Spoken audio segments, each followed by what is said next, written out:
Man, you hear this bullshit they be talking every day, man. It's like these motherfuckers is just like professional liars, you know what I'm saying? It's wild. Listen, Bin Laden didn't blow up the projects. It was you, nigga. Tell the truth, nigga. Bush knocked down the towers. Tell the truth, nigga. Bush knocked down the towers. Tell the truth, nigga. Bin Laden didn't blow up the projects. It was you, nigga. Tell the truth, nigga. Bush knocked down the towers. Tell the truth, nigga. Bush knocked down the towers.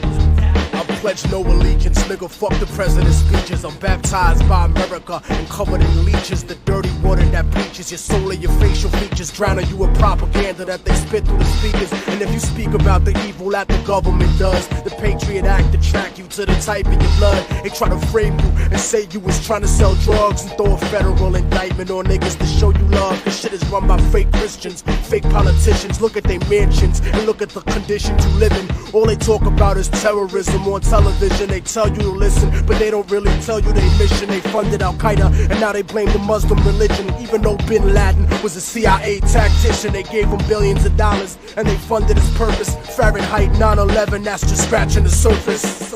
Bin Laden didn't blow up the projects. It was you, nigga. Tell the truth, nigga. Bush knocked down the towers. Tell the truth, nigga. Bush knocked down the towers. Tell the truth, nigga. Bin Laden didn't blow up the projects. It was you, nigga. Tell the truth, nigga. Bush knocked down the towers. Tell the truth, nigga. Bush knocked down the towers. They say the rebels in Iraq still fight for Saddam, but that's bullshit. I'll show you why it's totally wrong. Cause if another country invaded the hood tonight, it'd be warfare through Harlem and Washington Heights. I wouldn't be fighting for Bush or white America's dream. I'd be fighting for my people's survival and self-esteem. I wouldn't fight for racist churches from the South, my nigga. I'll be fighting to keep the occupation out, my nigga. You ever clock someone who talk shit or look at you wrong? Imagine if they shot at you and was raping your moms. And of course Saddam Hussein had chemical weapons. We sold them that shit after Ronald Reagan's election. Mercenary contractors fighting a new era. Corporate military banking off the war on terror. They controlling the ghetto with the fear of attack, trying to distract the fact that they engineering the crack. So I'm strapped like Lee Malvo, holding a sniper rifle. These bullets will touch your kids, and I don't mean like Michael. Your body be sent to the morgue, stripped down and recycled. I fire on house niggas that support you and like you, cause innocent people get murdered in the struggle daily, and poor people never get shit and struggle daily. This ain't no alien conspiracy theory, this shit is real, written on a dollar underneath the Masonic seal. I don't rap for dead presidents, I'd rather see the president dead. It's never been said, but I set precedents. Bin Laden didn't blow up the projects. It was you, nigga. Tell the truth, nigga. Bush knocked down the towers. Tell the truth, nigga. Bush knocked down the towers. Tell the truth, nigga. Bin Laden didn't blow up the projects. It was you, nigga. Tell the truth, City nigga. Records was 80 seconds away from the towers. Some cowards fought with the wrong building. They meant to hit ours. Hit ours. Hit ours. Hit ours. Hit ours.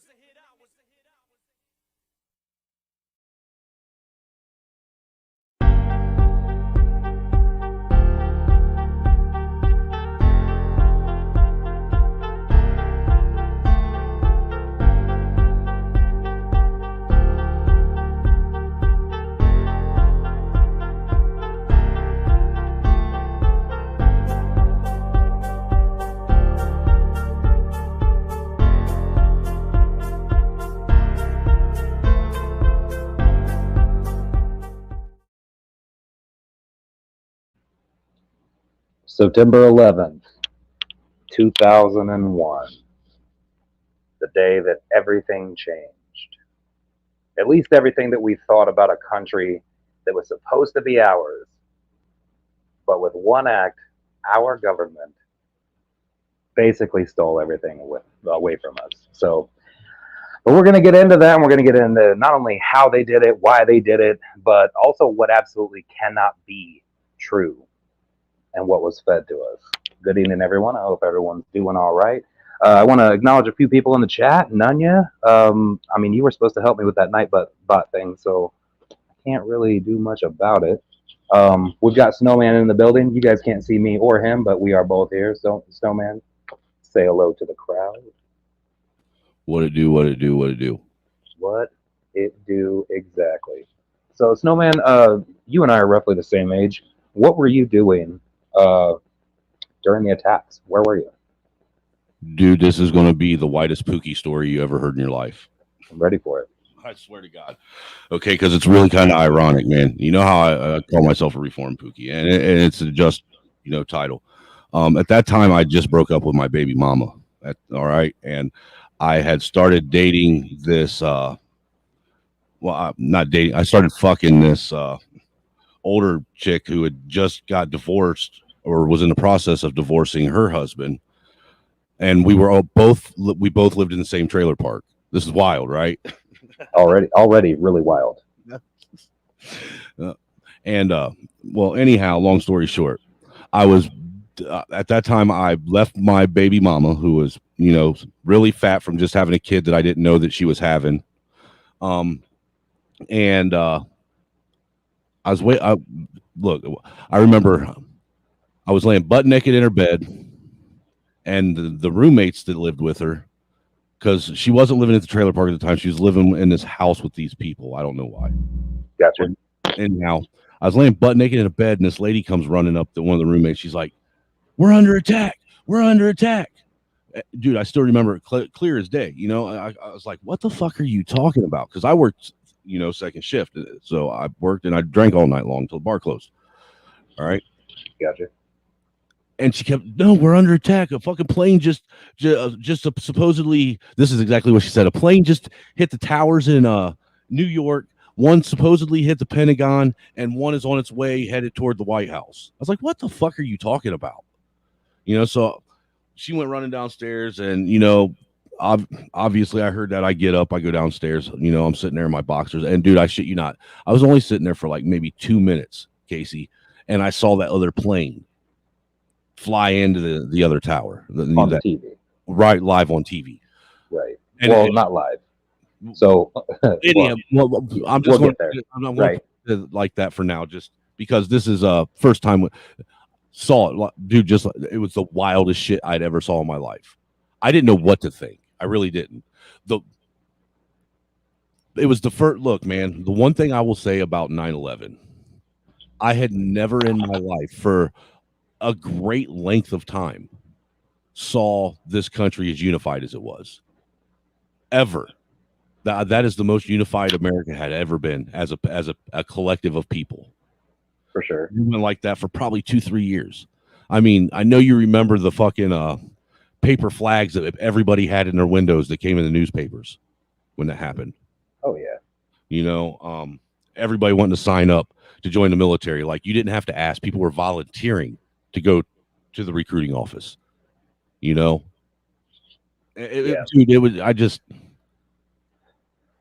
yeah, I mean, don't get me wrong. What was Snowman out doing? He was out fucking around on his old lady, not wife, his girlfriend, his baby mama, when our generation's greatest fucking tragedy happened.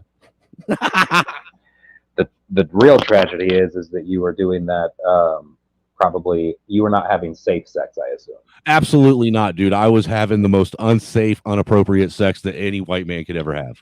And that, ladies and gentlemen, is how you get herpes. So, yeah, no, you're right though. Everybody was hella patriotic, but like in a really fake way, and I didn't love that.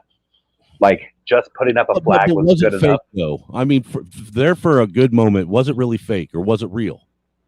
I think. I think that's a part of it that always gets glossed over, because I feel like that was real. To me, that felt real as fuck, dude. You felt like it was a fuck around and find out moment. The problem, and you're probably right. The only thing is, though, is that it immediately got geared towards the wrong people. As everything does. You can't let there's no such thing as a bad tragedy. You can't let any tragedy go to waste. Yeah, Saul Alinsky. Rahm Emanuel. I'll keep going, but yeah, that's really ridiculous though, because we were all.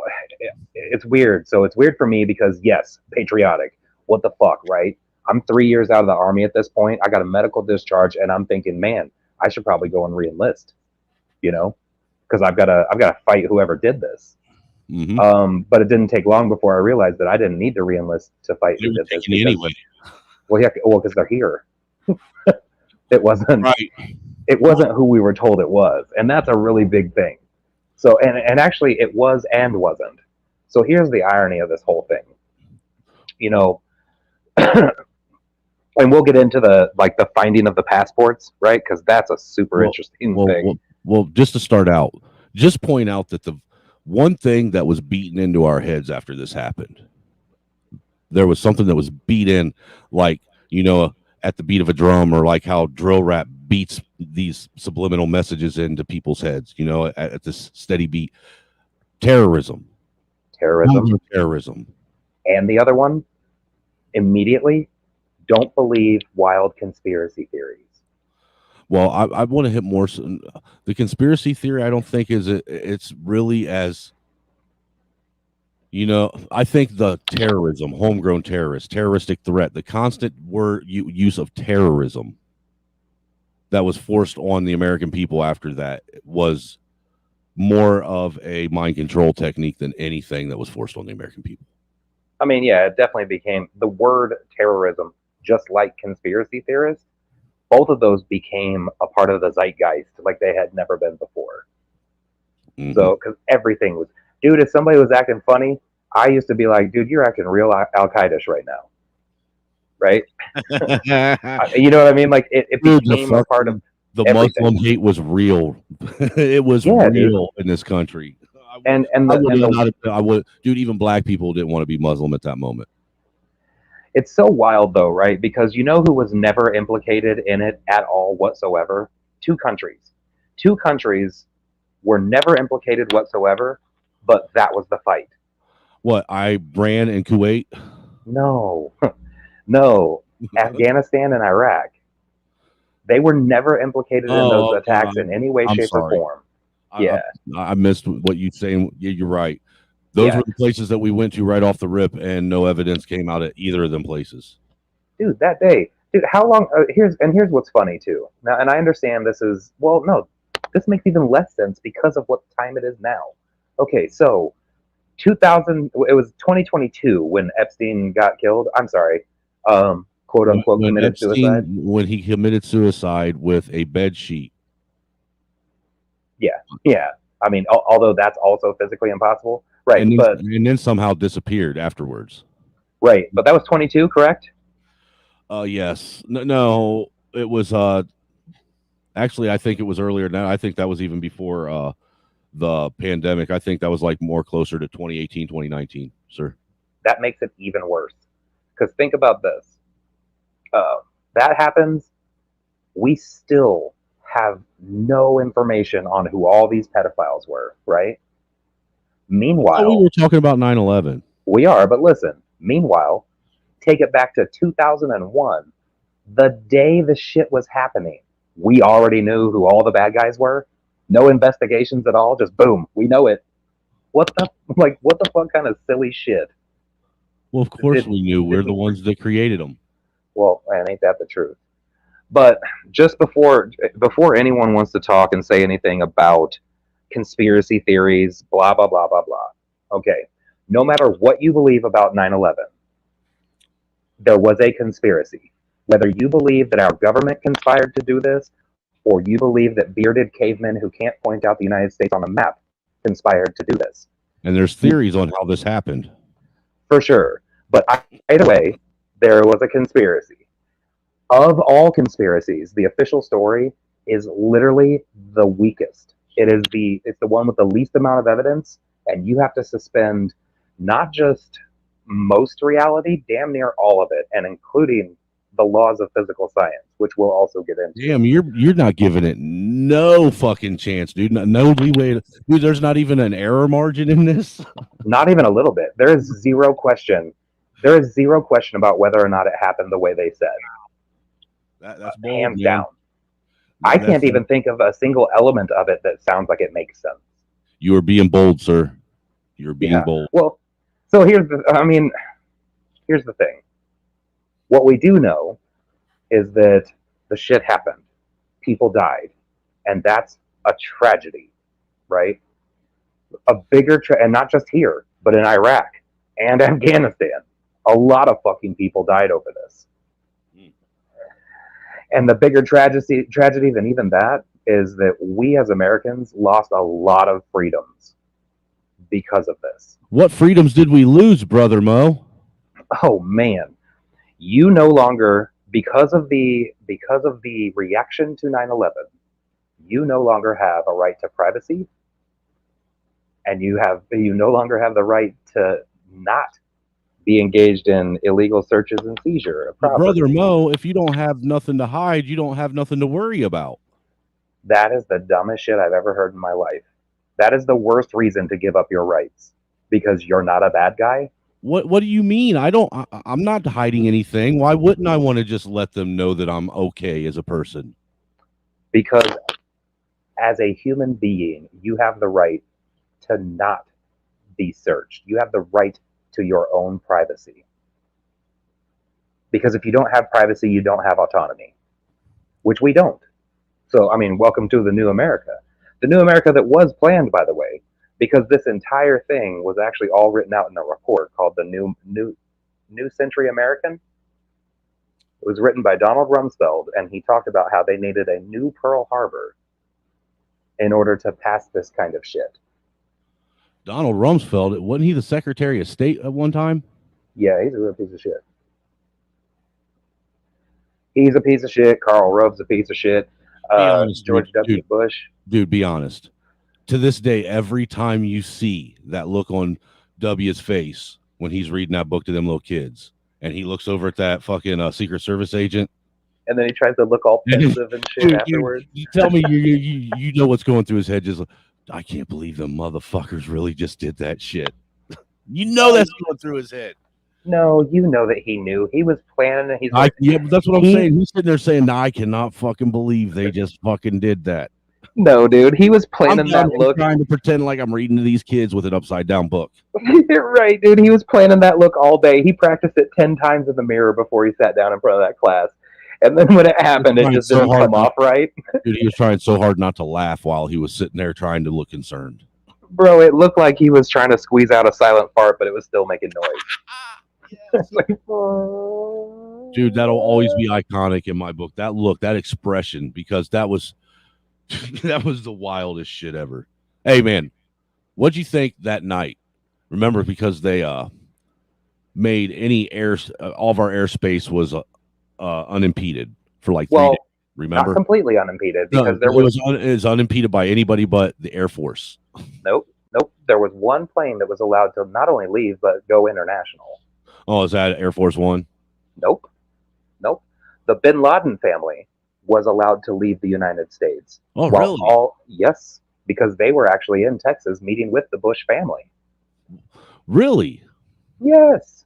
Interesting. That doesn't have anything to do with the fact that the Bush family is tied to being oil tycoons or anything. Would it? Aren't they tied like 5 or 6 generations back? They are, but it actually has more to do with the fact that their son, Tim Osman, otherwise known as Osama bin Laden. Oh, their son? Yes, CIA agent Tim Osman / Osama bin Laden was dying of Marfan syndrome. Dude, my channel is getting struck down tonight. Same. So he was dying of Marfan syndrome. In fact, so much so that in December of 2001, he had to receive kidney dialysis in an American hospital in Dubai. Now, I don't know what you know about Marfan syndrome, but once you get to the point where you need kidney dialysis, you have months at best to live. So that's a whole nother aspect of this. Osama bin Laden died, if not at the very end of 2001, at the very beginning of 2002. Are you telling me that person that they shot in that bunker and then dumped off in the Atlantic Ocean, it wasn't Osama bin Laden? 1,000%. Just like all the other world leaders, 6 other world leaders who had pronounced him dead throughout the years. Please tell me that was at least Saddam Hussein I watched get hanged live on that was real TV. That was real. That was Saddam Hussein. But he also was an American asset. He was an American plant. You remember those pictures of Usay and Kusay? Did it not look like they were having the greatest day until that missile hit them? Yeah. So, and that's actually, it's funny that you bring that up, because both of those situations are situations where there is zero question. Right. Those motherfuckers are dead. right? So we know that that's how we do business, and that's how our government does business. So why is that not how we did business with Osama bin Laden, right? Why is that not how we do business with people in America right now that are actively trying to tear this country apart? Because they are the ones actively trying to tear this country apart. Oh, do tell. Well, you already know. Everything from the highest crap with the Biden crime family all the way down to the pedophiles in your fucking schools. They are all in it together. They are all being protected. Are you saying that these are those people? Yeah. No. I'm not. No, I'm not saying that they're the. I'm not talking about those people. I'm talking about you know how everybody said who's these people that you're talking about? What's the system you're talking about? Yes, they are those people. Is this the system you're talking about? This is definitely that system. And really quick, for everybody watching and listening, there will be a point where I pull up the Streamyard so that everybody can come in and talk with us also. But really, I wanted to give a little bit of a primer. And the first thing I actually wanted to do is I wanted to pull up the movie Loose Change. Because pull it up real quick. Yeah, I appreciate that.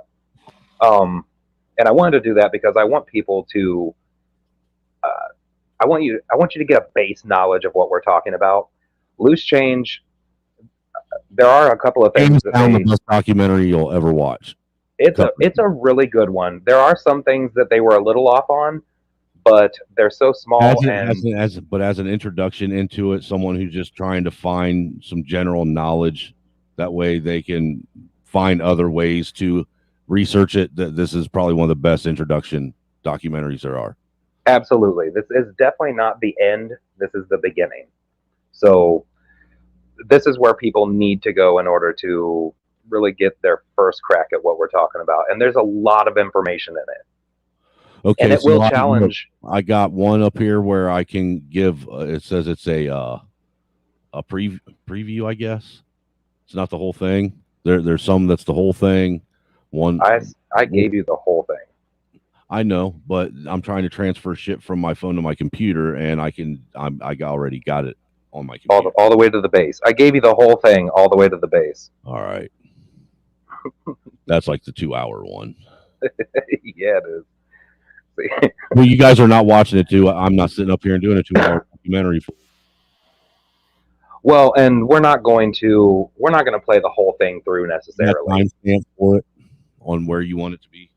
I really don't. See, that's where you fail, sir. Yeah.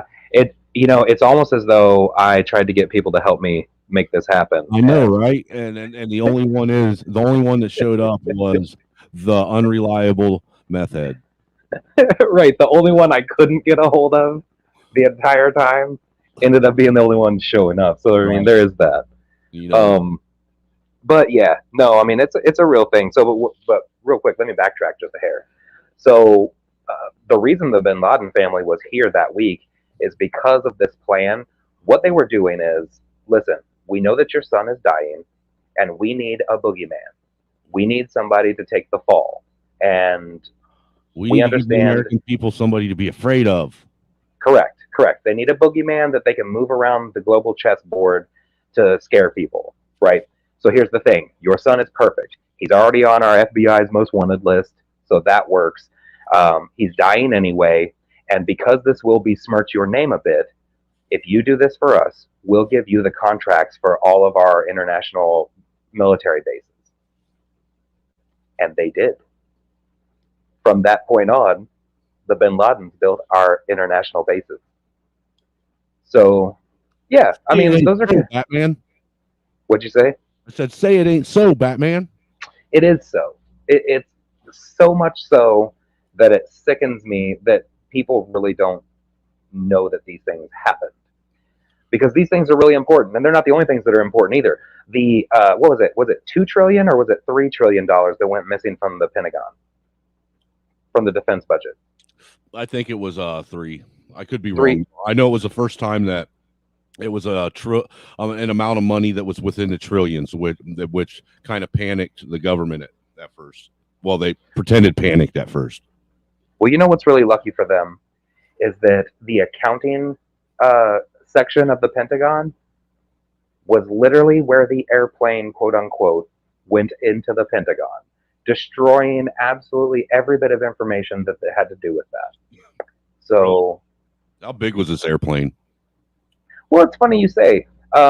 A whole lot bigger than the hole that was made, but so small that it really created zero damage as it basically skid on its belly to go into the Pentagon the way it did. So it's really interesting. It's almost as though it was a cruise missile. In Really? fact, Could you see a path of resistance in the driveway from where it was skidding across its belly before it hit its target? nope. No, Nope. none. No.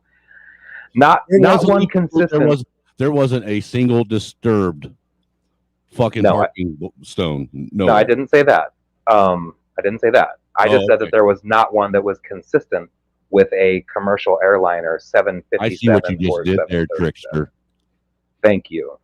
Because there was a light pole that was knocked down, which they said it's because the wing hit it, which is ironic because wings on airplanes are actually made to detach if they hit things. But actually, you can see that in the loose change video, so you don't have to take my word for it. Hey, have you ever seen what happens to the nose cone of a 747 when it gets hit by a duck?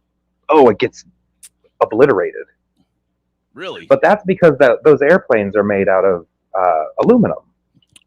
I thought almost I thought entirely. it was like isn't it like an aluminum fiberglass combo type thing? Yeah, it's an aluminum alloy, so it's harder than your foil that you wrap your food Aluminum in. is an alloy, fool. That's true. No, it is not. Aluminum is not. Yes, an alloy. aluminum is absolutely 100% unequivocally an alloy, dude. You want to know what makes a metal an alloy? Well, tell me, because it's on the periodic table. So Its inability to rust. That's what makes it an alloy. okay. So what you're saying, it's not a composite. Correct. Okay, that's fine. We can agree on there. So, and actually, if I'm being super honest, a lot of people don't know this about you, but you have a background in understanding metals. Can you expound on that a little bit? A little bit. For a little while, I worked at a gray and ductile iron foundry. Last couple of years that I was there, I was actually working on the melt deck and ran what was it, 220-ton Inductotherm melt deck furnaces. Both of them basically melted down 20 tons of plate steel, pig iron, and whatever foundry scrap we had, inside of it. So I got pretty familiar with the temperature rates that you had to be at to actually see things like structural steel or plate steel start to lose their structural integrity. Interesting. So did you ever do any work with E119 fireproof structural steel? Well, yeah, when I was actually, believe it or not, when I was running electrical and doing information wiring, running data trunk and fiber and Cat 5 and 6, I did that in a lot of industrial and warehouses, and that's what they use in every warehouse or an industrial site as far as fireproofing the entire building. And they want it specifically in penetration points because those are the points of any building that's going to have the quickest flash point, because it's given oxygen. Right. The reason I asked that for anybody listening is because that is exactly what they used in those buildings. So when thinking about the events of that day, you need to remember that these buildings were comprised of E119 grade. Explain to people what this looks like, though. Okay. Oh, how big they were? No, the shit. What he's talking about, this stuff. What they do is they take it and they spray it almost 2-3 inches thick on all the structural framing of a building. A high rise, an apartment building. Any building, industrial, warehouse, or otherwise that has structural framing. They spray it on there like 2-3 inches thick, dude. And the best way to describe it is almost looks like sprayed in insulation going in, but most of it's like this really, really like a burnt clay red color. And it's asbestos. So it's funny that you bring that up because I don't know how familiar everybody else is with this, but those towers were actually on the verge of being condemned if they didn't get the asbestos removed, and the cost to do that was prohibitive, obviously, because think about how huge those buildings are. So that was a real issue for them. They really needed to find a way to get rid of that fireproof asbestos and not spend the money to do that. But luckily, Larry Silverstein, the owner of the companies, had a plan, or at least he was a part of the plan. Oh, let me tell him. Go ahead and tell him. He just got his insurance renewed to a higher paying policy. Like, if something happens to his buildings, they had a higher payout. Yeah, but it would pay out 60 times that amount in the case of what? A terrorist attack. Really? Why would he add that clause a week before the terrorist attack? Well, dude, because there were all these like fake terrorist cells that started popping up out of nowhere in the late 90s and early 2000s. You know that. Come on. So it makes sense. I mean, it wasn't, even if you want to try and lean that he might have had insider trader information. Yeah, that's a little different than insider trader information. We're going to blow your fucking building up and help you out. And this is how we're going to do it. But, dude, there were these little fucking terrorist cells popping up all over. They were in the movies and everything. You know it. Come on. Last Action Hero, Die Hard. Hans fucking Gruber. Yeah, here's the thing. I don't know. Like, currently, I see him as an evil little piece of shit that got a big payout to help the government do what they were doing. Wait, hold on. Are we talking about Fauci now?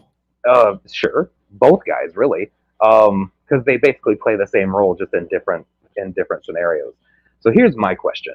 When we look back on historical events, 100 years, 200 years, people kind of get whatever reputation the main narrative gives them, right?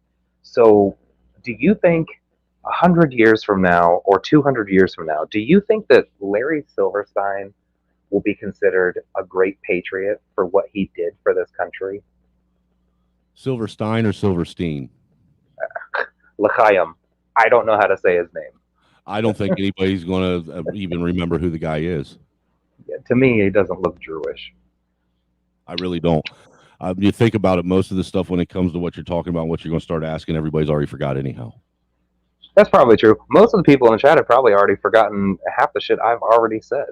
Yeah, actually what you're doing right now is you're taking new knowledge and you're pushing old knowledge out of their heads. It's probably going to be something that they need to remember tomorrow too, and they're going to be pissed. Yeah. So really quick, it looks like Nightbot is like he's being ghetto as hell tonight. Well, it's kind of fucking up the chat. Yeah, and I don't really know how to fuck with that. Look, that's why you don't fuck with them bots and just give everybody a wrench. Dude, it equalizes the playing field. It really does. I think the Nightbot idea is really neat, though. Yeah, but Nightbot is a fucking algorithm that's controlled by Google, that's controlled by Dell, that's controlled by Elon Musk. Well, I will say this. There's a very little chance that this will stay up this evening. So, and I was actually talking about the stream. Not my penis. Yeah, there's very little chance that we don't get struck. Dude, let me ask you this. What's your, since we're starting to, tiptoe into, fresh water here. What's your thought on that? I know you remember when that iPet Goat first dropped. The very first, remember that very first, 30-second video? Of what? iPet Goat. iPet Goat? You don't know about iPet Goat? I don't think I do. Dude. At least not by that name. Hold on. Because this is one of the things that I always have it's always at the ready in my OBS. There's no sound to it because all it is music and these images. But I thought you knew about this. I know you've seen me play it on my OBS screen. Give me a second. Because I have the entire iPet Goat series in my video tab. While you're bringing that up, I did want to say happy birthday, Clown Force. I know it's a special one for you. Dude, for real, dude, I'm surprised that you have seen this many birthdays. Salute to you, sir. Yeah, I don't even know. I think we're at 160 something, aren't we? For this year? This year? Yeah, Yeah, that sounds about right. he must have that Benjamin Button shit. Where are you? There it is. This. Oh, I got me. Yeah, I think the screen's the right size. You ain't never seen this? No, what is it doing? Watch. This is crazy. And you can keep talking about what we're talking about while you're watching this. Okay. Can I make you big? Let me make you big. Oh, wrong you. Yeah, that's not me. Yeah, hold on. Dude, you just click go there you go. Yeah, there I you got go. it. I'm learning this shit.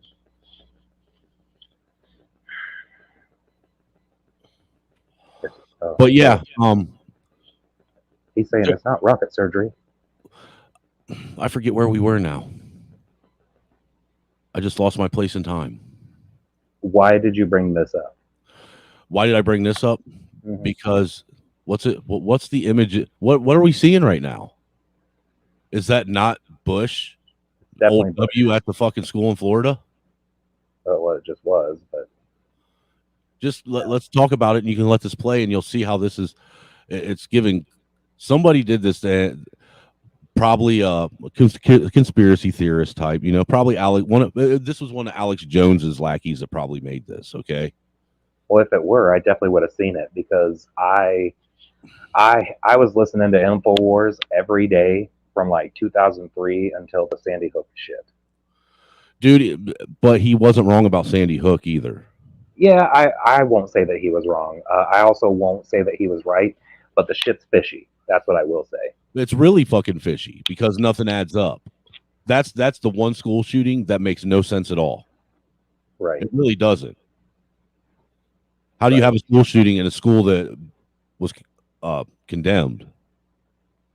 Right, and hadn't been used as a school. Oh, is that one of the dancing Israelis? Oh. Maybe. But, you know, where do you want to start digging into this? Oh, wow. What the hell is this? Yeah, that's why I said just watch the imagery as you're talking about it, dude.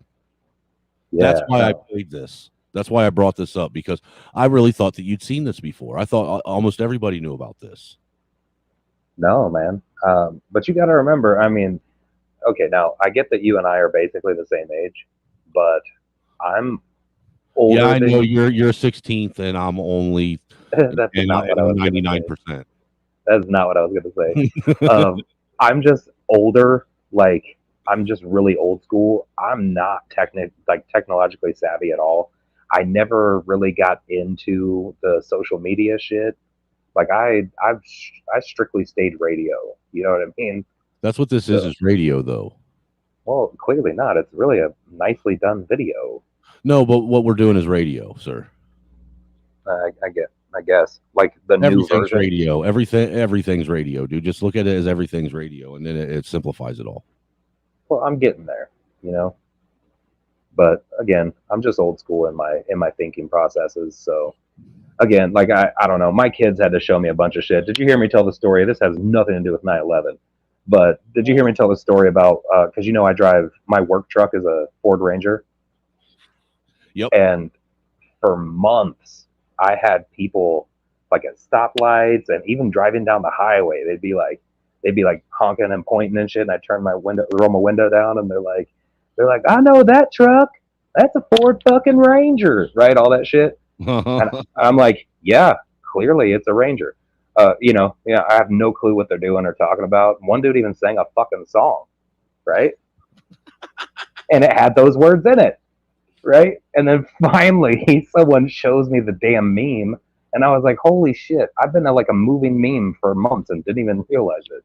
Don't you? So yeah, yeah, I'm like way behind on all kinds of shit, dude. Like, have you seen goats screaming like humans? Yeah. Yeah, I discovered that like a year and a half ago. What? And it's the greatest thing I've ever seen. So hilarious. That's like what do they call that? phase 1 internet. Yeah, that's where I'm at. So now we realize that's where I'm at.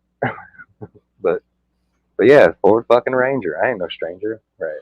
But so we were leading up. We were talking about, there was this insurance that was purchased for it. All right. We were in a situation where the buildings were about to get condemned if they didn't get rid of this asbestos based a fireproof shit that they was using. Right. Well, and that plays into it too, because they obviously did not get rid of the asbestos, right? And the asbestos is the fireproofing. So what you're telling me is that these airplanes, even if they were completely full of fuel, right?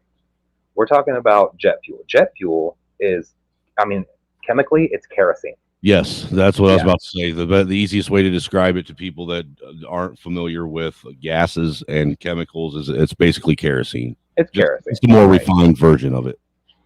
Right. So even if it was a completely filled, not a drop out of the gas tank, and it fucking explodes in there, right? Okay. Even with that, you have, first of all, we're talking about steel, and I'll let you get into not just the melting point, but the weakening point in terms of temperatures when it comes to steel. But just so that we're clear, it's way fucking higher than kerosene has the ability to burn. Okay? But nonetheless, that would have to happen after it got through the fireproof asbestos, not to mention. Well, they explained that way with the magic plane busting through 1.5 feet of concrete. Right, because I was just about to say the 2,000 tons of concrete that it was also encased in. So, and that doesn't even get into the tube within a tube design of the building, which, by the way, was also designed in order to withstand multiple plane strikes because of the, what was it, a B-52? Set my fucking house on fire, dude. Why? Big ass wolf spider. Oh, don't do it, man. Spiders are, that's a no, dude, those motherfuckers. Ugh. That's an exterminator, dude. That dude is paying rent to you, basically. He's getting rid of all other bugs. He doesn't have to be so flagrant about it. And he actually pays rent. Have you ever lifted up your? I don't have no problem if he keeps that shit to himself. It's like gay butt sex. I know it happens. I just don't want to see it. He's doing more than that, though. Have you ever lifted up your couch cushion and found like? No, I try to refuse that. I refuse to do that shit. I make the wife do it. Well, when she finds change in there, that's from those spiders. They're like leaving you rent. Dude, that's a lie. That might be. That is a fucking bold-faced lie. That might be. Save the spiders. That's all I'm saying. But yeah, no, dude. You just have to suspend reality so much in order to believe. In order to believe that an aluminum airplane can cut through fucking steel. Drone Racer, explain to me how with a cigarette lighter and a paper clip, you can see in 20 seconds how quickly steel can get glowing. How are you comparing aluminum to steel, for one? Because their melting points are at different temperatures, for one. Wildly different. And that's not a diffused flame. Your lighter has a constant aluminum source. Aluminum is an alloy, which heats up very quickly. Whereas steel, you're most generally mixing two different types of metal together. Actually, you're probably throwing manganese in there, a little bit of nickel probably in there, and some other fucking earth rocks, when they pour the structural steel. But melting the shit down, look, I used to work third shift on the melt deck, and we would have to run all night long just to get a half a furnace full of glowing red metal. That's just starting when it glows red. All right. Right. And in order for those in order for those beams to do what they say they did and cause it to fail, which even the way they say the beams were damaged, that doesn't even make sense with how it came down. at all whatsoever. That right there, even if what they're saying happens, even if the jet fuel burned long enough and hot enough to, take away from the structural integrity of that steel, it shouldn't have caused floors to collapse on each other. If anything, that injured part of the building should have just fell over off to the side. Well, and that's a whole nother thing too, because now you're getting into aluminum is an alloy. Right, but now you're talking about something different. You're talking about the laws of physics, Newton's third law, the laws of inertia. You're talking about the laws of energy conservation, which are super important when you're thinking about the events of that day, because when you're taking static energy and converting it to kinetic energy, that takes time, right? So, again, we'll get into that with the videos and everything else. But you know what? Drone Racer feels like somebody who really wants to actually say something about this. I think I want to post the link. Well, I just wanted to let you know, it says right here, I'm looking at it from Klocknecker Metals Corporation. They say, why is aluminum a good alloy? The addition of elements to the aluminum gives the alloy improved strength, workability, corrosion resistance, electrical conductivity, and or density. Right. So he's saying the same thing that I did, looking at it from an element perspective, but he didn't catch that part.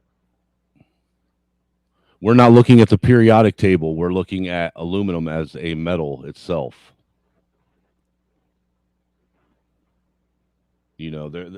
I do believe like there's different forms of aluminum too, and there's different chemical structures or different ways to alter the chemical makeup of it. Like what they used to do at the foundry we worked at, they had gray iron and they had ductile iron. Okay, the difference between gray iron and ductile iron is this. In gray iron, I'm actually show my camera so you can see what I'm doing here. In gray iron, what you have is a bunch of little tiny balls. Is what it looks like under a microscope. Little tiny balls that are packed together real tight in a space. All right, so it looks like a big open space with all these little tiny balls packed around each other. So what happens is, as you give and take, what's doing is it's causing that open space to bend and flex around them little balls inside the iron. Okay, right? You following what I'm doing? I'm following. All right. Now, ductile iron, the way, if you looked at it under a microscope, rather than it looking like a big space with a bunch of these little like air bubble looking things all over the place, but they're like, that's the atomic structure of it. What it is it looks like cornflakes stacked on top of each other. Mm-hmm. All right. And what that does is that allows it to actually have more flex. Okay. With them stacked on top of each other, it allows that ductile iron to have more give and flexibility because it's got more places to where it's allowing it to give. Where with that area where it looks like a solid area with a bunch of bubbles all over the place, that has a breaking point to where once it reaches its max, it will snap completely in half a whole lot sooner. Which would be like tempered, correct? Yeah, something like that. Interesting. Well, I put the link out there, so I mean, I feel like if Drone Racer feels as adamantly as he does about the things he's writing in the chat, he's more than welcome to come up here and talk about it. But if you're not willing to defend what you're saying, you probably just shouldn't. CCD says, as a Michigan man, I can give a better analogy. Take a beer can and smash it against your head. Hard as you can. Empty or full. Beer can, airplane, head, building. Yeah, that's a pretty good analogy. Well, I think about it like this. Now, obviously, the aluminum for an airplane is a lot thicker than your beer can, right? Right, but if you're scaling it down, that I think it's a fair scale. It's a good analogy, but it's not an apples to apples analogy. But what we can do is it's using that analogy. If you hold the beer can still and you slam your head into it, what will happen? Say that again. If you're holding the beer can still in your hand and you slam your head into it, what will happen? Will your head crush, or will the can crush? Generally the can will crush, I think. Okay. Now reverse it. Now what we're talking about right now is Newton's third law. So now reverse it. Leave your head stable and beer can in hand. Slam it as fast as you can towards your head. Will you say the same velocity? What will happen? Will your head smash or will the beer can smash? Again, I'm going to have to go with the can. Correct. Because everything has an equal and opposite reaction, correct? So if you switch it around, like for this, now go back to the airplane in the building. What you saw happen doesn't really make sense. If it were the other way around and the airplane were stable in air and that building were traveling towards the airplane at those speeds, would the building explode or would the airplane crumple? The airplane. I can't answer that question, sir, because buildings will never move like that. Can we move to the next question? How dare you? Anyway, dude, I'm just saying, like, these are simple laws of physical science that everybody seems to have forgotten. It's almost as though on that day all the rules just stopped applying. Actually, I sent over a couple of pictures to you. The one that has the three building pieces progression, that picture. Yeah, give me a second. Bring that up real quick. I think I just emailed that to myself too. You're lucky. Perfect, because that one's one of my favorites. It should have a chunk of building all by itself being held by like a crane or whatever. I know when you're talking about. Perfect. Because I think it's another good thing to look at when talking about what we saw. And what we were told that we saw is different than what we actually saw, which is a whole nother thing too. It's weird how the day of what was being talked about is so different than even the next day. The next day, it's almost as though everybody only talked about the narrative that was given. So it's really strange. There it is. You said it's the three buildings? Yeah. That's what I thought. Okay. Now, at this point, are you able to present without me messing with it? No, you still got to approve it every time. Oh, okay. There it is. Okay. Now, I have a question. How do you pin something in the chat? You got to do that through YouTube. You got to go into the live stream itself and do it from the YouTube chat in order to pin it. Gotcha. So, and okay, now this what actually... you do is you just on your phone you'll find the message and you'll tap the three little butt pins. You know what I'm talking about? That's on the side of each chat. Yeah. Click on that and it'll give you the opportunity. It'll allow you to either pin it or block it or whatever. You know what? You did a great job. I just did it.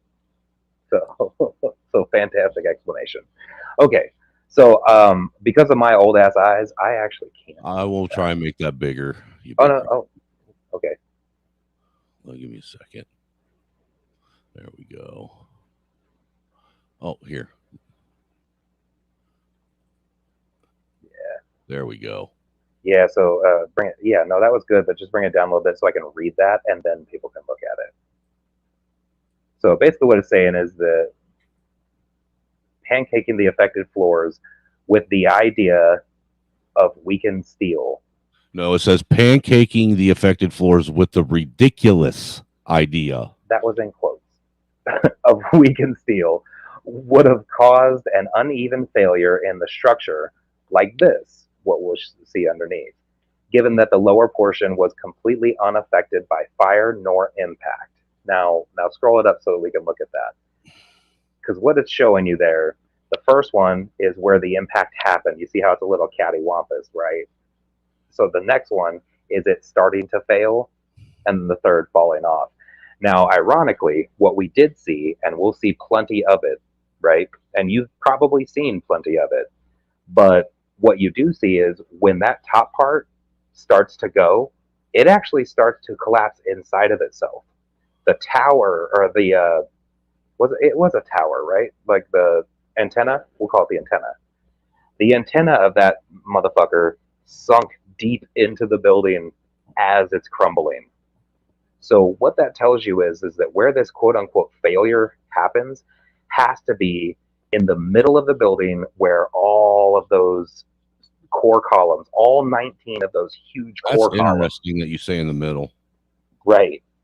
Why? Are you going to say because of the elevator shaft? I dare you. Not just because of the elevator shafts. The fact that they found thermite burns on the structural steel all the way from the top to the bottom of the elevator shaft. Oh, for sure. So, and it's really crazy. So do you have the other one, though, that has the little piece of building all by itself that's held by a crane? Let me see. Because that one's actually my favorite one. Can you still see my screen? Yep, everybody can. Okay. That ain't it. Is it? I almost feel like we don't even have to show the video Nope. at this point. That's a great one, too. That's information I think everybody should have. You one? Yes, thank you. So this is important. So you don't actually have to make that bigger because I know this one by heart. Well, it's a maybe really the viewers important would one. like to see it easier. So what you're looking at here, you have the section above, the one all by itself is the section above that was unharmed. And then on the other one, you have that section, and then the affected floors are completely removed. And then you have the rest of the structure that hasn't been affected at all. What we are to believe is that if you were to drop both of those pieces of building from those cranes at the same time, what we are to believe... Can I say it? Go ahead. That both of them are going to hit the ground at the same time. Or at least similar times, right? That's what they want you to believe, because it wasn't exactly free fall. It was about like a near free fall. Yeah, it was like a second and a half.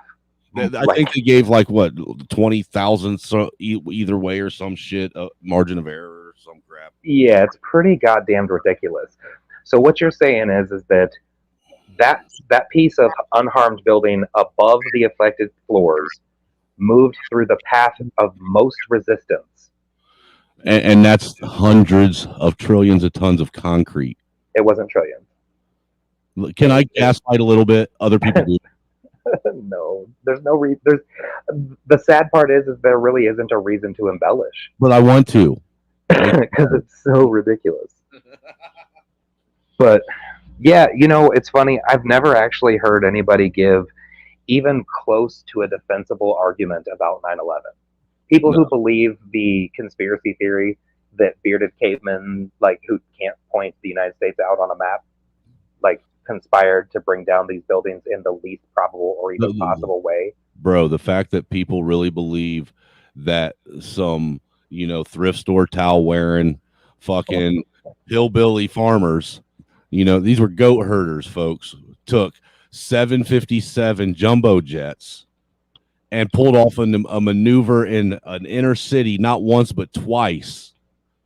That's like almost impossible maneuvers. Like the needle from the other side of a football field. Right. Almost impossible maneuvers. And here's what's funny about that is that with that, we're not speculating. There's no conjecture.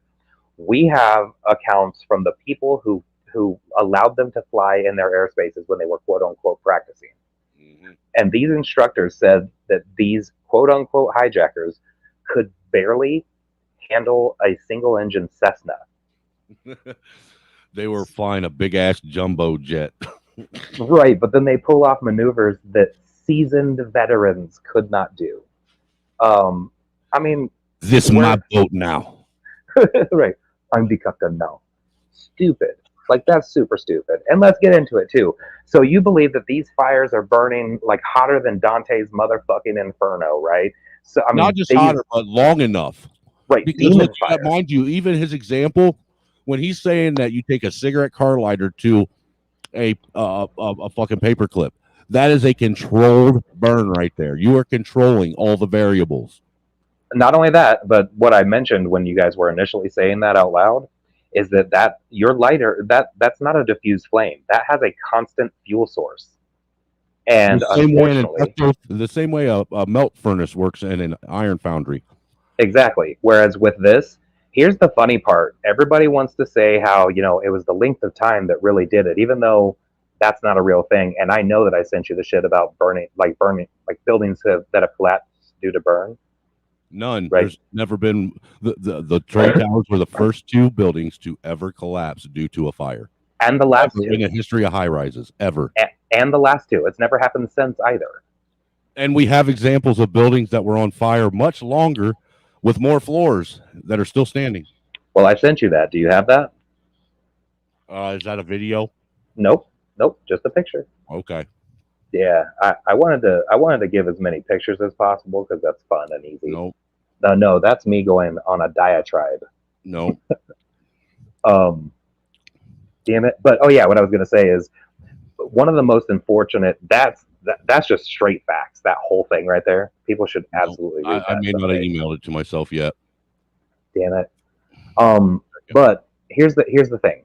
For everybody who talks about how, there was so much jet fuel and they keep bringing up the burn of the jet fuel. Well, let's pretend like what we saw was what it was. Let's pretend it was a jet full of jet fuel, right? What we did see is that when that thing hit, there was a huge fireball. There it is. There was a huge fireball, right? Saw it blow out the side of the building. That's all your jet fuel. Poof, gone. That's what it was.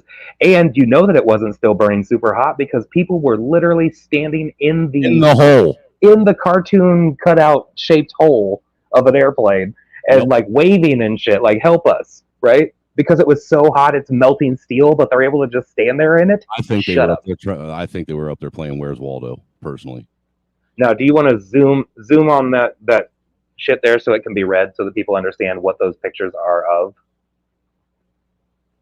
Because what we have here, these are buildings, high-rise buildings that have been on fire, and the length of time, and so none of them. In August 1970, New York, 50-story high-rise building burned for 6 hours over 5 floors. May 1988, Los Angeles, 60-story building burned for 3.5 hours over 5 floors. February 1991, Philadelphia, 38-story high-rise building burnt for 18 hours over 8 floors. October 2004, Curacao, Venezuela. That's Caracas. Is it? Okay. Yes. Caracas, whatever. Caracas, Venezuela. 56-story building burned for 17 hours over 26 floors. That was the one that happened 2 years after. Well, 3 years. 3 years after 9/11. 3 years later, another building, a little under half the size of those, but half of the building was on fire for almost an entire day. And none of them collapsed. That's the important part. Because what we know about steel and concrete and rebar, because that's the other thing. We're not talking about just regular ass, it's not just concrete. You know what I mean? It's formed and it has fucking rebar in it. It's got steel in the concrete. What's rebar? Come on. Rebar don't do nothing. So all of this, we know that those aren't necessarily the most flammable things. In fact, if they were, we would have stopped using those things to build buildings. Because that's clearly not a safe way to do it. But did you notice they did not change what we use to construct high-rise buildings? Nope. Right. It's almost as though they don't even believe the story themselves. No, you wouldn't say that. Are they trolling us? Is that what the 9/11 Commission report is a big troll? I mean, the guys that wrote it don't believe it. You know that one where it's got that guy with the mustache? That picture? Uh-huh. Bring that up real quick so that everybody can read that.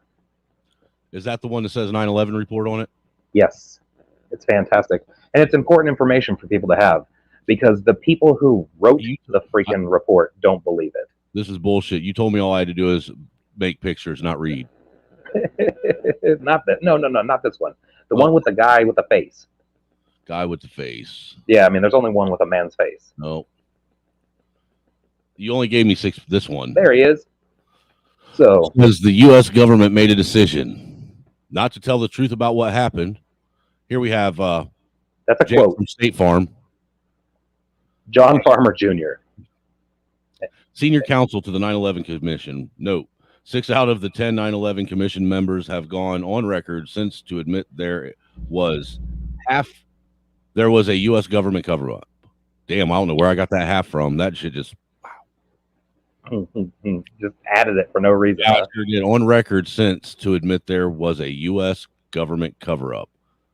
Well, it doesn't take a rocket scientist to figure that out. I mean, dude, a retard could tell you that. No shit. Hold on a second. We got somebody who's coming up. Respectfully. How's it going, John Doe? Hey, can you hear me loud and clear? Clearly. What's going on? Right. Hey, what's going on? I'm the guy in the chat room with the username Michael Jordan fans, or the worst sports fans of all time. Nice. Oh, you're a LeBron fan. I get it. You're a lefty too, aren't you? See, that's actually, this is not why I called in, but that's actually an example of why I label Michael Jordan fans as the worst sports fans of all time, because every time they see something that they think is anti-Michael Jordan, they go, "Oh, you must be a LeBron James fan, or a lefty, or a millennial, or something like that." Nice, dude. I was just fucking with you, man. That's my way of welcoming you to the panel. No, I know. I'm sure you're joking, but to be honest, it's part of a pattern. I mean, it's like when you ever heard someone say, like, "Yeah, I get what you're saying, dude." Yeah. I've been on the streets, but I don't even give a crap about sports. I really don't. I do. Oh, you guys don't like sports at all? I do. I'm really excited for the Chiefs game tomorrow. Oh, okay. Football should be banned by the way. I like trying to build model rockets and see if I can break through the firmament in my backyard. Ridiculous. Oh, so yeah, guys, I got so many questions. I'm trying to figure out how I can ask these questions without you guys think that I'm being like, I'm coming at you or trying to like have a just ask them. Yeah. So many here. I'll ask one at a time, and I'll ask as many as you allow. First one. So in the short time that I've been on your program, I just found your program randomly on YouTube. I'm guessing you guys believe in multiple conspiracy theories? Well, in order to say that, I'm going to need you to define conspiracy theory. Okay, so let's say, for example, you were having a debate with someone and you said such and such happened. And the other guy said, no, such and such didn't happen. And the other guy says, no, it did. The other guy says, no, it didn't. So every time you try to show them why they're wrong, I've noticed there's always 4 main outs. I'm not saying you guys do this. I just came here. But there's always 4 main outs. The 4 main outs are, we can't trust that person because he works for the government. We can't trust that person because he came from a university. We can't trust that person because they came from the media. And we can't trust that person because they got money. So what happens is there's no way to win the argument because it's a conspiracy theory. Like there's no way anyone can prove you wrong because it's a conspiracy theory. I wouldn't say that we would use those outs. I've never used them, but I will say that you can't trust people because they're people. Right. Like I would never use the appeal to authority fallacy when I'm trying to debate somebody. Okay, so like with the towers that we're explaining, I want somebody to explain to me how a tower that should have fell one way felt like it was a controlled demolition. But see, that's actually a great example. So when I used to watch 9/11 debates, I've seen a lot of them on YouTube. I noticed whenever someone would ask questions, and I have like Jesse Ventura said, what's wrong with asking questions? I don't have the exact words. Right, he's just asking questions. Right, and there's nothing wrong with that. I would never question anyone for asking questions. In fact, if you knew some of my takes on certain topics, you might think that I'm a weirdo, but I'm not. I'm asking questions, and sometimes people either are too dumb to understand the truth or they don't want to know the truth. Now, having said that, where I'm going with this is when I watch the debates where people ask, how do they fall at the rate of gravity? How did the steel bars melt? What happened to that other building, all that? I notice a lot of times there are answers, but when the answers are given, it always goes back to those 4 outs. Now, see, with me, what you'll learn is that the answers for me, if the new answer given still defies Newton's third law or the laws of energy conservation or the laws of inertia, then it's still not an answer. You're leaving me with more questions than answers. Right, and I wouldn't have a problem with that. But here's where the problem comes. And by the way, when I said 4 outs, I actually made a mistake on one of them. One was the university one shouldn't have been there. It should have been media, government, money, and then the other one should have been, and we can't trust that person because that person's Jewish. Then, so it's always those are the 4. I got the 4 wrong, but you could put university there too. Make it 5, 6, 7, whatever number. Anyway, well, we repeat ourselves, right? Okay. So when you said when you're basically saying, and I'm Well, not hold on putting before you dig any further. I want to ask a question about your outs. Are these outs, or are these basically what you're relaying back to, as no matter what somebody says, they're going to go back in your mind to this is their out they just used? Yes, and they being us in That's a this good scenario. question. That's a good question. No, what I'm saying is, in the bajillion debates I've seen on any conspiracy theory, or you may not call it a conspiracy theory, what is called conspiracy theories by lots of people, whether it's space is fake, Earth is flat, 9/11's the sun, and all that. Whenever the debate happens, they have a back and forth. They'll say, here's some science, here's some experts, here's what happened, and all that. But then when they get into it, eventually, when it goes, how do you explain this? It goes, well, we can't trust these people because of those examples. Like, exactly. In other words, we can't trust them because government, media, Jewish, bribery, et cetera, et cetera, et cetera, et cetera.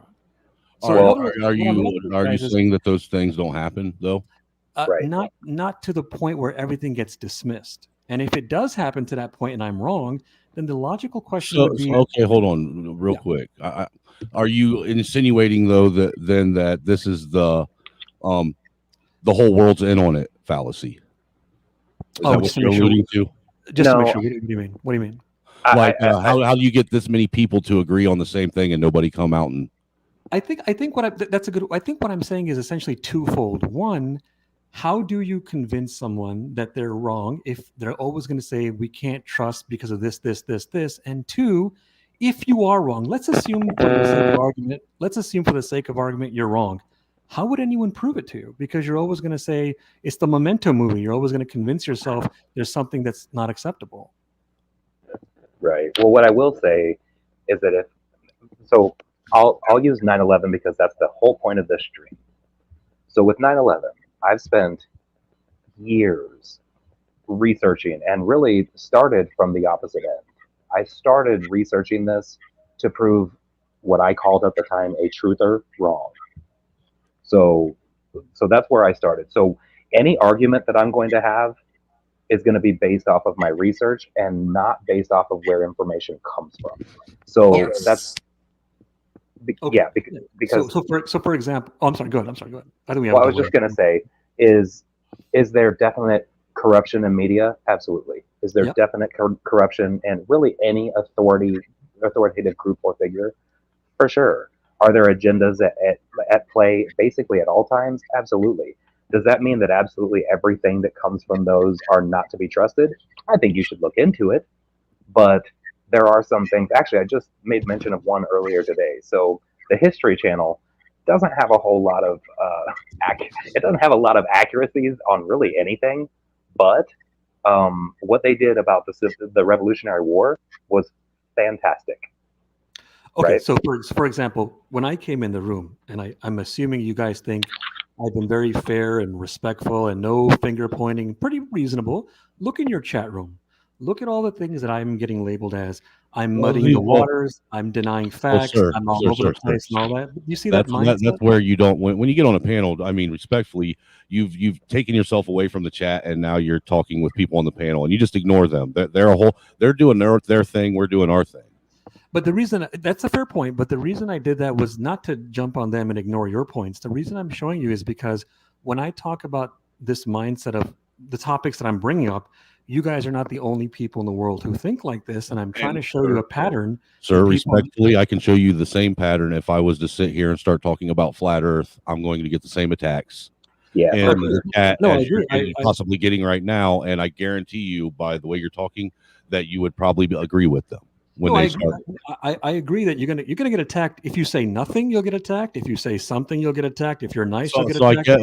I guess what I'm getting at is I see that you're trying to build this some kind of platform right now in order to attack with whatever it is you're wanting to attack with your side of the argument on. Well, not necessarily. What I'm saying is, platform you're trying to build. This is what I was afraid of. See, this always happens. I came in here very much saying I'm open-minded. Jesse Ventura, like you said, ask questions. I'm not trying to attack you. And already I can hear it in your voice. You're getting a little agitated and getting annoyed. I'm not getting agitated. All I did was express that I it's see the path that what type of debate you're wanting to have. but when you start interrupting me and you start saying, I see the path you're taking and you're trying to attack and you're not really trying to understand my side of it, I could tell your mind is made up. You just can't be wrong. Well, you're trying to lead the direction of the discussion right now. And Well, you are not necessarily. What he was, from what I'm gathering, it seems like you were trying to cut off pathways before you started, right? So I'd like to say this, but I don't want you to say, oh, well, we can't trust that source, right? right. Like you'd like to get past that to actually get to the real conversation. Right. I have no problem getting into the nitty gritty of it. I'm just trying to ask two logical questions. How can someone prove anyone in this world wrong if everything gets dismissed for some various reason? And two, if you are wrong, let's assume you are wrong. How would anyone able to prove it to you? Because at the end of the day, you can't trust anybody. Right. Well, I mean, to be honest, you shouldn't blindly trust anybody. Right. So what you do is you go by then at that point, like what you do with your doctors. I assume you guys are not doctors. I'm not a doctor. When I talk to my doctor about heart disease, or I'm not saying I'm doing this literally, I'm just making up an example. If a patient talks to his doctor about diabetes or heart disease or what food to eat and all that, we don't know everything in the world. So what do people do when they don't know? They either rely on their expert or they don't rely on one expert. They go by the majority of experts. But if I give that argument, people will say you're going to authority. Well, okay, what I would say... Hold on. You're talking about something personal now, though, but you were talking about heart disease. People aren't going to sit and just go by what the majority are. Generally, what they're going to do, since it's a personal thing that you're going through, you're going to go get multiple opinions from people in your area that are experts and go by that, not the general consensus. Right. No, but that's what I meant. I meant by the experts. So what you do is whenever there's a topic you don't know, like if I want to learn about the universe, which I love learning about, I have no idea if the universe is infinite or finite or if there's aliens or anything. So what do? I try to figure out the scientists, what they think, and I rely on their math and their philosophy and their science and all that. But I noticed when we start going by scientists for these topics here, now all of a sudden it becomes, well, you're appealing to authority. There's a contradiction there. They're not. We haven't mentioned a scientist yet, though.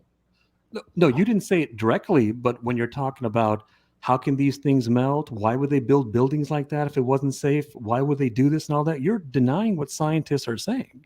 Well, the only thing, as far as melting goes, the only thing I was doing was giving my experience as being a entry-level metallurgist in an iron foundry.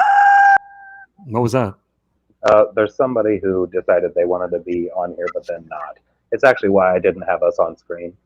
Oh, okay. What was that? Someone just can come in and press a sound effect? No, they were screaming. So. Oh, you had a caller on. Yeah, but I booted them off. So it's okay. I know how you feel, man. I had multiple pages on YouTube deleted because of stupid prank callers who would put bad stuff on the screen. And I'm not against prank callers, just so you know. But when they put like porn and all that stuff, it would get my pages deleted, and it was so frustrating. Put the overlay back up, Casey. Right. Mine's probably going to end up getting cut for completely opposite reasons. Probably just the topic itself. No, actually, you should be okay. It depends how it can happen. It can get deleted. Depends. YouTube they have algorithms. They're not reliable, just like lots of algorithms.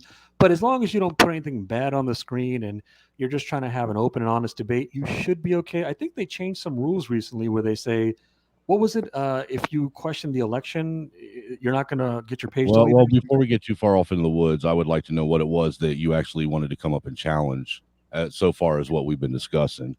Yeah, so it's the same 2 points. So one, how can are you going to just deny everything? And two, if you are wrong, how can anyone prove it to you if you deny everything? Well, let me answer that. So what are the things that you said science? What are the things that science or scientists agree with or disagree with what I've said thus far? What was that last part? What are the things that science or scientists disagree with from what I've said thus far? Mm-hmm. Oh, you're asking me what are they disagreed with? Yeah. Well, for instance, the general consensus, and of course, we both know that science is not built off of consensus, right? Sure. That's just not how it works. But the general consensus is that structural steel and concrete reinforced with rebar is still actually the best way to build a building, and especially a high-rise structure. It's the safest. So, well, so I'll give you an feel like- example. To answer your question, so like, if you want an example, I'll give you an example. Earlier, you were saying like, look, and I don't have your exact words. I'm not quoting you, but you said something like, look, if these were really unsafe, they wouldn't make buildings like that. You said something about how, like, you know what they're all thinking and why they did what they did. But really, the truth is, lots of buildings in the world, and especially in smaller third world countries like China and other places, they make shitty stuff sometimes, and they pay the price. And even in big places like America, I mean, remember that story where they had the submarine thing? It went underwater and imploded. Well, these were scientists who were there, and they made things that had mistakes. But the way to analyze it is you look at the majority of the buildings. The majority of the buildings have been being made for years and years, and they don't usually fall down. So once something catastrophic happens, you can fit the pieces. Well, this fell down not because Godzilla came, because two freaking big jets went into them. So you believe that the jets are what caused the buildings to come down? No, I don't. I don't think that was the direct thing. I think that led to a series of things that went down. It's been a while since I got into the whole 9/11 debate thing, meaning the details of debates. But I do remember, this might not sound like a good argument for you, but I do remember when I would watch the debates, I went in with an open mind. I saw the 9/11 truthers and the other side. And again, not to be a broken record, every time it would always come down to those four things. It would always happen. Now, if you want to talk about scientists, you do realize the majority of scientists, the majority have said that yes, the buildings can come down from jet fuel. It can go to the rate of gravity. Which scientists have said that? Are you talking about the majority? Are you talking about NIST? Who's that? What was that? NIST? I don't know who that is. Okay. Well, I haven't heard a single scientist, architect, or engineer that agrees with that statement. And I feel like, if I went on Google right now, which it's been a while since I got into this topic, but if I went on Google right now and I said, list of scientists who would agree that the buildings can fall at the rate of gravity, you could find some very easily. Well, do it and share your screen. I'm more than happy to allow you to do I'm that. already on it, boss. All right, that's great. All right, well, I got to move this thing. So, because what you're saying is that, again, and it's actually, did you see the graphic that I had up with the chunk of building above the impact zone and the chunk of building below it, right? And is this by the Asian sumo or? No. That right there is that's just a funny thing. That it's more believable that happened instead of what they claim happened. So that's just a funny little graphic. No, what I'm talking about, and actually, Snowman, do you want to bring that other one up real quick so I can show what I was talking about? The one with the two cranes. Two cranes. Yeah, bring that up real quick. Okay, give me 1 second. I think it was this one. Nope. Sorry. Nope. It's the next one. Give me a second, John. And are you looking at the screen also? Yeah, no, I'm looking at it. I see there's a white. Well, it's dark There now. it is. Perfect. Which one would hit the ground first, according to official Yes. numbers? What's the first one? Do your own research and respect the laws of physics. Okay. Yes. So what would have to happen is real quick. What did happen is that those two chunks at the top there did reach the ground at the same time, right? In the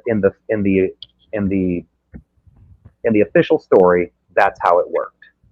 That untouched chunk of building that apparently was just smashing through the rest of the building, right? Reached the ground at about the same time that it would with nothing but air resistance. Basically, it went through the path of most resistance, and there was no time for energy conservation or anything else. Like no time to change from static energy to kinetic energy. There was nothing. So you feel like scientists would completely disregard Newton's third law, along with, again, the laws of inertia, the laws of energy conservation. We've thrown those out, is what you're saying. Okay, so I appreciate the question. Now, I'm going to give you an answer that I know you won't like. I know you're not going to like. Can you have an open mind to what I'm saying? Just try to let it swirl around. Don't just dismiss it. Can you have an open For mind? sure. Okay. In the years that I've seen debates, one of the best things that people do when they're on the conspiracy theory side is they get some science that they know the majority of the population will not know and will not answer. And they'll say, well, how do you explain Albert Einstein's theory of evolution of a black hole when Mars had an interceptor? Something that's really complicated that most morons won't know. And of course, the morons don't know it. So then the conspiracy theorist wins the argument. But when the conspiracy theorist is actually debating a scientist, I've seen this a million times, the scientist will actually answer the question and say, here's how it happened. Here's my explanation. Here's how it can happen. Here's how it did happen. And then the conspiracy theorist will just say, well, then you're not a good scientist, or there's other scientists who disagree with you. So my answer to you would be, I am not the right guy because I'm not a scientist to debate you, but I'm pretty sure even if I was a scientist, you wouldn't accept it anyway. So what aboutism as an answer, a rebuttal? Like I said, no, it was like I more said, like the first guy who's debating me, at least he's a little more reasonable. I don't know, the other guy just seems like he just doesn't care about anything, actually. Dude, I haven't said much. I've been I think the problem I didn't is say you said too much. I think the problem with the analogy you gave just now is that the science that we're talking about, this isn't complicated. You need to be a scientist to figure it out. This is 8th grade physical science. Okay. You know what I mean? So I not only do I not expect you to be a specialist, I wouldn't need you to be one to understand these basic physical science concepts. But I mean, you do realize, like, maybe I shouldn't assume, I want to ask you, you do realize if you were to take a poll and you were to go to universities or private enterprises or governments, wherever there's scientists and medical people, and don't just say, do you believe 9/11 is an inside job? And I'm not talking about the people who say, no, it's not true because they didn't do research. I'm talking about the ones who did research. If you want to talk about 8th grade science, the majority of these people, including the ones who teach 8th grade science, would not be on your side. How would you logically explain that? Well, it depends. If I were doing a poll, right, and let's say we were talking about this subject specifically, right? If they were able to answer anonymously, I guarantee you that they would answer properly, or what I would consider properly, right? Well, how would you be able to guarantee that? I could guarantee it. In all the pollings that I've seen from private companies and public places, I've rarely found people who would say, well, yeah, there's something sketchy about 9/11. See, it's funny though, but if you actually look up polls on Google about whether people believe the official story or not, those numbers don't agree with you either, even though opinions don't really matter when it comes to empirical things like the laws of science. No, I understand, but I'm not talking about Mr. and Mrs. John Doe, pun intended. I'm talking about people who would actually be in the medical field, science field. Right. What I'm telling you is that, if I can respectfully, I would yes. like to make a point that's actually rather valid. If you were to take a poll today about 9/11 and take a poll pre-2020 about 9/11, I'm pretty sure that your results are going to be dramatically different. I agree. That's probably true too. No, I agree. I could also find you a poll that said Jon Stewart is the most trusted name in news. But not today. It definitely would have been bigger like 5 years ago. Sure. Yeah. Definitely. Right. Definitely. No, I agree with you. And I would never go by opinions and beliefs. Like I gave the doctor argument, I would only rely on people on topics that I didn't know about. So if I was talking about anthropology, I hardly know anything about anthropology. So if I'm going to figure out what's in the dirt and what are the roaches doing and why are the plants going this high and all that, I'm going to rely on the anthropology people. I'm not going to rely on people. The thing is, though, is I do have actual understanding and knowledge about how metal melts. But you're not the only one. I know I'm not the other one, but I'm actually talking about something that I know. Right, but you're not the only one. That's what I'm saying. But does the fact that I'm not the only one, does that negate the fact that I'm talking about something that I understand? No, but it also doesn't negate the fact that there are more people who understand it and wouldn't agree with you. And maybe. where do you get that metric? Well, but have you ever heard of? How can you quantify that statement at all? Well, first of all, your friend there had a lot of quantifiable statements. Like when he said, "I can guarantee this," you never said, "How do you quantify that?" So I don't know why you're questioning me. He wasn't challenging me. Because see, look, you're using another debate tactic right now where you try to get this on a level playing field where we're talking about experts and people that know things and people that have understanding. You even premised it by saying, like I wouldn't get on here and talk about geology or geography if that's not something that I specialize in. I wouldn't be qualified to do so. But I did melt metal for a living. I am qualified to talk on. I do understand flashpoints of metal and how metal reacts to heat. But I'm not denying your educational and the thing is you went right to, but you're not the only one. Right, but that's a very so what you're doing is you're discounting my knowledge that I actually have because I'm not the only one. But you said to me you're not the only one. You agreed, didn't you? Right, but what that is an appeal to authority fallacy. Right. No, it's not. Remember I said to you earlier, like the doctor argument, there are lots of topics. The doctor was one argument. I could give you a million topics where all three of us here are not experts in. So when we, at that point, are not experts, what do? We either have no opinion or we go, what do the experts say? Now, this guy is telling me, hey, look, I'm very educated. I know this topic. I know what I'm talking about. Why don't you believe me? That's not an argument. True. What I'm saying is an argument. Saying that a bunch of other people know it, so I'm going to take their word for it. Isn't an argument either, though. It's not an argument, but there's a difference. Because see, I'm kind of lost now because what we've been doing up here really for the last probably 20 minutes now, we haven't even actually been addressing the topic. We've been sitting here addressing debate tactics. I'm sorry, I'm not making you happy, Your Majesty. If you want me to leave, I'll leave. Really? Well, I don't want you to yet because look. I'm debating two people. I'm debating two people here. It's funny that you can sit here, dude. You've literally come up here and said, it's. You can typically see this, or this is how the people react. But when I make any single point, very reasonable, defensive, sir. I know I've been very. First of all, you've been defensive. I'm reacting to your defensives, and also in this whole time I've been here, there's one guy who's been fair to me, and there's one guy who's been passive aggressive. That's what you're doing. You're trying to play good cop, bad cop too, because you're debating two people. And what you're doing is you have a pride issue where you're trying to find. No, I don't have a pride issue. What it is I'm making sense, and you don't want to hear what I'm saying, so you're trying to attack me. All right. So let's just recap. Honest framework. Let's just recap here. You've interrupted me more than I've interrupted you. You've gotten a little bit. I'm not saying you're cussing at me. Casey, do you want to play the tail of the tape? Can I finish? Can I finish? No. Oh, I can't finish? No, I was answering him. Go ahead and finish. Yeah, no, I'm just saying.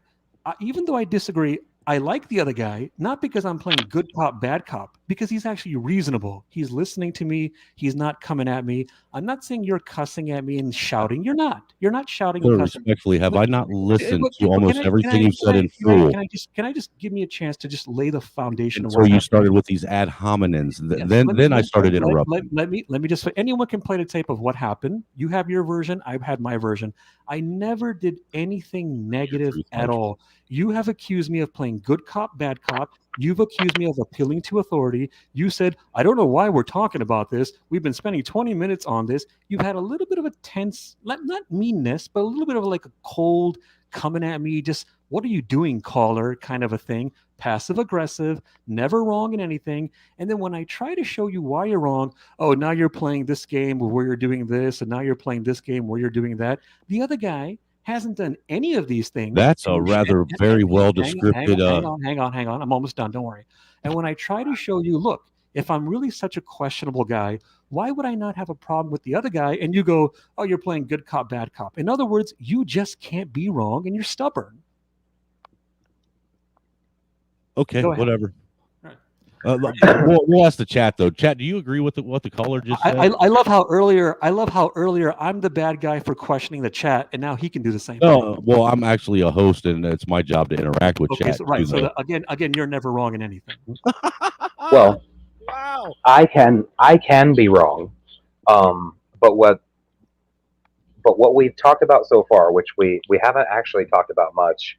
Because we have actually talked about debate tactics more than actually what we're supposed to be talking about. Instead of debate, we're not even really necessarily supposed to be debating. Although I will say, I would like, if you disagree with me, I would like to hear why. Right? No, so actually, as a reminder, we haven't yet. And as a reminder, when I came in here, I actually told you guys I'm not actually here to debate you. I wanted to understand your logic. So when the other guy says I don't know why where he's going with this, he's not paying attention to what I said when I first called in. But see, if you wanted to understand our logic, then you wouldn't be sitting here going debate tactics, and you would have allowed also what we were talking about to actually evolve further. That way, you can actually get an understanding. Rather, we've been sitting here talking about debate style A, B, C, D, and why the angry snowman's a big bully. And that's why I said to you earlier, if you don't like my call, if I'm annoying you, I can leave then, Your Majesty. No. Well, I wouldn't like you to. All I've asked is for you to. Never mind. Hold on. So, by the way, if you want, intellectual enough, I'm too blue collar for this. I guess. By the way, since you mentioned about the chat room, you wanted to see what the chat room says. One of the people said I'm part of the Illuminati. Just so you know. Well, there I get told I'm racist daily. Suck it up, buttercup. Okay. I'm being sarcastic. It's a joke. Okay, so here's my thing with your analogy of going around and taking a poll. Now, you and I both know that this subject specifically has been drastically politicized. Yep. Right? Yep. Yep. Hold on a second. Somebody's going to be coming up here.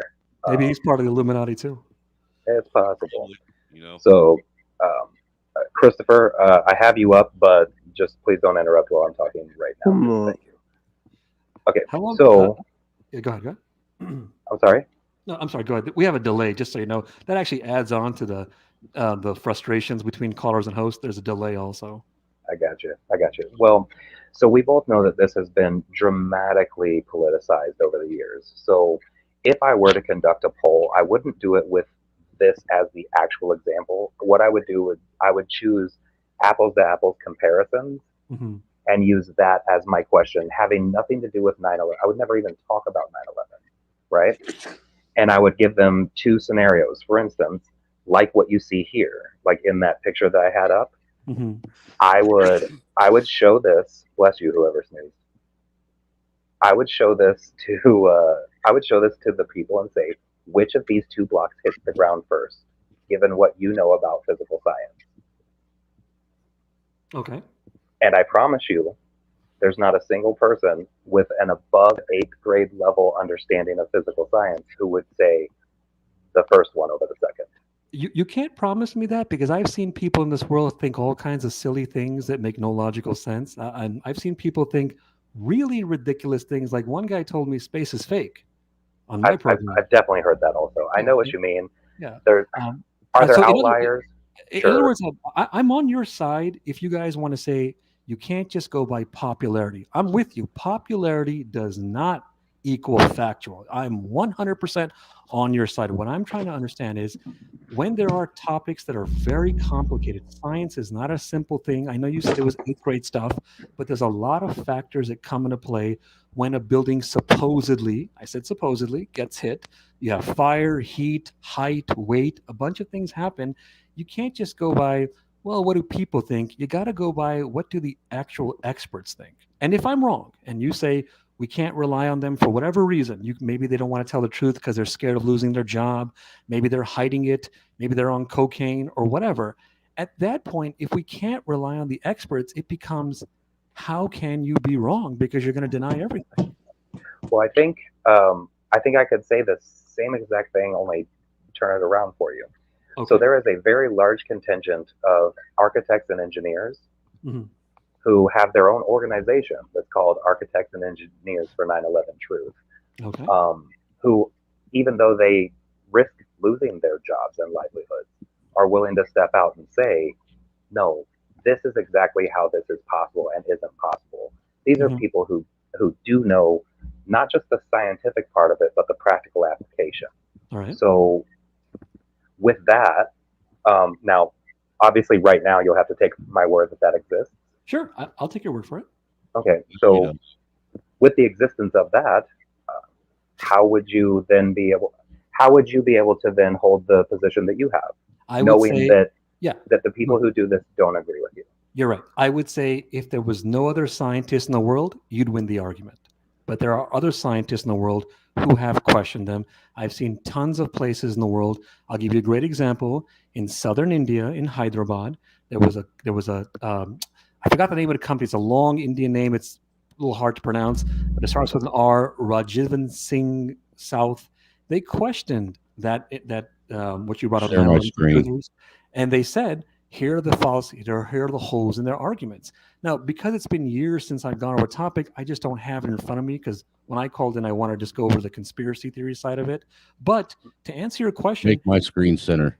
to answer your question, it's not that your argument is bad. Your argument is great if there was no one else in the world, but there's more people in the world. They're not going to agree with those guys. You know that. Yes, I know that you won't get a perfect consensus. You can't get a perfect consensus on anything. I agree with you. No, you can. You can get a perfect consensus on lots of things. Like, for example, Michael Jordan fans are the worst sports fans of all time. No, I'm joking. Right. But you see what I mean, right? Like, for instance, I could do a poll in the chat right now. Should puppies be murdered? And at least one person would say yes. Right. You're right. And that feels like something that we could all agree shouldn't happen. 100%. You know what I mean? Yes, you are right. And I do polling all the time. I see that people have all kinds of silly answers. But remember, we're not talking about pollings for John Doe's, pun intended. We're talking about polling from people who are in the field. No, you don't mean in the field of like architecture and engineering. I'm talking about demolition people, architectures, scientists, people who were there as witnesses. Oh my Lord. Hold on just a second. I'm sorry. You guys continue this conversation. My dogs are going crazy and I have to find out what's going on. All right. I wonder what's going to happen next. Hello? Go ahead, Hood. You can have it. I can bring up anything I want, or? No, I was talking to Christopher. He can have it. He can talk to you. All right. Hello, Christopher. You guys hear me? Hello? Yeah, I hear you. Christopher, are you there? Hi, Christopher. Can you hear me? Might be the Illuminati. This is awkward. I don't mind. I can take over if you want, but you said not to, so. No, I mean, if you're going to stay on the topic that we already have laid out, then you can speak your mind. But yeah, you're not going to just take over the panel. No, that's fine. It's your show. No problem. If you want to stay awkward, like you said, we'll keep it awkward. Okay, I'm back. I apologize. No worries. Sorry, this is very important to me, but my dogs are super important to me. No, I'm a big time animal lover, man. Trust me. Well, I didn't want to say something disrespectful and run your guest off. So. Well, I appreciate it. That's an example of him not doing anything negative, by the way. You see what I mean? This is what he does. Oh, you mean like the Michael Jordan jab you did beforehand, right? Are you going to compare Michael Jordan jokes to the way you act about being disrespectful? Well, it's funny when you do it, but when I do it, it's being logic on you is amazing. Yeah, I love the difference in definitions when you made a good point. You made a good point. Actually, I want to be fair to you. You saying that you don't want to say something disrespectful and run me off the program is the same thing as me saying, "Hey, Michael Jordan fans are the worst sports fans of all time," because that's offensive to you. It's really not. I just knew that it was aimed at me. That's why you said it. I wasn't aimed at you. Are you serious or joking? You think I aimed that at you? I didn't even know you. I just came in and found your program randomly. That's the name of my page, or one of my pages. Respectfully, every single time I have opened up my mouth and gave one small opinion about anything, you have fallen back into a defensive posture. That's not true. You're lying. What are you doing right now? Oh, are you saying every time or right now? What's your argument? Well, so far, if we go back and play the tail of the tape, I'm pretty sure it's been consistent every time. I'm pretty sure I'm not. I'm very good at understanding how to act with people and how to react, and I know how you acted since the beginning. And the other guy didn't act like you. If I'm wrong and you're right, I would be. Hey Casey, because saying you're a LeBron James fan, I would be pointing the finger at both you guys. Me saying a joke is being no problem. Where's the other guy? He was more reasonable. Where's the other guy? Well, did anything get accomplished while I was gone? Was anything said? No, it was an awkward silence. It was awkward. All right. Well, I asked the guy if you want me to take over or anything, but he said no. So I just waited. Sorry, that was another person who was in here that just. Which is by the way, is there one host? Who's the main host? We're co-hosting. That is you know what the inquiring minds would like to know. We would even like to know that. Yeah, we're co-hosting. By the way, did I say anything defensive? I mean, there was definitely defensiveness from both of you, actually. No. The joke was because he said every time he said something, I was defensive, and right now I didn't say something defensive after he said something. So I was like sarcastically, "Hey, did I say anything defensive?" My God, I feel like I'm on a TikTok live stream for the first time ever in my life. I missed the nuance. So back to what you had said right before the dog situation happened, and again, I do apologize. No, it's all good. Man. I love animals, man. If you actually knew the details, you might actually question me. Well, so that was I've not heard any demolition experts say that didn't look like a controlled demolition. So now this is somebody I know is not. Can you say it again? Your co-host was muttering something in the background. Can you say it again? Sorry, I was just saying that I've not heard of any. Not to say that there aren't a few, but I've never heard of any demolition experts that say that did not look like a controlled demolition. Oh, did it? Look, Governor Casey, respectfully. I'm not going to continue to sit and listen to a bunch of passive-aggressive fucking comments from some liberal twit and continue to keep my mouth shut, dude. Either get this shit under control.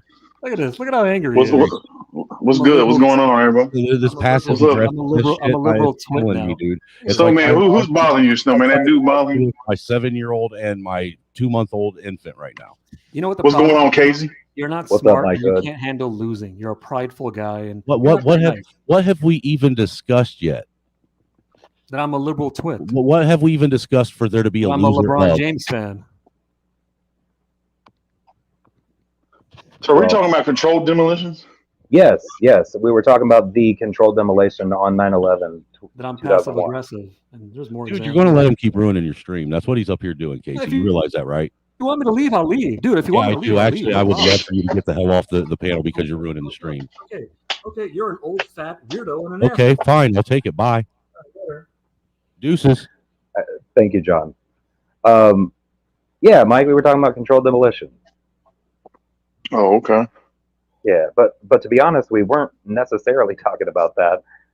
We were talking more about the fact that real quick, I just want to point out now he can go and tell everybody that the big, mean, scary, bully, conservative MAGA guy kicked him off a panel and wasn't willing to listen to him because I said, "Yeah, I want you to leave. You're derailing the conversation. Bye." He probably was trolling the whole time. He was. Well, which is a shame. Casey, I understand that you were trying to come at it in good faith. But what I really want is I'd like somebody to present a question or an actual argument. He wasn't presenting any questions about anything. He was bringing nonsensical arguments. Basically, like derail the conversation. That's what everything he questioned had nothing to do with what we were talking about. Right. It really didn't. Until I get he was getting towards the point, but never actually got to one. So that does kind of suck. Because when he got questioned about it, then I was being a big, mean, scary bully who was being aggressive towards him. Yeah, more than anything, it seemed like we were getting an appeal to authority fallacy pretty much every time. Lori, you're not liberal, you're Canadian. Did somebody just call me Paul Wall? Yeah, Paul Wall, baby. See, look, like I haven't brought up the wiki page for the architects and engineers for 9/11 truth. And I did that on purpose because I like it. The thing is when he was up here, he didn't even he didn't even broach any of the topics.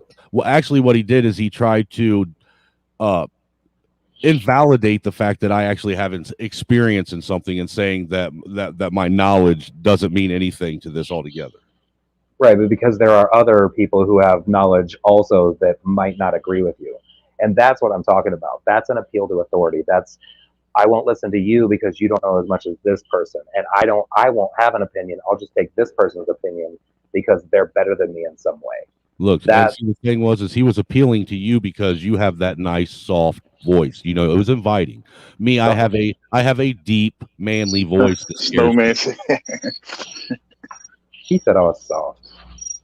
No, I'm not saying you're soft. I'm just saying your voice it's more reassuring. It's pleasant. Whereas my voice, it's something that you would run from if you were in the woods and you heard. I guess Snowman trying to say he took your kindness for weakness. Yes. That's what it sounded like. So Micah, this is my first time actually meeting you. I know of you because of Snowman and Nunya. So Oh, okay. All right. Yeah, nice to meet you, man. yeah, that's why I wasn't worried about bringing you up. You are Oh invoked yeah, on yeah, Nunya's page all the time. yeah. Snowman known me for years ago. That's what I hear. Me and Snowman cool.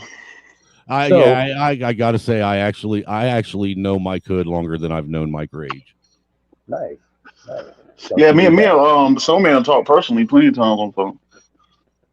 All right. Well, what were you coming up to talk about? You wanted to talk about Now, the I was kind of 9/11? just kind of jumping off with you. Oh man, I mean, the whole stream about 9/11. We okay, 9/11. I guess 9/11 can lead into other things. I guess what y'all kind of getting at. It can, but I'm really trying to stay on subject because I Yeah, do go want ahead. people to Yeah, have information. Um, so since we're on the subject, how old are you, if you don't mind me asking? 37. All Lies. right. So what were you doing? Come on now. What were you doing when 9/11 happened? Walk me through your day. No, I was in high Masturbating. school. Then yeah. No, I was in high school or something. I think I was in Yeah, the you. classroom or something. They said something like they said Japan or something hit the World Trade Center. You know how people start rumors first when Right. the news hit. There was rumors happening from the news on that day. Yeah, exactly. Yeah. Yeah, in fact, actually, the Snowman, one of the videos I sent you, it's the one that says people reacting in real time. That one's really interesting because Let the me see if that newscaster, one's Rumble or if that one's YouTube. it's it's the YouTube Okay, one. I got it. Yeah, I actually that's one I saved to. I got it. I got it saved in a file. Yeah, we can actually play that one up here in a bit. But what's crazy is you got this newscaster that's up there. She's up there in the helicopter, and she's talking about how she's been told that nobody saw the first plane. Nobody saw it at all. So, and she's being told that it was a single engine plane, prop plane. Now that's Yeah, the they did story. say that first. Yeah, yeah, I remember that now. Yep, that's what And it was we've just a also little prop plane. Yeah. Mhm. Now, and all of a sudden that turned into something different, right? So that's pretty interesting too. But then there's other video on here where they're watching it in real time, and that's the second building starts going off, and the dude videotaping it, he's like, "Oh my God, that's crazy! It just blew up." And someone was like, "On the news, they said it was an airplane," and he's literally videotaping it, and he's like, "There was no plane," and there was a whole bunch of people there around him. Not one of them was like, "Yes, it was. We just saw the airplane." So, like, there's really interesting things that are happening. You know what I mean? And every interview for people that did see a plane on that day, every single one of them except for one that I'm pretty sure was a plant, but we'll get there. Um, every one of them was talking about how the plane that they saw was a small, all black plane, no windows, probably a military plane. Um, so it's really crazy how that turned into jetliner. You know what I mean? Hey, it's kind of crazy. Yeah, it's weird. Based off of the news people telling us that. Because you remember when the news lady hicked up and said the building 7 was collapsing and it didn't collapse yet. Yes, So and that was one I forgot to bring that one up. It wasn't So the second one that collapsed. It was actually Trade Center yeah, 7. 7. Yeah, Yeah, so 7. they Yeah, said the BBC News. Yeah, they said Tower 7 had fell and Tower 7 was still standing while they said it had just collapsed. yeah, well, in a live shot behind her. Right. Yeah, it wasn't just that That's it was one of the still. ones on that web page that you showed me that they scrubbed. They won't let you see it anymore. Yeah, that's. Oh, it's gone? Yeah. That shit's crazy. We've got somebody trying to come up that I don't know this name at all.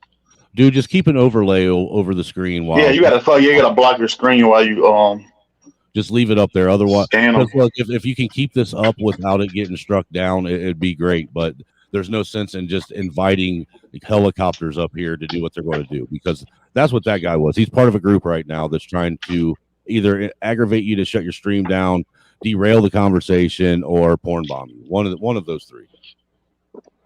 Well, luckily we've only had 2 screamers. So I mean, there's that. But we have Manja Maestro screaming. See? So It's so weird though. Like, why? You know what? Don't even bother letting people up that you don't that aren't regular names in your chat. Yeah, that's just weird. Yeah. It don't make a lot of sense to me. I feel like I don't know, like what group would be doing such a thing? Like, Ain't like we got classified information. right? It's actually information everybody should have. It's Freedom of Information Act. Yeah.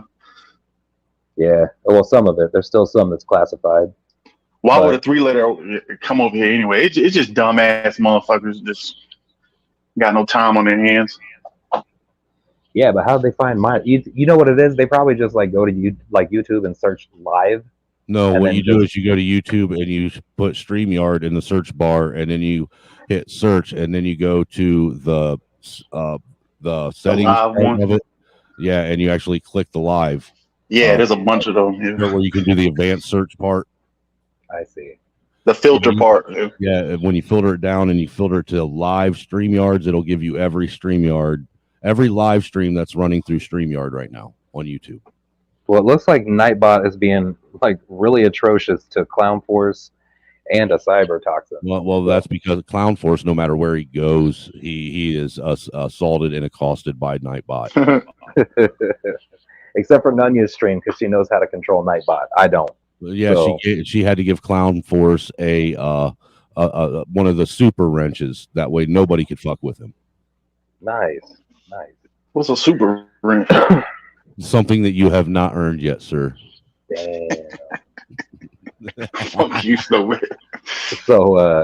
so you know what's crazy is that day, the only questionable thing for me that day was really the reports coming in about, like, it was 5 airplanes that were hijacked. There's supposedly 5 of them. We only found 4. One looked like somebody dumped a fucking one of those dropped off fucking dumpsters in the middle of a field, and one magically Pennsylvania, like some fucking like the Trix rabbits and shit.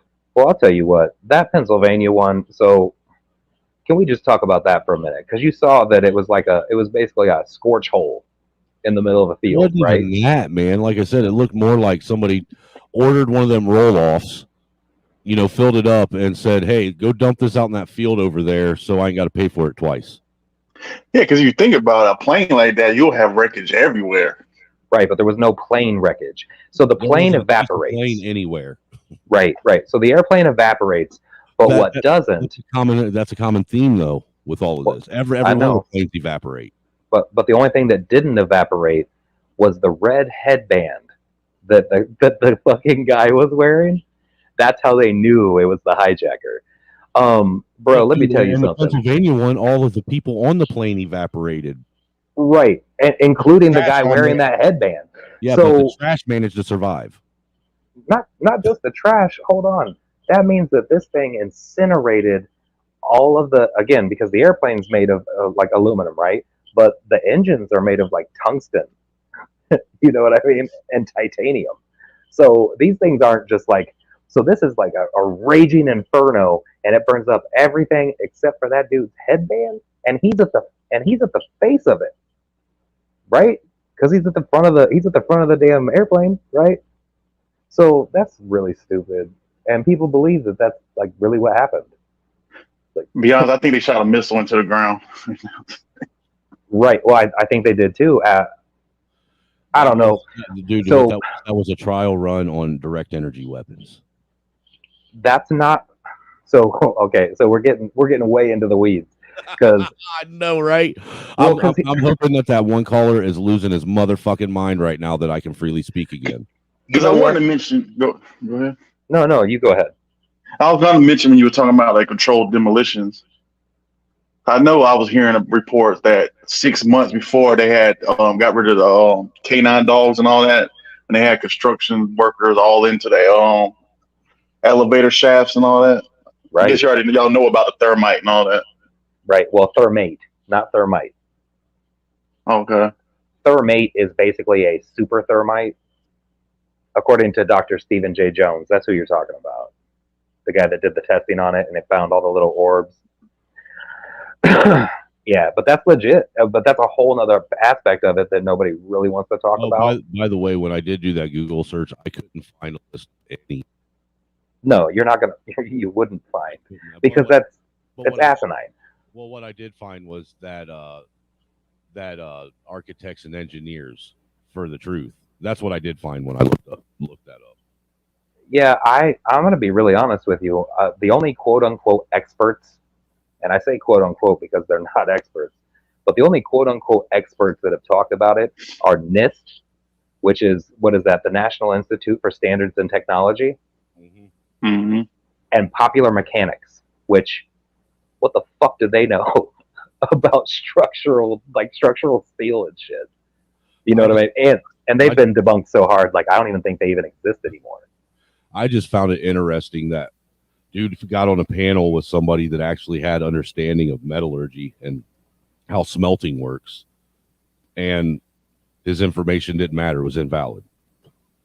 Well, what I found using none of his fallacies or any of his backdoors, he was actually using his backdoors on me now.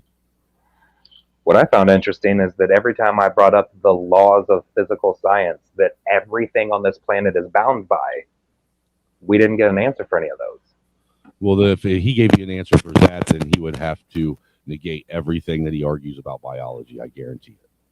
Well, anything really, because we're not, and again, science isn't built off of consensus.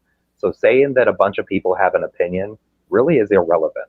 I don't give a fuck what anybody's opinion is. Settled either, respectfully. To say the science is settled is a disingenuous, fucking fallacious argument right from the rip, because science is never settled. It's always evolving. Well, actual science is, right. That's the idea of it, is to question things. So, but that's getting lost. That's getting lost in the language nowadays. But that's my point. Like you don't have to be a scientist to understand these basic principles of science. Now, you might not know the names for them, right? Like again, when I was talking about the laws of energy conservation, I mean, just off rip, do you know what that is? Maybe not. But when I talk about the exchange from static energy to kinetic energy, from stable energy to energy of movement, like there is that process, that handoff takes time. So that completely stable structure underneath the impact zone, completely untouched, that is all static energy, because everything is energy.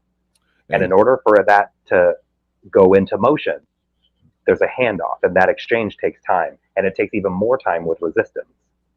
So that's why that graphic that we had up is so important, because in order to believe the official story, you have to believe that of those two pieces. Mike, did you see that when I had those two, the thing up there with the two cranes? Yeah. Doesn't there have to be something official about the story for it to even be a story that's official to begin with? Well, you're right, but the official, goddamn, these dogs are going crazy again.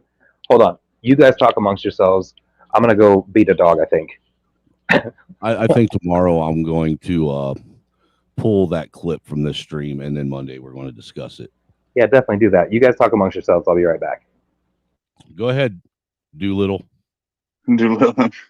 Now, there's some other thing I will say. I want to case here too. Like, if you go into like this is we ain't to talk about it, but you go into the occult aspects of 9/11. There's some lots of serious stuff on that too.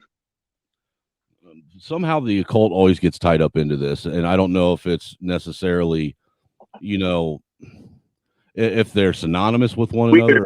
Just a coincidence. It's because you think about Revelation 9/11, Apollyon, and all that. Then you look at the Statue of Liberty. That's Polyon. It's some weird shit, man. I have to go back to my notes. Bring that. You might have to do. He has to do a part 2, maybe on the occult aspects of 9/11. Just for me, my issue's always been, like I said, I know how long it takes to melt down, just a inch thick by maybe 12-inch long piece of steel,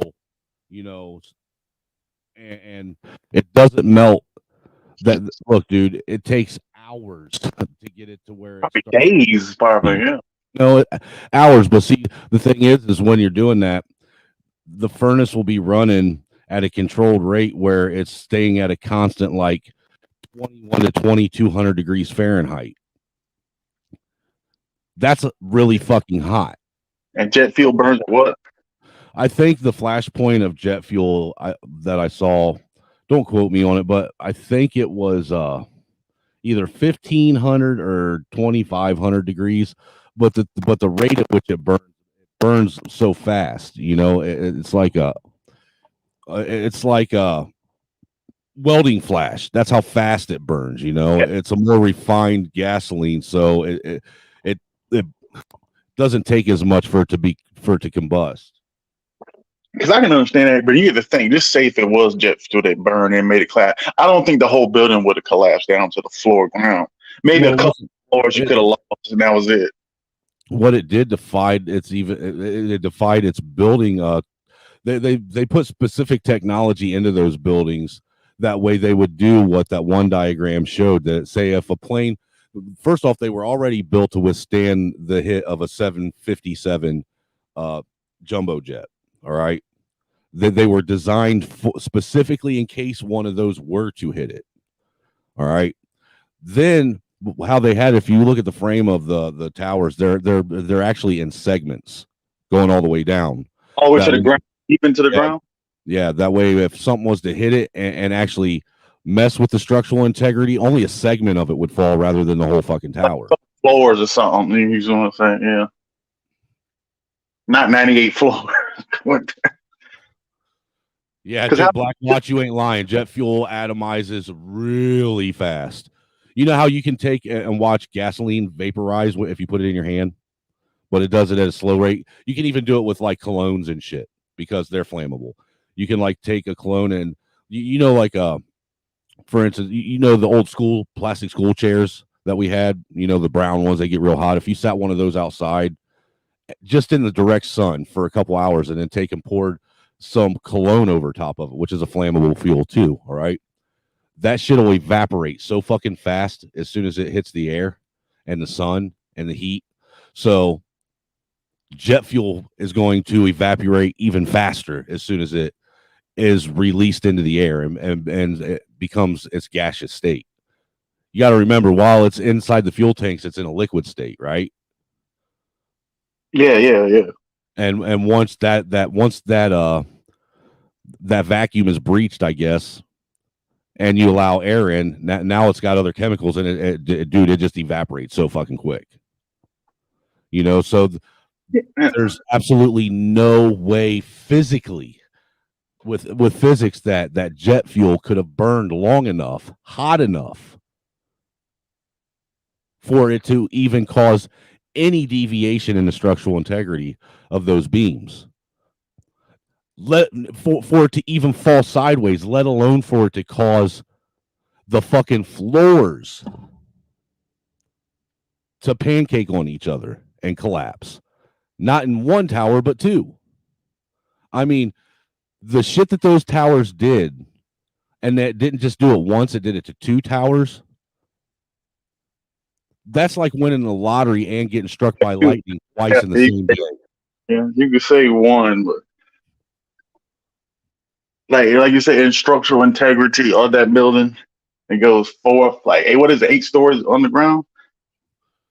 I thought the basement was 10 stories with the basement and the parking garage underneath. It's the foundation that's connected to the building. Look, dude, I know this much.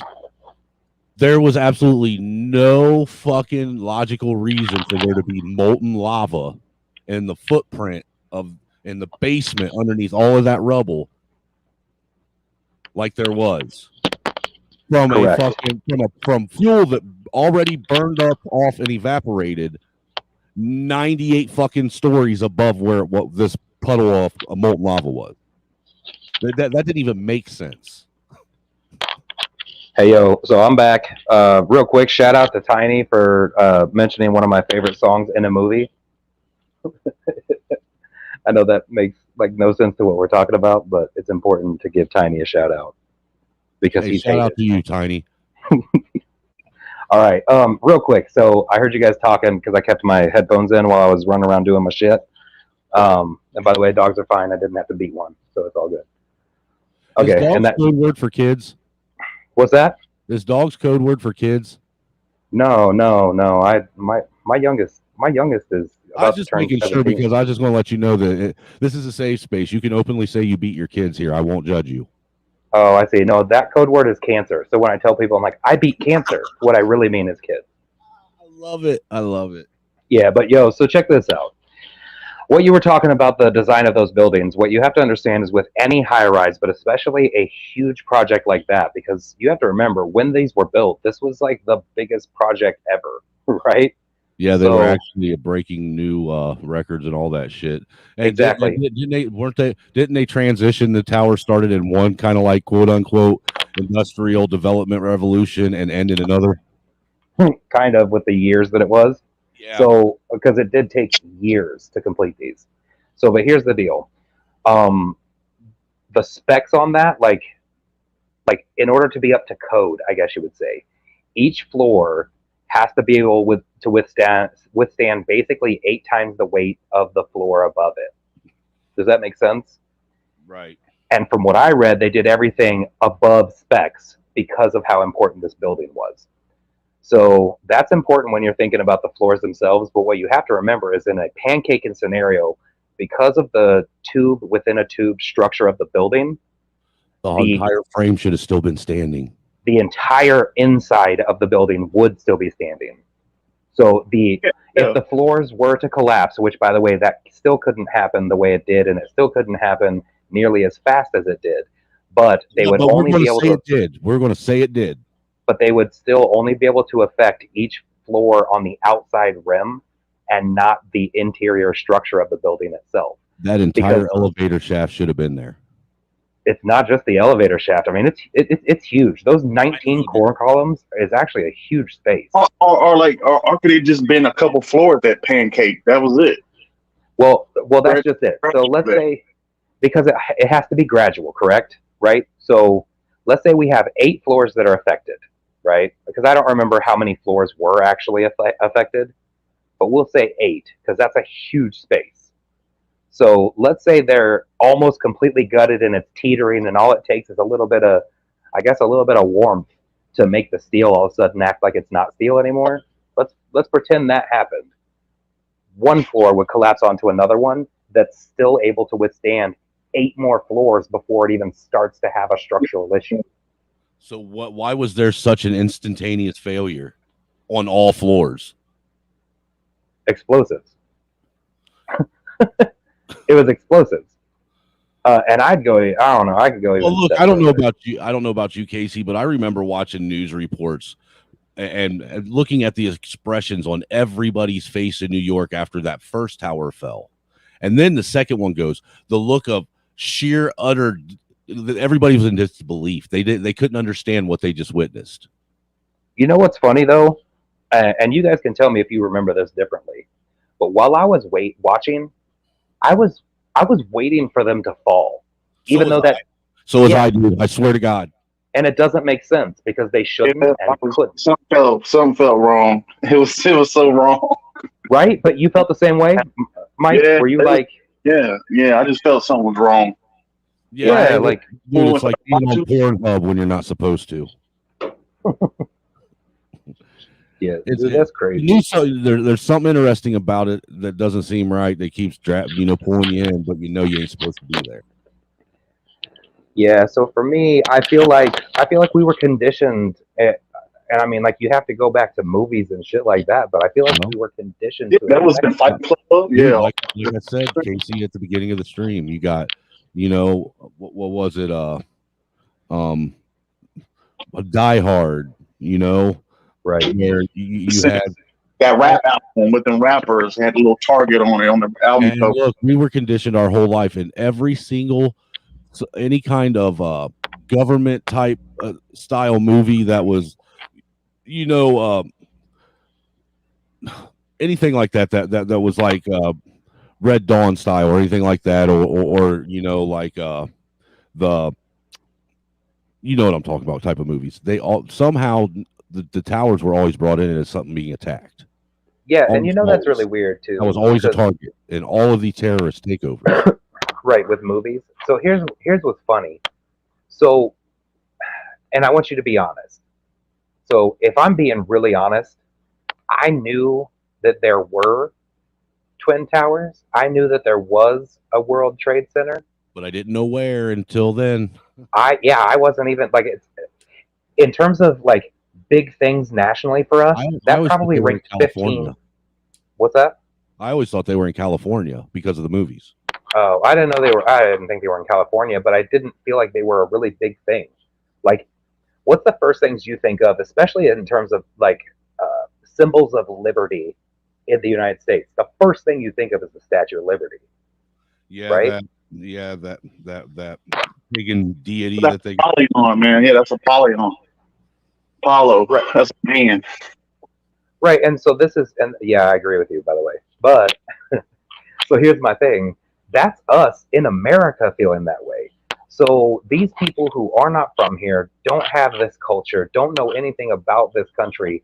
Do you think that they're going to be like, oh, well, yeah, the World Trade Center is definitely the spot? Like, you know what I don't mean? even look. Is that where like Wall Street and all that shit took place? No, I mean that's in So Lower Manhattan. What was really going on in there then? In the World Trade Center? Yeah. Does anybody, other than the people that worked in that building, does anybody really know for sure what they did in there? I mean, there was a lot of businesses in each of the floors. Right. It's basically like a huge office complex. It's like a strip mall going up instead of out. Yeah, with multiple buildings, by the way. Clearly, because Building 7 is number 7 out of all of them. The towers are just 2 of the buildings. So yeah, I don't know. You got to think about it. After the World Trade Center, now they go to a memorial. It's a big black square in the ground, like with a pit, with that whole another square in the middle. Talking about the reflecting pool. Yeah, if you want, yeah. Yeah, I don't know. I've never been. All that symbolizes a cult. You got to think of Polygon and Artemis. Artemis was his sister. Yeah. In Revelations 9:11. So you're taking this to occultists instead of like. Yeah, that's deep. Yeah, that's way down the rabbit hole. Not necessarily. Do you feel like the people who are in charge of our government are hardcore occultists, and this was their major sacrifice? Yes, they're advanced occultists, not like your occultists down the road or Aleister Crowley. These are they're higher than him. Let me ask you this: is there any way we can go through history and document any kind of mass death or genocide that happens at a consistent rate, as far as every so many years that happens? Like every 25 years, do we see an incident like this, not just in America, but somewhere around the world? Well, you need sacrifices, man. You got to sacrifice people to gain power. Yes. But yes, the answer is yes. So that can actually be quantified and be shown in real time. Yep. Well, yeah. I mean, think about, you've got like that situation in Rwanda, right? The genocide in Rwanda. You've got 9/11. You've got the concentration camps of World War II.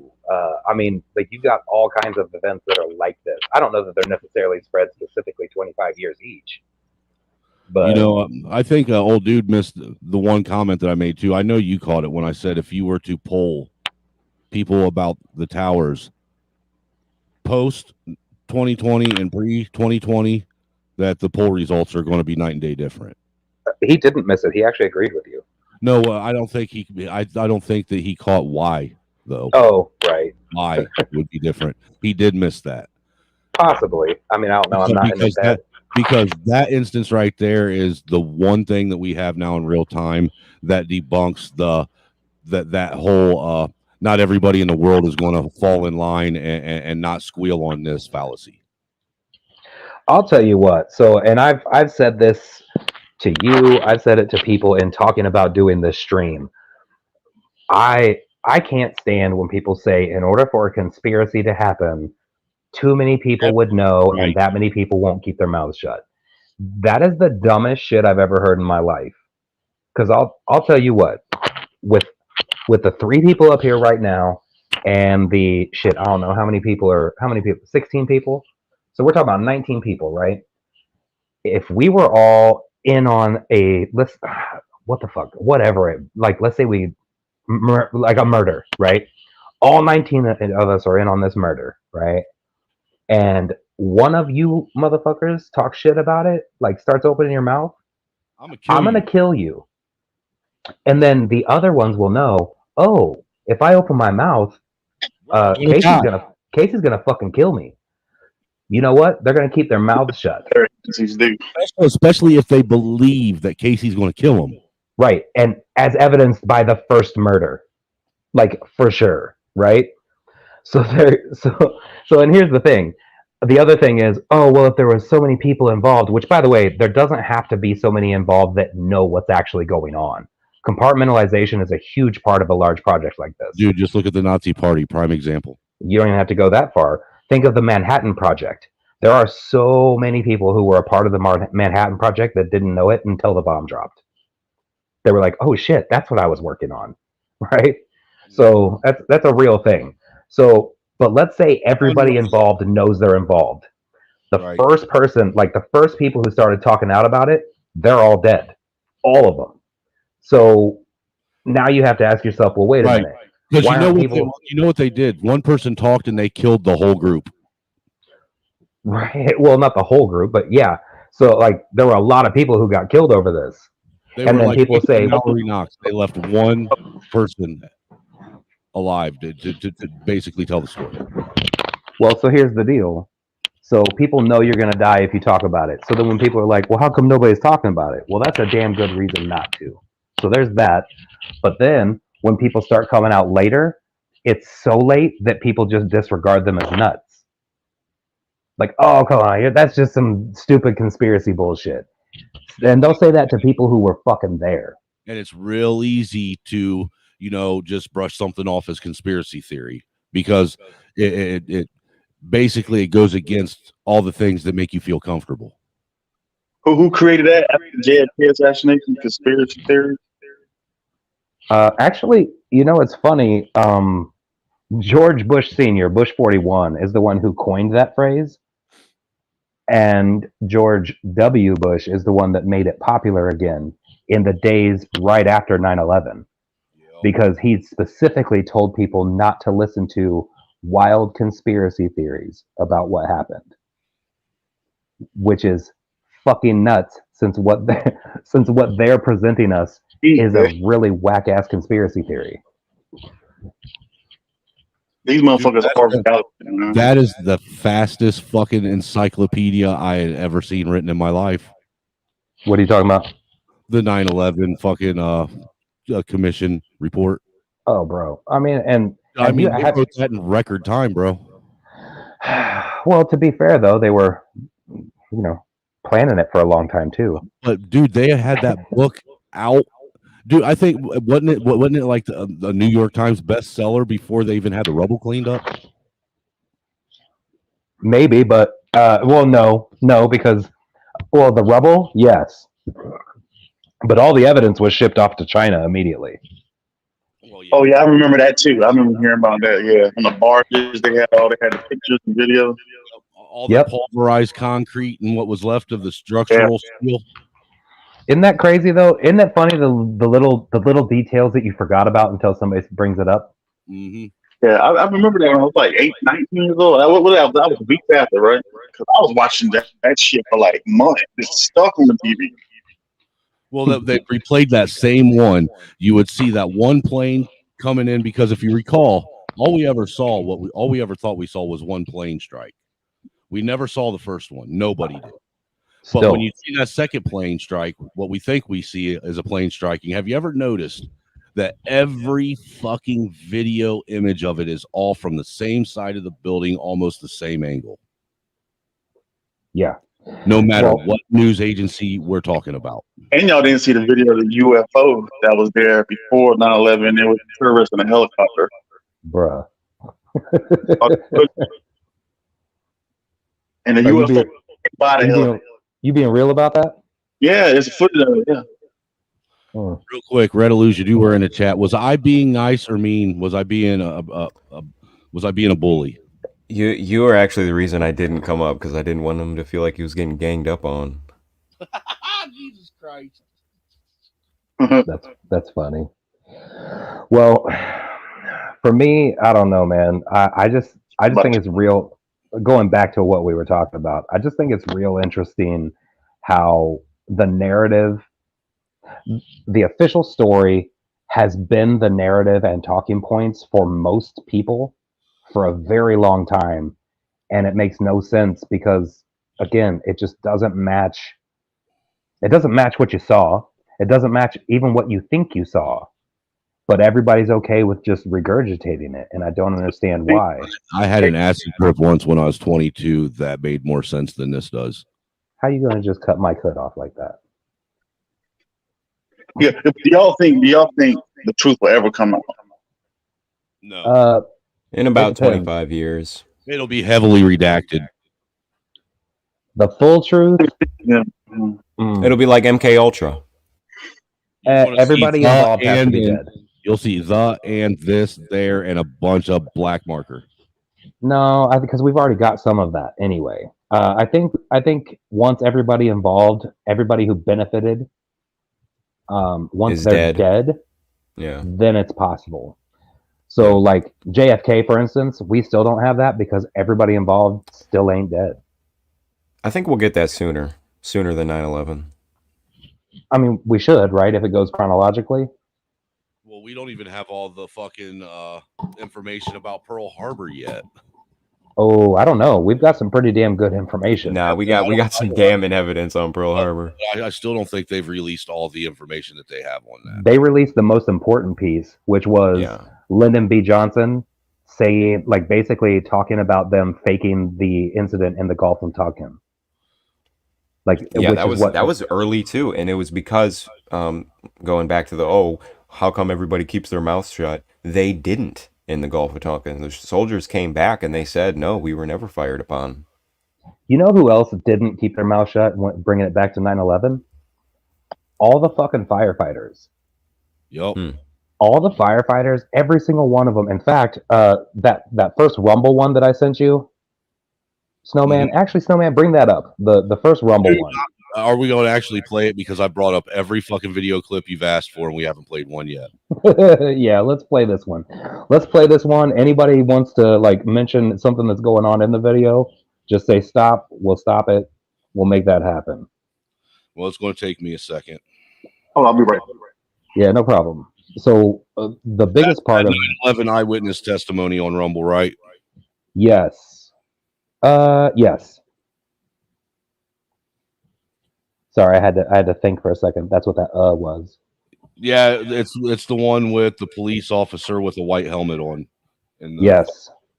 And you'll hear the one where he's like, and it went boom, boom, boom, boom, boom. It's not just him. It's news reporters. It's people on the scene. It's everybody saying all of secondary explosion and 4 explosions. Dude, and the thing is when you go back and rewatch it, you can see the explosion. Oh yeah, what's with all the feedback?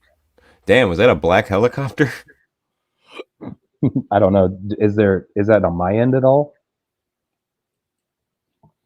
I don't know who's ended on it. It's weird. It's like I was muted. I think I heard it from you, Snowman. Dude, it almost sounds like somebody when they use one of them RF interference things. You know what I'm talking about?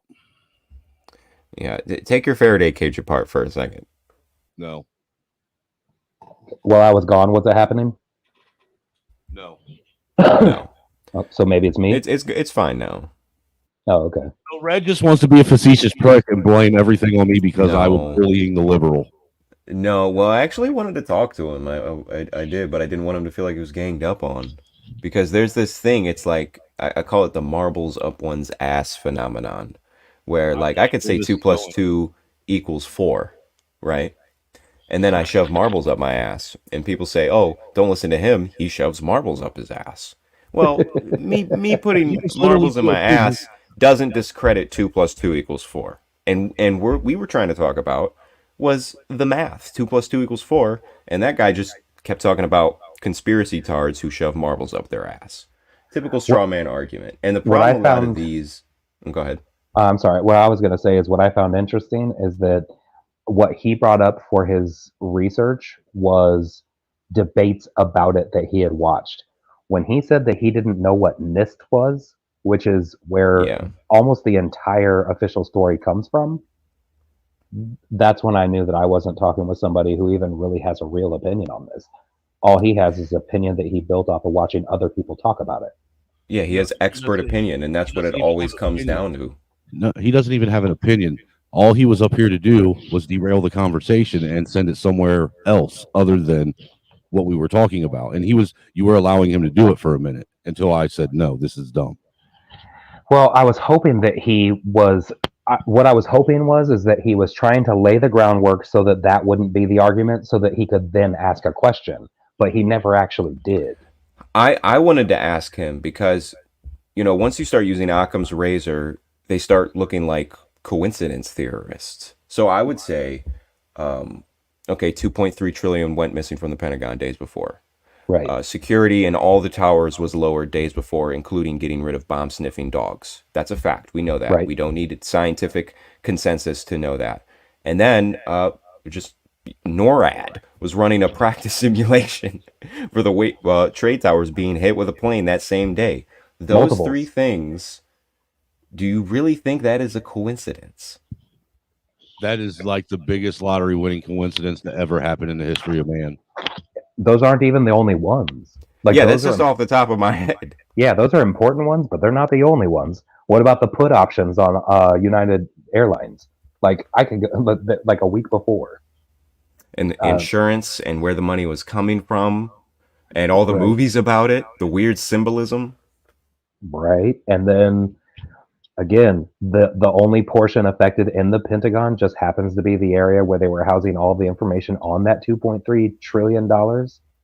Yeah. We're living in a period of time where people are just denying the existence of a false flag attack when that's literally all of military history since the 1600s. Well, look, the fact that not a shred of a single plane ever fucking emerged. Look, not only a shred of a plane, no evidence of a fucking passenger from a plane was ever produced. No, that's not true. In Lower Manhattan, there were definitely body parts everywhere. I don't think they found a piece bigger than like a jawbone. I don't know if those were from the tower collapsing or the plane. I thought the biggest piece they found was like a finger, but I could be mixing Harry Potter.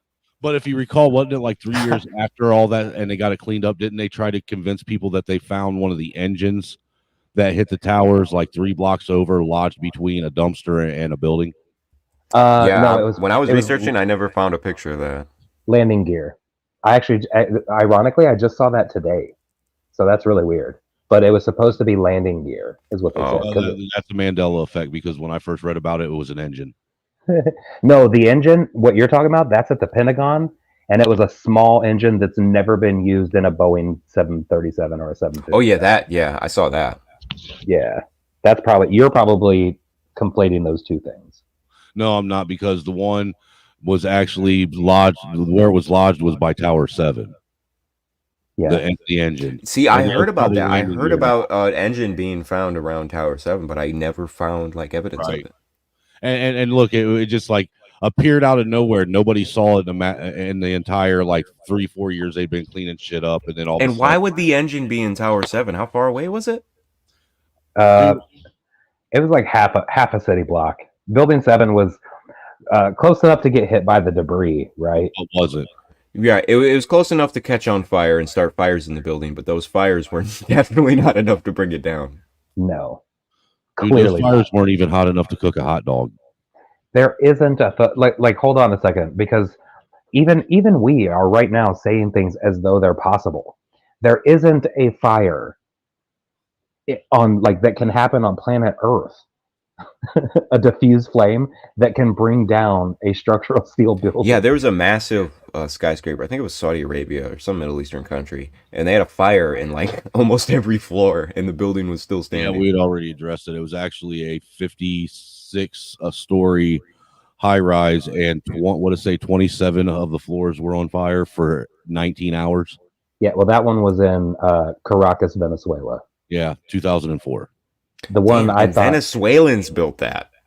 right. Yeah, they aren't Not even to code. That's a third world country. Right, definitely not to code. That'd be my guess.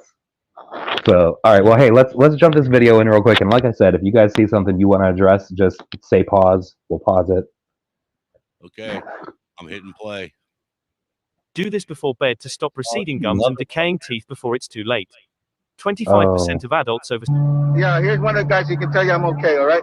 Here, hold on. You want to call your mother or something? I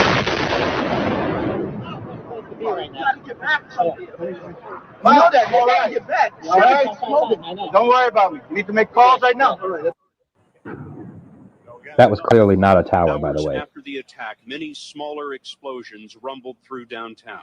Because once the tower fell, you heard boom, boom, boom, boom, boom, boom, boom. And we heard this boom, boom, boom. They were planning to take down a building. Boom, boom, boom, boom, boom, boom. All the way down. So it was like boom, boom, boom, boom, boom, boom, boom, boom, like that. And then it started to sound like firecrackers. Crack, crack, crack, crack, crack. And we looked up, and the second tower was coming down. There were numerous secondary explosions taking place in that building. There were continuous explosions. She's been here a long time. Arthur Del Bianco is one of the lucky few able to tell a tale of survival from a hospital bed. All of a sudden, it was like bang, bang, bang, bang, bang, like bullet shots. And then all of a sudden, 3 tremendous explosions. And everything started coming down. Del Bianco was at work in the doomed trade towers when they were attacked. The force just pushed us How much you want to bet he died from a heart attack from a pastrami sandwich 3 years later? to the ground. Bro, hit pause it real quick. People with glass. And What's really funny is that a lot of the people who were talking about the events on that day have died in really suspicious ways. Yeah. And when I say that, I mean, it'll be like, yeah, unfortunately, your husband committed suicide. He jumped down this elevator shaft onto a bunch of bullets while stabbing himself I in the think neck. a lot of the deaths that they call, related from the asbestos might have been a cleanup operation. That's totally possible. I mean, completely possible, actually, because they have plausible deniability also on the cause of death. Oh, man. Sorry, continue. I'm sorry, man. I've just been at this for going on 14 hours now. the smoke, we're buried in that stuff. He made it out with a broken leg and today was reunited with his wife. He looks like hearing a number of large booms coming from that area. We can only guess what is going on. I got an eyewitness who said there was an explosion on floor 7 8. 7 8.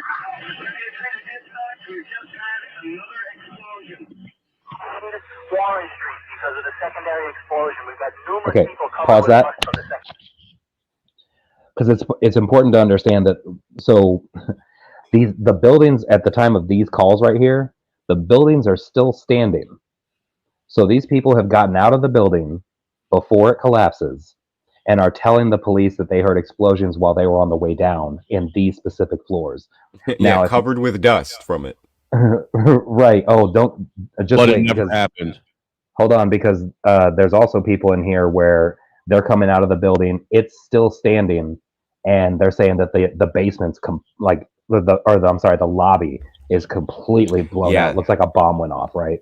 So Seeing images of that.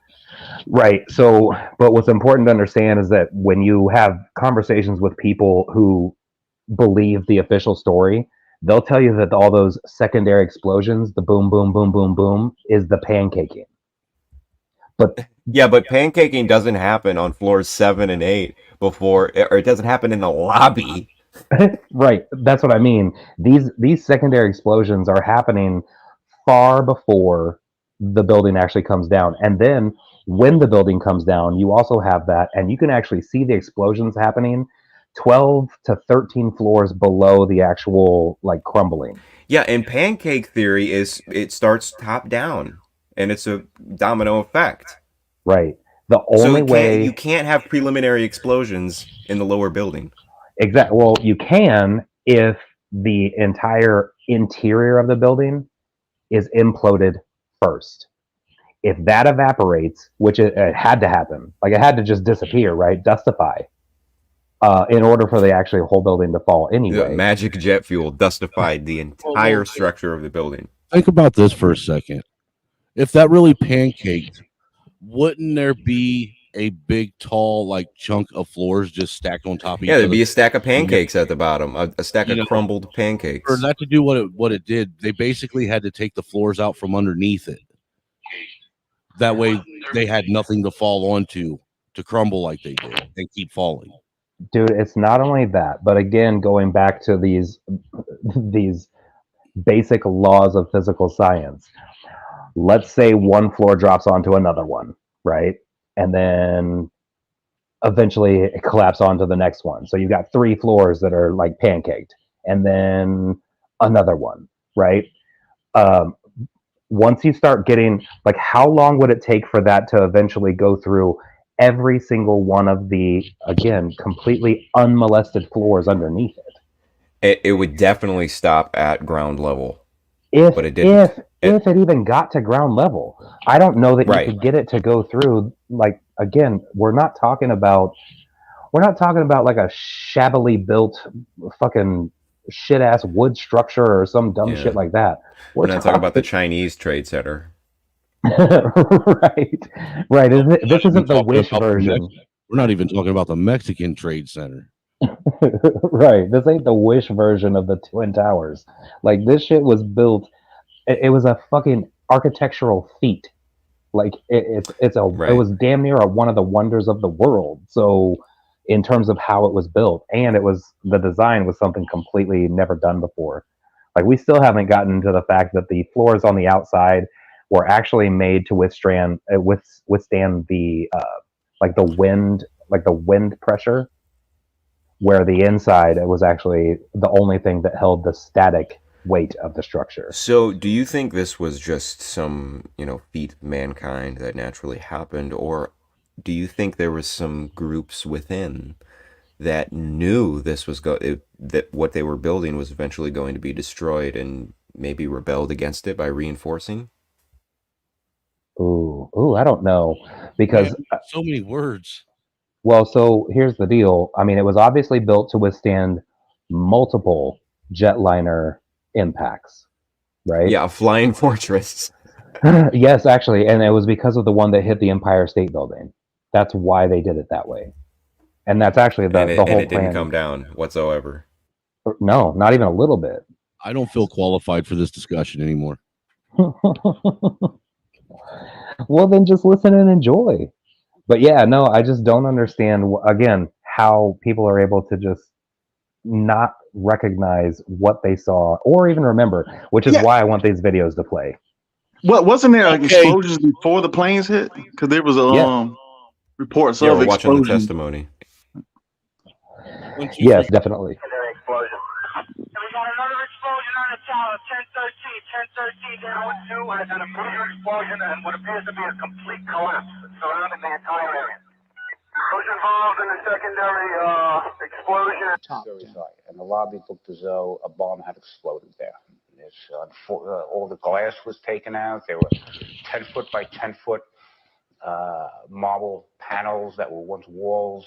They were loose from the wall of the Trade Center. I went around by the freight elevator and I could see it was just blown. It was just a giant 30th floor. We hear another explosion. I think a bomb went off in the lobby first, then a plane hit the building. But then another plane hit the other building. But when I was coming through the doors, that's what Mike Hood was talking about. Center, something, either they blew the lobby up or something, because it blew the glass out of the doors and knocked us all down, and I got smoke and everything on me.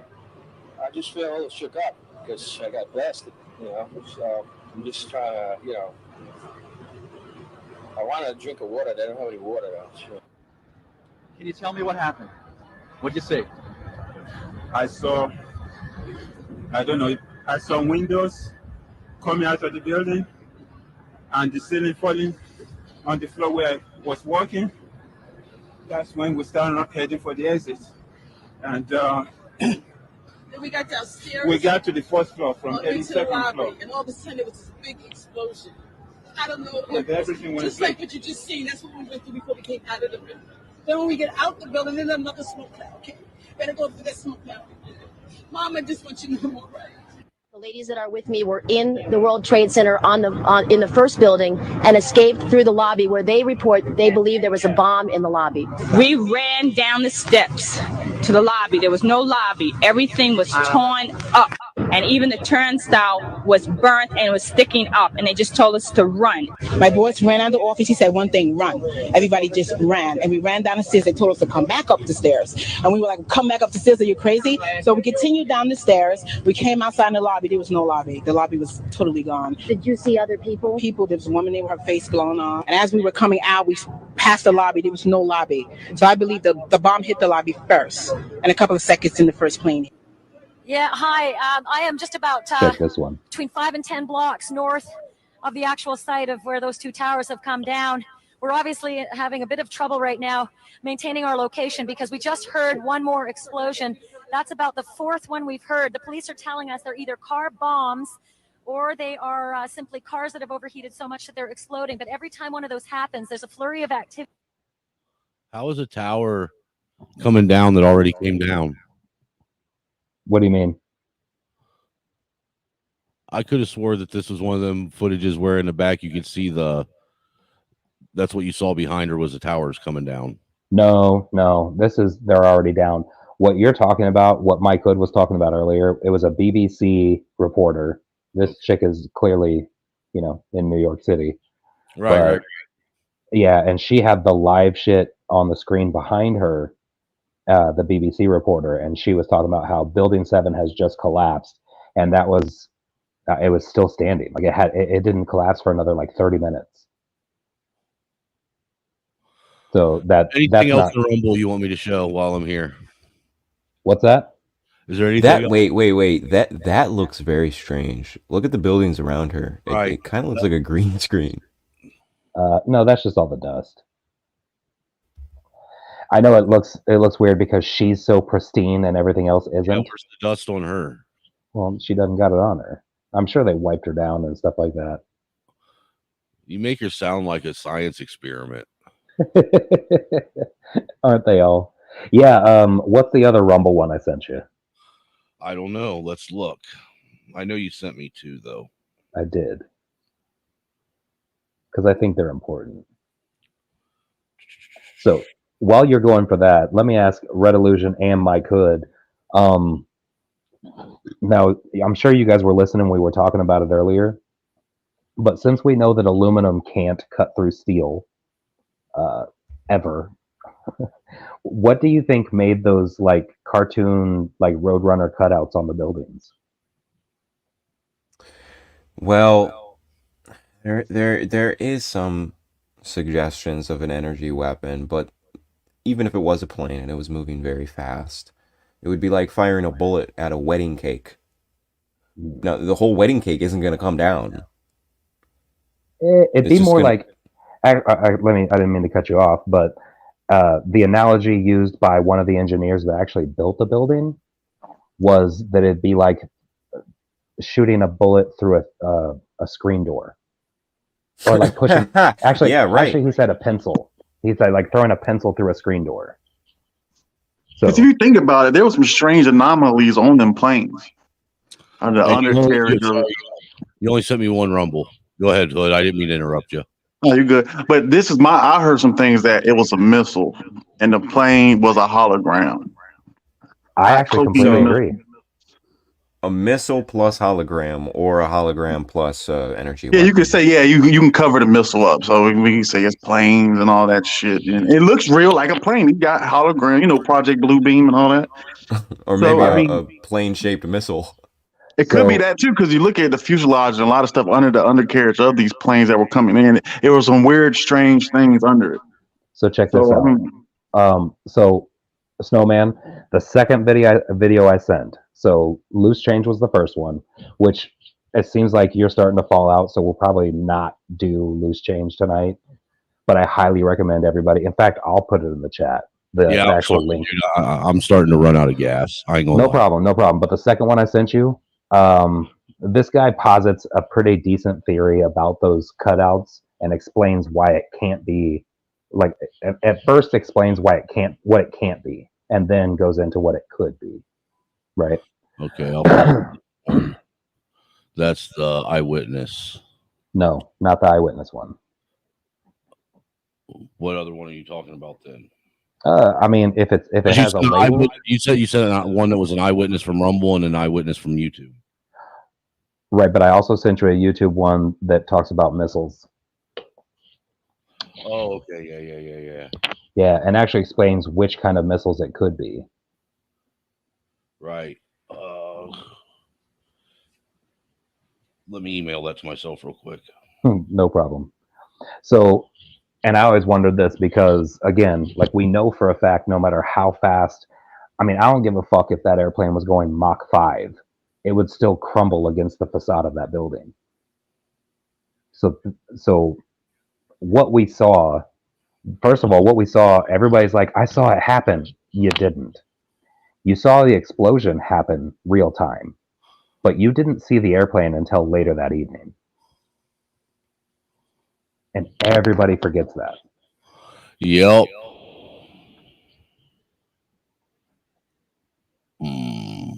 You are right. All we saw, what we thought we saw the plane flying towards it, but what we saw was them. Basically, it was a camera angle switch from the front of the, if you remember, it was a camera angle switch from one side of the tower, and then it switched to the front of the tower, and all you saw was the big hole put in it. Yeah, like we saw the plume, like the big fireball happen, because the view that we were getting live was coming from the backside of the tower. We didn't see what hit it until later. Oh, this video I've seen many times. And we haven't even talked about the fucking Pentagon plane. No, I was just about to be a Ray Illusion. Maybe you a third eye assassin. Dude, there ain't even an I was airplane. just What are you about to talking mention about? it. Yeah, you So saw let the me- footage of the missile hitting it. So Yeah, and isn't that crazy? And then when they put it out, they were like, hopefully this will dispel any But conspiracy you know the theories crazy about thing a about it, the missile. gas station's across the street. How do you get out of a van or whatever you in to shoot a missile? Did they use some type of mind control on these people in that area? Like there was a whole perimeter of area Well, you they shut down. confiscated all of the cameras in the area except for that one that they released, and I think that was a revelation of the method. What they were showing. But when you do it live like that, it's somebody always watches, so you have to lock down that perimeter. How far did they go out to lock it down? And all these could have been actors in the gas station, the clerk, this person pumping gas. All these are actors. It was probably more like NORAD, where they were running a practice drill about it. Hold on. And then I think what it actually it's like, was. oh shit, it's real. Then it went live. Yeah, it went live. Can you fuckers hear me? Yeah, we hear you. Okay, then shut the fuck up and let me speak. God damn, don't you need a break? You need a nap. Yeah, Look, take a nap, the angry cracker. Look, well, I think what we were being introduced to was second generation holographic technology. Second Hold on. generation. This is. Hold on, because it doesn't even have to be that deep. So It's light years. AGMs have been being used like for like since 1990. That's Share my air to screen. ground missiles, and they actually look like airplanes. So, but that's the video that we're about to bring up. Yeah, right now. yeah, well, yeah, it was the type of I was just about to mention. Predator missiles do look like airplanes, kind of. So do cruise missiles. Yeah, cruise. That was a big ass cruise missile between the planes. So do Scud missiles, don't they? Yeah, but we don't really have Scuds.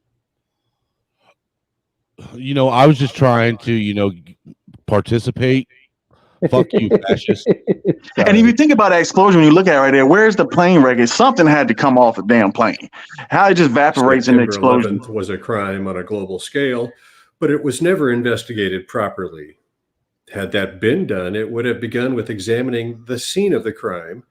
In this case, the plane-shaped holes. I know you guys can hear it, though. It is that evidence that can lead directly to the most likely cause and the most likely suspects, the people with the means, motive, and opportunity to commit the crime. Newton's third law of motion states, for every action there is an equal and opposite reaction. Equal and opposite reactions tell me this car was struck from the front and this car was struck from the side. Any Unless you kid ask who has a ever liberal. run a stick against a picket fence can attest that whatever bent these columns struck from the side as well. You don't need a physicist to explain it. A generation ago, on September 11th, 2001, the mass media broadcast footage of a jet flying through a steel building. This is the Hetsarkani footage, which was broadcast on CNN. By freezing the footage, you can Pause. see the wings have entered the building, but there is no damage to Not only is there no damage to that, but in that same footage, just seconds before the part that he started on, you see that plane, the wing actually goes through a building as it's like banking in. So yeah, it's not in this one. Like he didn't put it into this video. And the nose is like halfway in the building. Look, there's that one where you see it from this angle up here where I think that's actually a holographic image.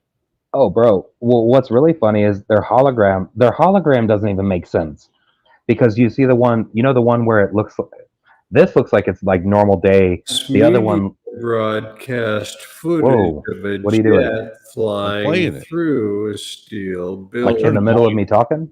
Here, I'll turn the volume down. I just want him to see mute that. it. Okay. So the other view that isn't in this video that we're watching, but it almost looked like it was at sunset. You remember that, where like it's the two buildings over the water, and then you see the plane come in from the side and boom, but then you see the nose of the plane shoot out like the other end of the building. Again, you've seen what a bird does to the nose of a building when it hits to the nose of a plane when it hits it. And the nose of this plane just ran into fucking 200,000 tons of concrete and steel and everything else, but it just went right through it all. Right. Stupid as shit. Give us volume. I got to speed it up too, by the way, because I had it in halftime. I could tell. And half-out plane is evidence of a composite video. They overlaid a Can you hear it? plane onto the live video of the explosion to accomplish the ruse.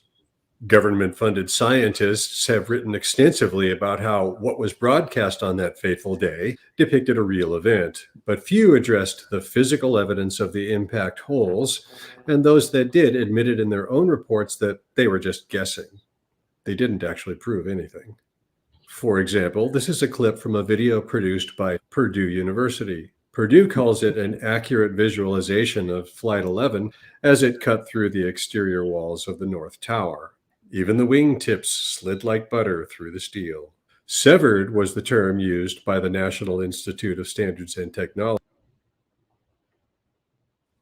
That violated all the laws of physics. Correct. Just let it sink in for a minute. Aluminum just cut through steel. Next time you have like a steel pipe that you need fucking cut and shit, so like for like plumbing or something like that, just grab like an aluminum can and like make it sharp and then cut away. See how it works for you. Casey, this must be that science that doesn't make sense that we're not knowledgeable enough about to understand. Well, if we have like a beam of solid steel, what do you think an aluminum bullet would do? Absolutely nothing. It would crumble against it. It would look like it would turn into a cylinder. Nickel. I was gonna say it turned into a nickel. Bro, and here's the other thing that I hadn't mentioned yet because it was in the other video that we're now not gonna get into. But one thing that people forget is cruising altitude is what it is because of the thinner air. Gives you less wind resistance. Right, but the thinner air is important for your engines because the engines will choke out with the thicker air. Think about that. So you've got this thing flying super low over the city. P.S. in your videos where this quote unquote airplane is like basically right above their heads, none of them look up until it strikes the building. So none of them hear the roar of a fucking huge ass plane. Right? Well, you usually don't anyhow until it passes by you.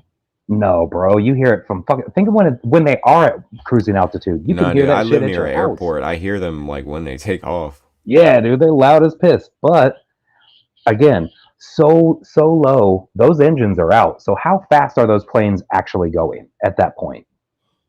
About as fast as a Greyhound bus. Not as fast as they fucking would if the engines were working. And if the engines were working, I think it takes some. Like, I mean, you got to be at that altitude. You have to at least be 500 miles an hour or something. I mean, what is, well, I don't know then if cruising you know, altitude like 250, 300 knots. yeah, yeah. When they're at cruising altitude, they are going about 500, like 500, 530 the train, miles per hour. yeah, and the train to hit up two buildings like that. It's like hitting a needle in a haystack. Trying to, Right, and that's a whole nother thing. But and do it off the first try, dude. The first try now. Did it off the first try. You can do simulation all you want all day. So here's the other thing too. None of the airplane footage we've seen shows any contrail at all or chemtrail, but no trails.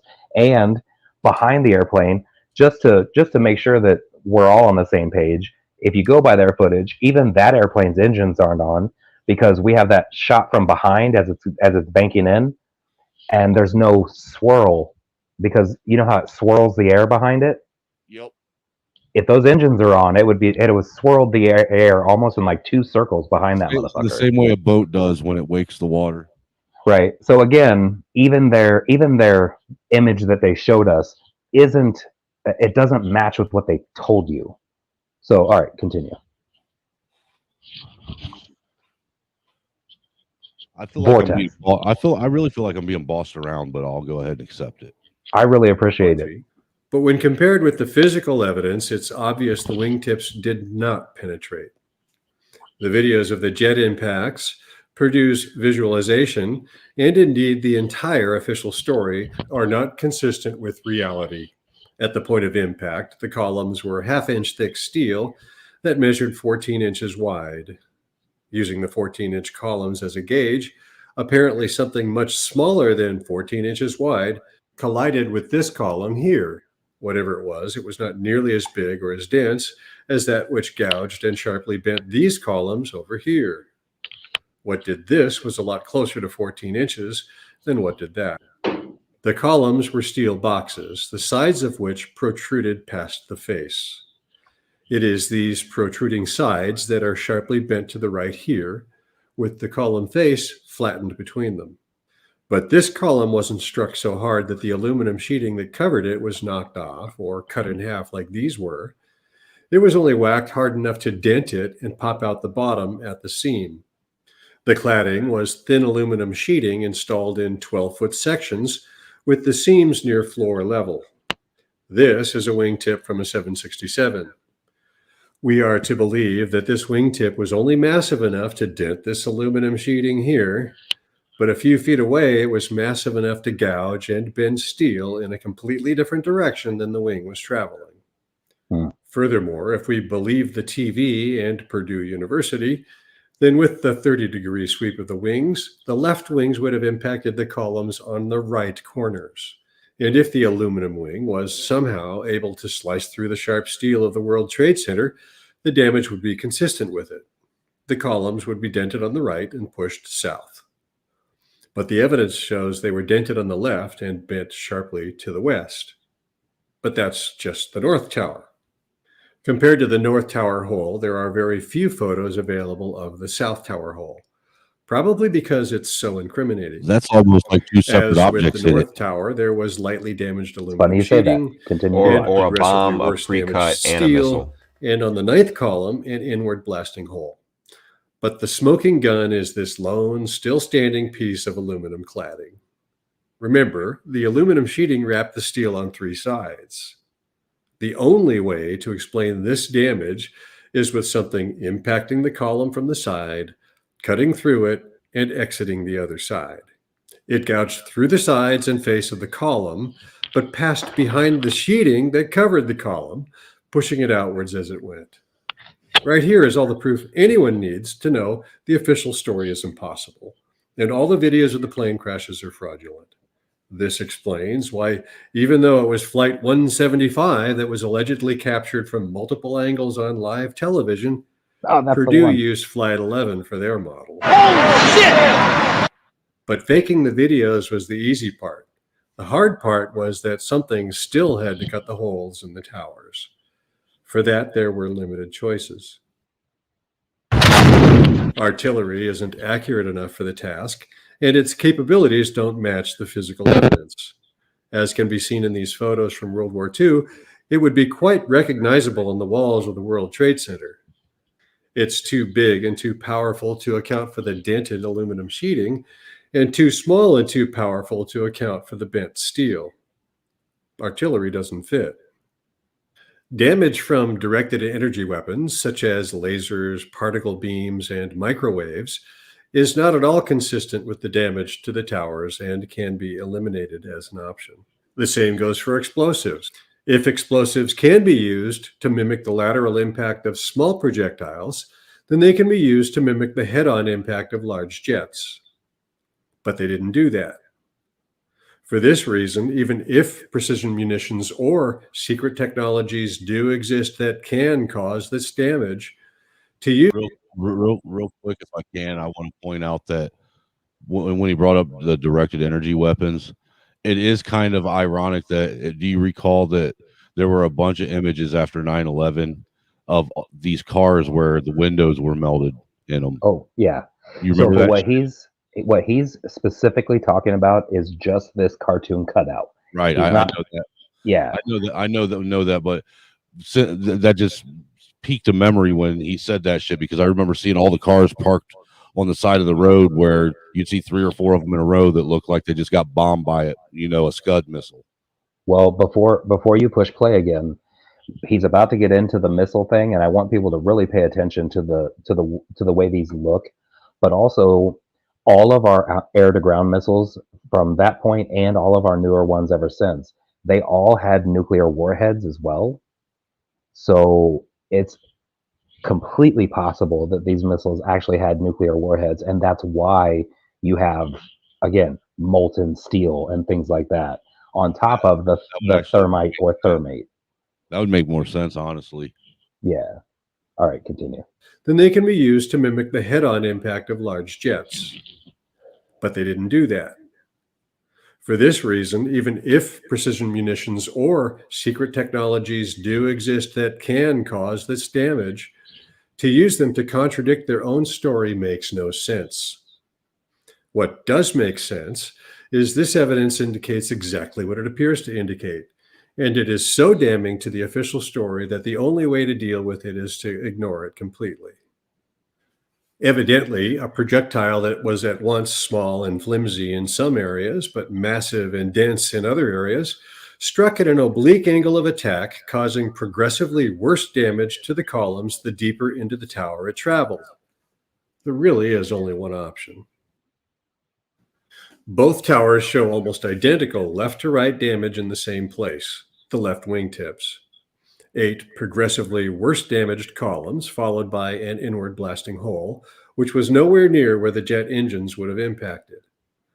Only kinetic weapons, such as bunker-busting cruise missiles, are of the right size and capability to account for both the lightly damaged aluminum sheeting and the gouged and bent steel. They also carry explosives that can account for that inward blasting hole.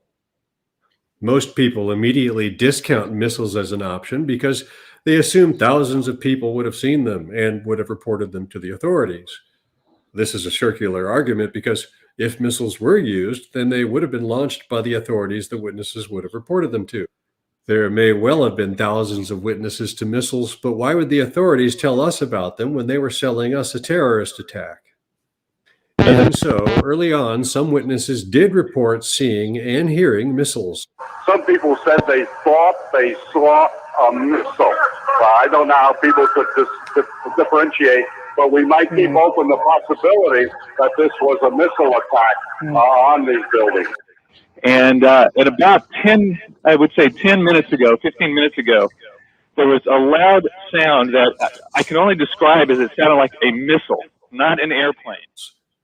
But for a clue as to what the witnesses might have seen, here's a flyby of a Tomahawk missile in Iraq. The photographer was prepared for this flyby, but not so the people in Manhattan, who would no doubt be not expecting to see cruise missiles. In the canyons of the city, distracted by the hustle and bustle around them, who would be looking at the sky? And even if they did glance up and see a cruise missile fly by 1,000 feet above them, would it have been anything other than a blur? So what kind of missile could do the deed? AGM-86D missile warheads are about 14 inches wide and weigh 1,200 pounds.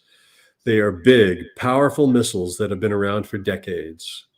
The smaller AGM-158, the Joint Air-to-Surface Standoff Missile, or JSAM, looks like a plane, and in 2001, no one had ever seen one before. But if Pause. they did, it could easily have been mistaken for a small white plane.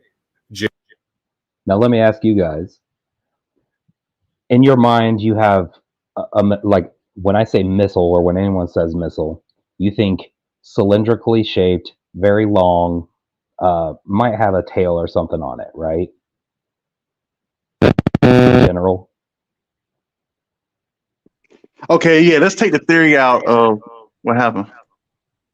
Well, I'm asking this about the missiles because before really diving into this, I too would when I would think of a missile, I'd think of a long, thin thing. You know what I mean? Not anything that looks something like this. I'm thinking more like a boomerang.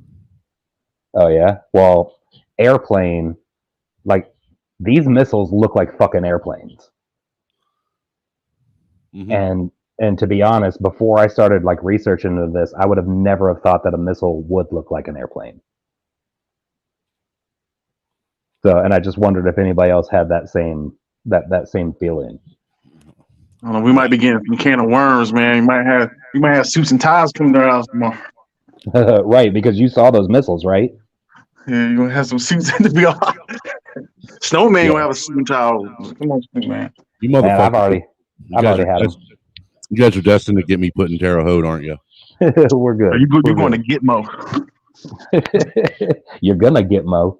Okay, so continue. They are big, powerful missiles that have been around for decades. The smaller AGM-158, the Joint Air-to-Surface Standoff Missile, or JSAM, looks like a plane, and in 2001, no one had ever seen one before. But if they did, it could easily have been mistaken for a small white plane. JSAMs were being produced in 2001 for testing and for the pilot Notice the production design looks models, like a broadhead. but they were not in the military's inventory, Right. and mass production didn't begin until December of 2001, giving the authorities plausible deniability. But JSAMs used off-the-shelf technology from other tried-and-true missile systems, so there is no question that technology existed at the time. They look like planes, they're stealthy, they have waypoint capabilities that enable them to fly in formation, and with planted targeting beacons, their margin of error would be next to zero. For perspective on the capabilities of the warhead, this is an excerpt from the JSAM missile warhead test from 1998. After experiencing shock loads as high as 12,000 Gs, there was no deformation of the casing, and the fuse timing delay performed to the millisecond. The warhead struck the thick, reinforced concrete target, penetrated through it, and traveled another half-mile downrange. The clean exit hole it left indicates that it maintained the desired straight trajectory while traversing the thick target. If it wasn't a JSAM, it was something similar. The most efficient way to hit parallel columns is from the side. Otherwise, if they were targeted perpendicularly, they would at best hit one column and possibly pass between two columns. Only by targeting them from the side could they ensure they could hit multiple columns with one missile. But in doing so, they left incriminating evidence. At a shallow trajectory, it would be the wing of the missile that impacted first, which is why the aluminum sheeting at the far left is only scored and dented, but a few feet to the right, where the warhead struck, the steel is gouged and bent. Only missiles can account for the physical evidence at the scene of the crime, the means, as it were. The motive was to terrify the public into supporting long-planned aggressive wars while destroying the white elephant known as the World Trade Center. The opportunity was at any time they pleased, but they chose September 11th, 2001. Who are they? Well, who had the means, motive, and opportunity? Who controls the U.S. airspace? Who controls the U.S. missile arsenal? Who controls the media? Who spent 2 decades invading, looting, and occupying the Muslim world? Obviously, 9/11 was run from the pinnacle of American power, but it wasn't just an American operation. The U.S. government would never have attempted such a hoax without first ensuring the enemy nations that supposedly have every reason for doing so wouldn't blow the whistle on them. Surely the critical thinkers, military minds, and scientists of China, Russia, and Iran know that in the real world, mostly hollow aluminum jets do not slice through steel skyscrapers. They would be the first people to recognize missile damage when they saw it. They would also know that if the leaders of all the world's governments, media, military, and academia were proclaiming planes did do it, then they would have no place to turn even if they wanted to blow the whistle. This evidence is ignored because it exposes the fact that the leaders of the world are colluding in a colossal lie. And if they would lie about something like 9/11, what would they not lie about? According to the damage evidence and according to the laws of physics, the plane-shaped holes were cut with multiple cruise missiles launched in broad daylight. How the videos of the jets were faked is irrelevant. The physical evidence alone is enough to prove they're fraudulent. But because most people will believe the television over their common sense, in my next video, I'll demonstrate how it was accomplished. Thanks for watching.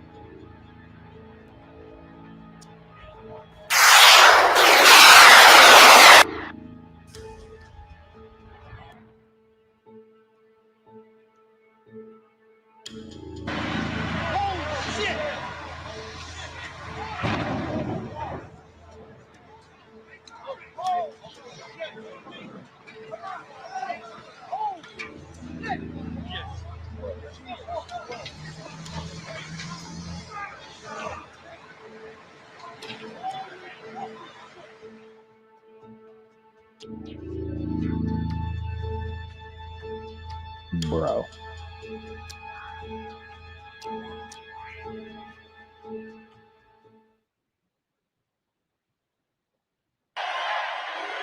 Whoa, I don't need this. This ain't what we're talking about. So yeah, I don't know, man.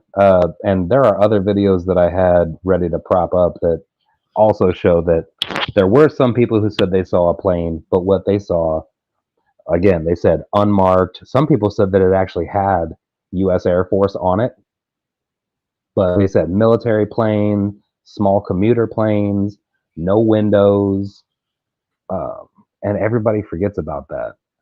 Do you guys remember that? Vaguely. And that was the report of the first plane. Well, both planes. A lot of people had to be convinced that there was a plane to begin with. Because again, and I got these damn videos, and I'm sorry that we started so late. And really, it's really not that we started late. It's because you ended up streaming all day. It's my fault, guys, for real, honestly. But they were like, there are videos of people basically standing around officials who are telling them what they saw. And it's nuts. There's the one, like I said, almost every single person interviewed said the same thing. And then there's this one guy in a fucking Harley Davidson shirt who he's like, first of all, he worked for Fox News, right? But he's just out there in a weird Harley Davidson shirt for no reason. And he's like, yeah, I saw the whole thing happen. It was clearly he's like, it was clearly United flight number 75. And then, it hit and it blew up and all that fire. I mean, clearly it fell in a pancake fashion due to structural damage. Who the fuck talks like that? You know what I mean? Like, that dude was so clearly a plant. He's the only one that had a different story. And then that became the narrative.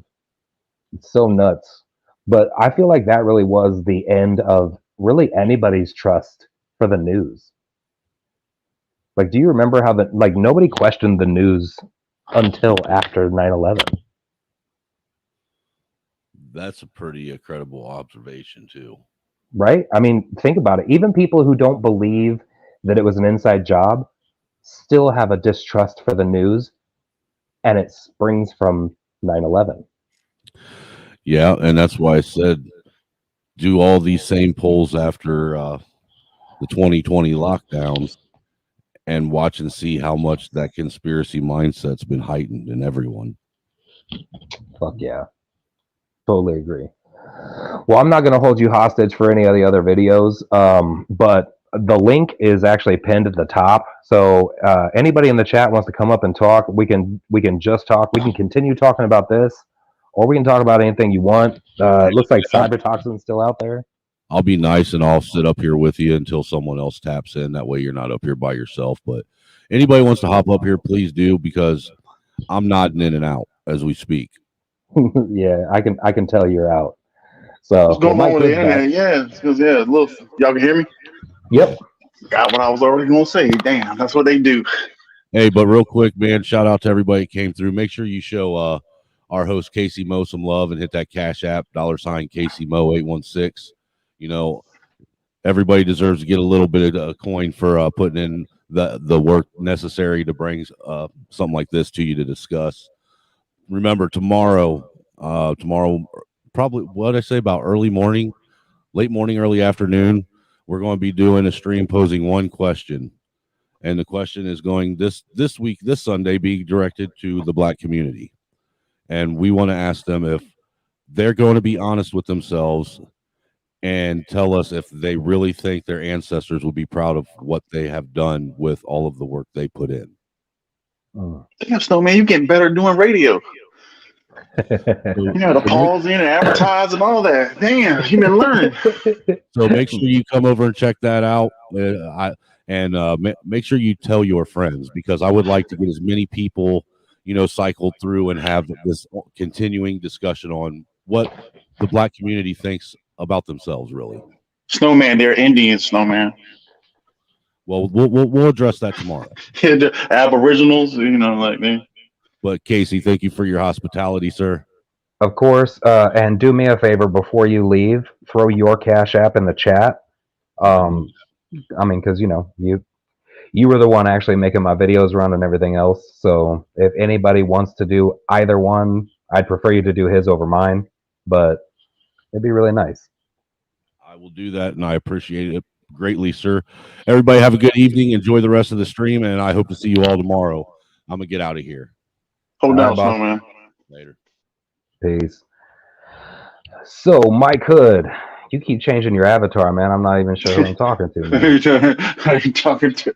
I like it, Mike Hood. Yeah, man. So, what'd you think about the information? Did I show you anything? Oh, man, it's pretty good. Know? Yeah. I kind of knew everything, all that stuff. It was pretty good how you presented it and stuff like that.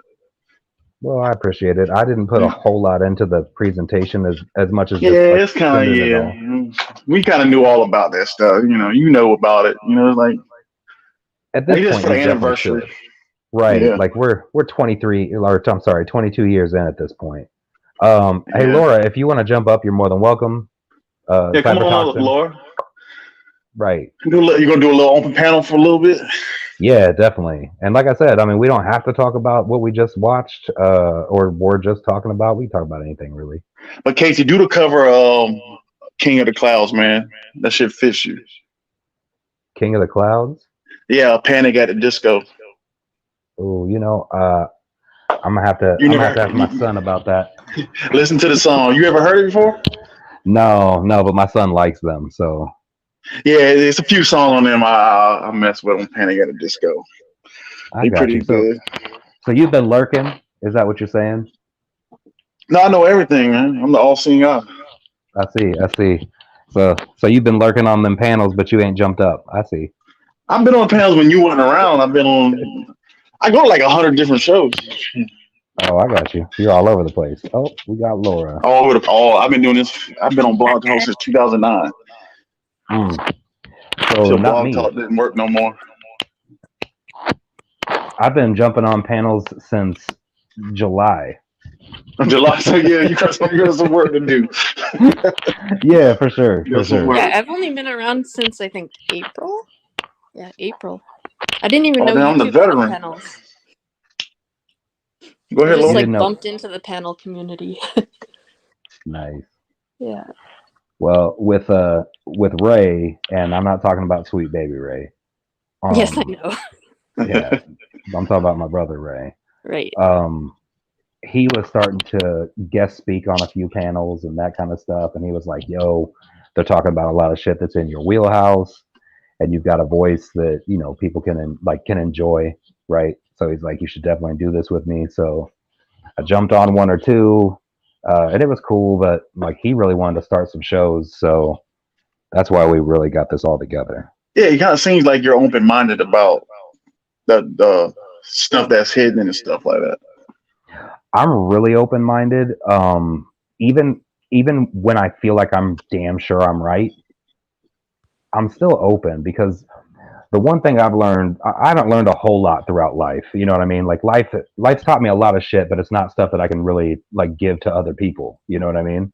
But the one thing I did learn, one principle that I've learned as I've walked through this shit that we call life, is if you think you know shit, then you're stupid. You don't know. Yeah, when you go in one onion of the layer, because I've been doing this for 17 years, and it goes deeper and deeper.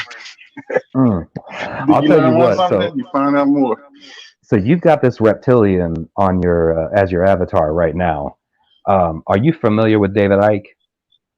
Yeah, I've been David Icke back in 2012 and all that. Yeah, I studied all of David Icke's kind of stuff, but there's more people than David Icke. He just kind of he's the made face himself of the it. face of it. Yeah, he's a reptile himself. Well, his book, The Children of the Matrix. I'll tell you what. If you read that, you won't Yeah, just I all read of a it. sudden. You have read it? Yeah. Because I'll tell you what. After reading it, I won't tell people there are not reptilians. Because I after reading that, I can't honestly tell you that that's not a thing. Now, I won't just straight up say that it is. Like, But I've never seen them. I've never this is how I feel. If I haven't seen it with my own eyes, I don't know. I don't know if it's true or not. So they present to themselves to certain people, but anyways, they're in society. They're walks among us and stuff like that. But the military aspect and the governmental aspect of the Dracos, they created all these governments on planet Earth. Where we get our stuff from that we learned came from them. right, Of so the you're talking security. about like the Draco, like that's what I'm talking about. You're talking about the Draco bloodline and the Merovingians. Well, there's many different bloodlines of reptilian species. You have interdweller species of reptilians that live inside the Earth. Then you have ones that are off planet Earth. So it's more than just one species of reptile. We can't just all categorize them at one. They'll call us racist. But yeah, there's multiple ones of them. I'll be honest, I don't think they give a fuck what we think. No, they Oh, don't. there I am. I thought I got kicked off. No, you were there. Like the whole Red time. Illusions, he needs to come back on the panel because he knows some things about it. Because like you have the Greys. The Greys work underneath the Draco Empire. They control them. Okay, the Greys. So you think those are real? Okay. Yes, they're real. So you think there's no think they are real. I mean, I've never seen them. I done seen them. Yes, I had to see the operations. I'm talking too much. Yeah, I agree. You gotta be careful. I actually agree with you. I think they absolutely exist, and the Pleiadians, and I don't disagree. I don't disagree. The Greys I are just worker haven't bees. seen- That's all they are. They're worker bees. They do the legwork of reptiles. It's deep history of eons of information, history of their planet, where they come from, their star system, and who they were, and how they've been overrun by galactic wars and stuff like that. right. And then you got the Nordics. So actually, Laura, you have seen aliens. You just don't know it. What because was of that? The Nordics. Probably, yeah. You mean my Yeah, those- ancestors? I mean, yeah. No, And these are actually- galactic Nordics, if you want, like you're saying. These Nordics are not from this planet Earth. Yeah, but neither is what we consider the human being. Yeah, but see, they work. They still into galactic affairs and stuff. You know, like we don't We're know made about. We don't from know space matter, right? Aren't the we? spaceports. It's not just that we're made from space matter. So here's the thing. When people talk about the origin of man, they think of the human being like it's something completely separate from any other animal they've ever heard of. And when I say that, I don't mean in the front of their brains, I mean subconsciously. Because cats, for instance, how many different kinds of cats are there? Oh, since you mentioned that, do you know there are cat humanoids? Stop it. There are. They come from the Lyra star system. The Palladians helped them against a war that they had called the Lyra Wars. Okay, well, and one at against a the time. Draconian Empire. Well, hold on. So There's too yes, much info coming into my brain here. we don't have to go that far out for what I'm going to say. So Yeah. okay, so humans, like other animals, well, and when I say humans, I mean terrestrial humans. So I'm not talking about the Homo sapien, which is what we are. Right. I'm talking about basically in the evolutionary chart that they give you, right? Mm-hmm. It's a false chart. It's a false chart, number one. But So we didn't come from apes. not even a little bit. But there are humanoids or hominids that did. So there's a direct line up to a point, and then all of a sudden you have what they call the missing link. Mhm. But that missing link is actually about 15 to 20 different other species that you would have to go through in order to get to a Homo sapien, right? So, but Homo erectus is the terrestrial human or humanoid that we would consider kind of like a human. And it wasn't until the breeding with whoever was visiting this planet, the interbreeding between them and the Homo erectus is what gives you Homo sapien. Okay, Homo and sapien, what? and didn't the Homo erectus? Okay, I don't know. I watched some kind of I'm really high. I watched a documentary on like they came from like the Northern Europe area or something. Like no, who were they? I can't remember. Never mind.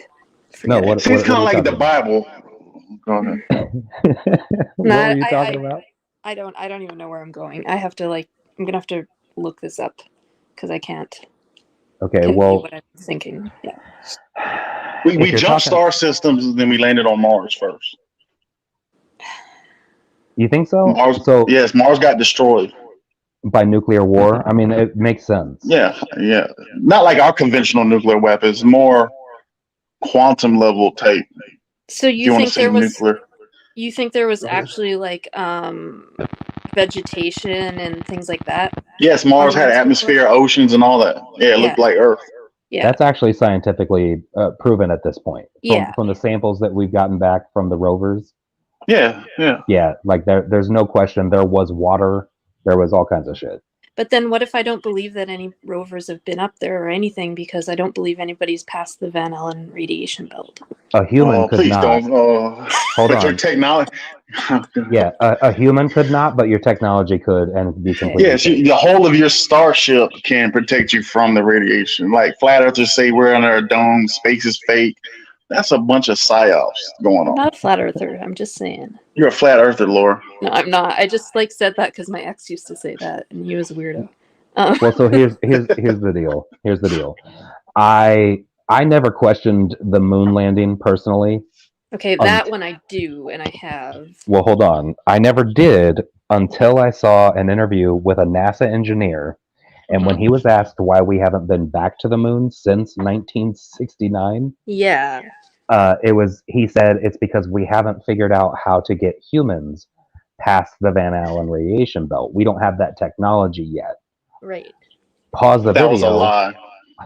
Well, if it was a lie, it was a good enough lie to make me question if we had ever been. Yes, it's a lie. They do that because there's a galactic forces there. We're in a galactic system now where spaceports are going back and forth, commerce, all that is going on. We got kicked off the moon. If you look on the dark side of the moon, when they had Apollo, I think it was 12 or one of them, they went around, they started hearing music. There are cities on the dark side of the moon with different extraterrestrial species there. You have Greys, you have reptilians, you have Nazis there. So us humans, they didn't like us. They said, no, y'all got to go. Why'd you throw Nazis at the end? Because Nazis are galactic too right now. They're all in part of this. It's all interwebbed together. It's a galactic organization. Let's say. My mind is being blown right now. I just can't. So we already on the moon of, say, as a human species, not Americans or stuff like that, but as a human species, we've been on the moon. But are you talking about the original? Are you talking about the original? We'll say aliens, because alien to this planet, but the ones that bred with Homo erectus that gave us Homo sapien. Well, those the ones that did that. They left a long time ago. Long time ago. They were like the warrior class types and stuff like that. Yeah, they left a long time ago. Now, how do you feel about the idea? How do you feel about the idea of the Anunnaki creating the human race, the ones from Nibiru, that created the human race to mine gold? Okay, what? No.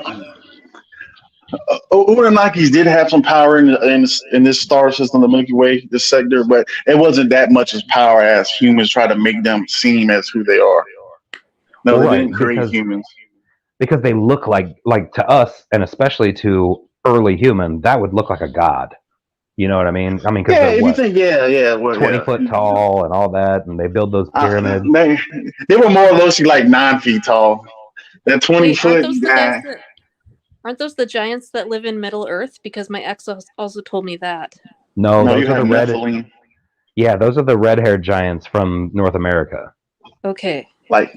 Yes, they had a Kandahar incident. I think that was in Iraq. Where was Kandahar at? Afghanistan? Afghanistan. Yeah.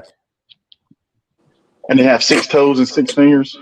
Yeah, that's a weird one for me. But the story is in the Bible. It said the fallen ones came down and mated with human women, and these women DNA couldn't match the DNA of these fallen angels. So when they was having babies, the babies would burst out the stomach. These giants, so they were so big at birth that the woman's stomach couldn't hold these children, and so they would burst out of them. And these women died. No, yeah, they died from these. You want to call them giant Nephilim that burst out these women's stomachs. You on that Hunter Biden, aren't you? Want another light? Somebody needs to make a song. What you just said should be a song on that Hunter Biden song. Yeah, I thought about making a song for Hunter Biden. Well, I don't mean making a song about him. I mean calling. No, crack. Cocaine. Yeah, calling it that Hunter Biden. It's that Hunter Biden. Man. He's always telling me he's on that. Let me get a bump of that Hunter Biden. Yeah, that Hunter Biden. And now I'm flying G5 flights. Right. Dropped it in the White House. Now it ain't hiding. Right. On that Joe Biden. No, I ain't on the Joe Biden is the crack. Hunter Biden is the coke. Yeah. You think the crack's just... Well, I've seen Hunter Biden smoke crack. Casey, I put a comment in the back for you. A little thing. I saw it. So that sucks because I was trying really hard to get a hold of him. Yeah. So I appreciate it. Yeah. Just so you know, because it feels bad. So that's all right. It happens to me more than anybody else. I know. He doesn't mean to. So. No, I get it. Are you about to leave us? Is that why you were saying that? Like it was I like think this is so. your farewell? I'm way too fucking high to be up here. I think you are the perfect amount of high to have this conversation specifically. Yeah, Lord, don't leave, Lord. No, I'm on that 2.5 milligram THC. I don't know. Hit her with that Black Street. Don't leave. That Black Street, yeah. Don't leave me, girl. Hit her with that 112 peaches and cream. I actually you've heard me do that, haven't you? Yeah, I know all that. I was big in R&B and stuff like that. I'm a musician. I don't know. Have I heard you do that? I don't know. On the very first stream that I jumped on with you guys, I did a cappella versions of quite a few songs. Yeah, I do remember the first time you came up there. And Peaches and Cream was definitely one of them. Just the chorus, though. Yeah. You need to do Escape on. What's that song? Which one? Just Kicking? My Little Secret or something. Oh, see, I actually really liked Escape. And a lot of people don't even remember them. I think it's because I don't remember them at SWV. all. Is that like You don't a remember? 90s? Yeah, yeah. Lord on the Yeah, but I'm so fucking white, and I'm from Winnipeg. Okay, come on. Winnipeg. Yeah. Winnipeg. I feel like Escape's biggest, like their biggest jam, like that was like that got the most traction was just Kickin'. Yeah. Kick off your shoes and relax your feet. Party on down to the Escape beat, just kicking. You remember Cut Close? Cut Close? Yeah. The all female R&B group Cut Close. Ooh, I don't remember them by name, but what was the song? They had like Jump on it. Let me see where it got. Yeah, you're gonna have to tell me because when you say Jump on it, I think Do you remember Wild Orchid? They were so bad. Wild Orchid. Yeah, what's that girl from? Someone this right here. What's her name? I'm gonna mute it in a second. You can't play that one.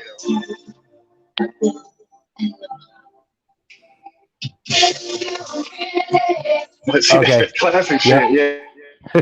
right when it hit, I was like, okay, I got it. Yeah, so you know, yeah. Three white chicks, and Fergie was in it when she was like had her meth issue. Oh my from God, Black Lord. Eyed Peas. They are Yeah. so bad. If you look up footage of them like on TV shows and stuff, and they're all trying to harmonize, and it's all out of tune and just the most obnoxious voices. Yeah. Because I'm pretty big in R&B. You know, like Renee and Angela, R. Kelly, Kim, Rome, LSG, Changing Faces, Jodeci, Changing Something for the Faces. People. Yeah, you remember remember Something for the People. My love is the shit. Oh yeah. So, and it's funny. I almost did some Jodeci last night. Oh, you did? I was gonna do "Freaking You" because that's my jam. My jam that's is that jam, Double Laura. Up, R. Kelly. Yeah, Laura, I'm gonna need to play that for you, Laura, on OnlyFans. Yeah. Oh, Every freaking night we're and making an every OnlyFans freaking now? day. Yeah, I go to Genuine, Key Sweat, who else? Teddy Pendergrass, Brownstone. Okay, I knew one of those. I just got. You knew Teddy Pendergrass because I just got Pat to do Teddy P last night. Okay, I did hear that. Love Yeah. TKO. Yes, that's actually the one he chose. I tried. I was like, you could do Close the Door. I was like, I actually. Do you remember in Nutty Professor when he was singing "Close the Door" when he was about to eat that cake? Yeah, the first one. That's what. Nighttime. Yeah, that's what I was. That's why I was trying to Oh. like get him to remember the song.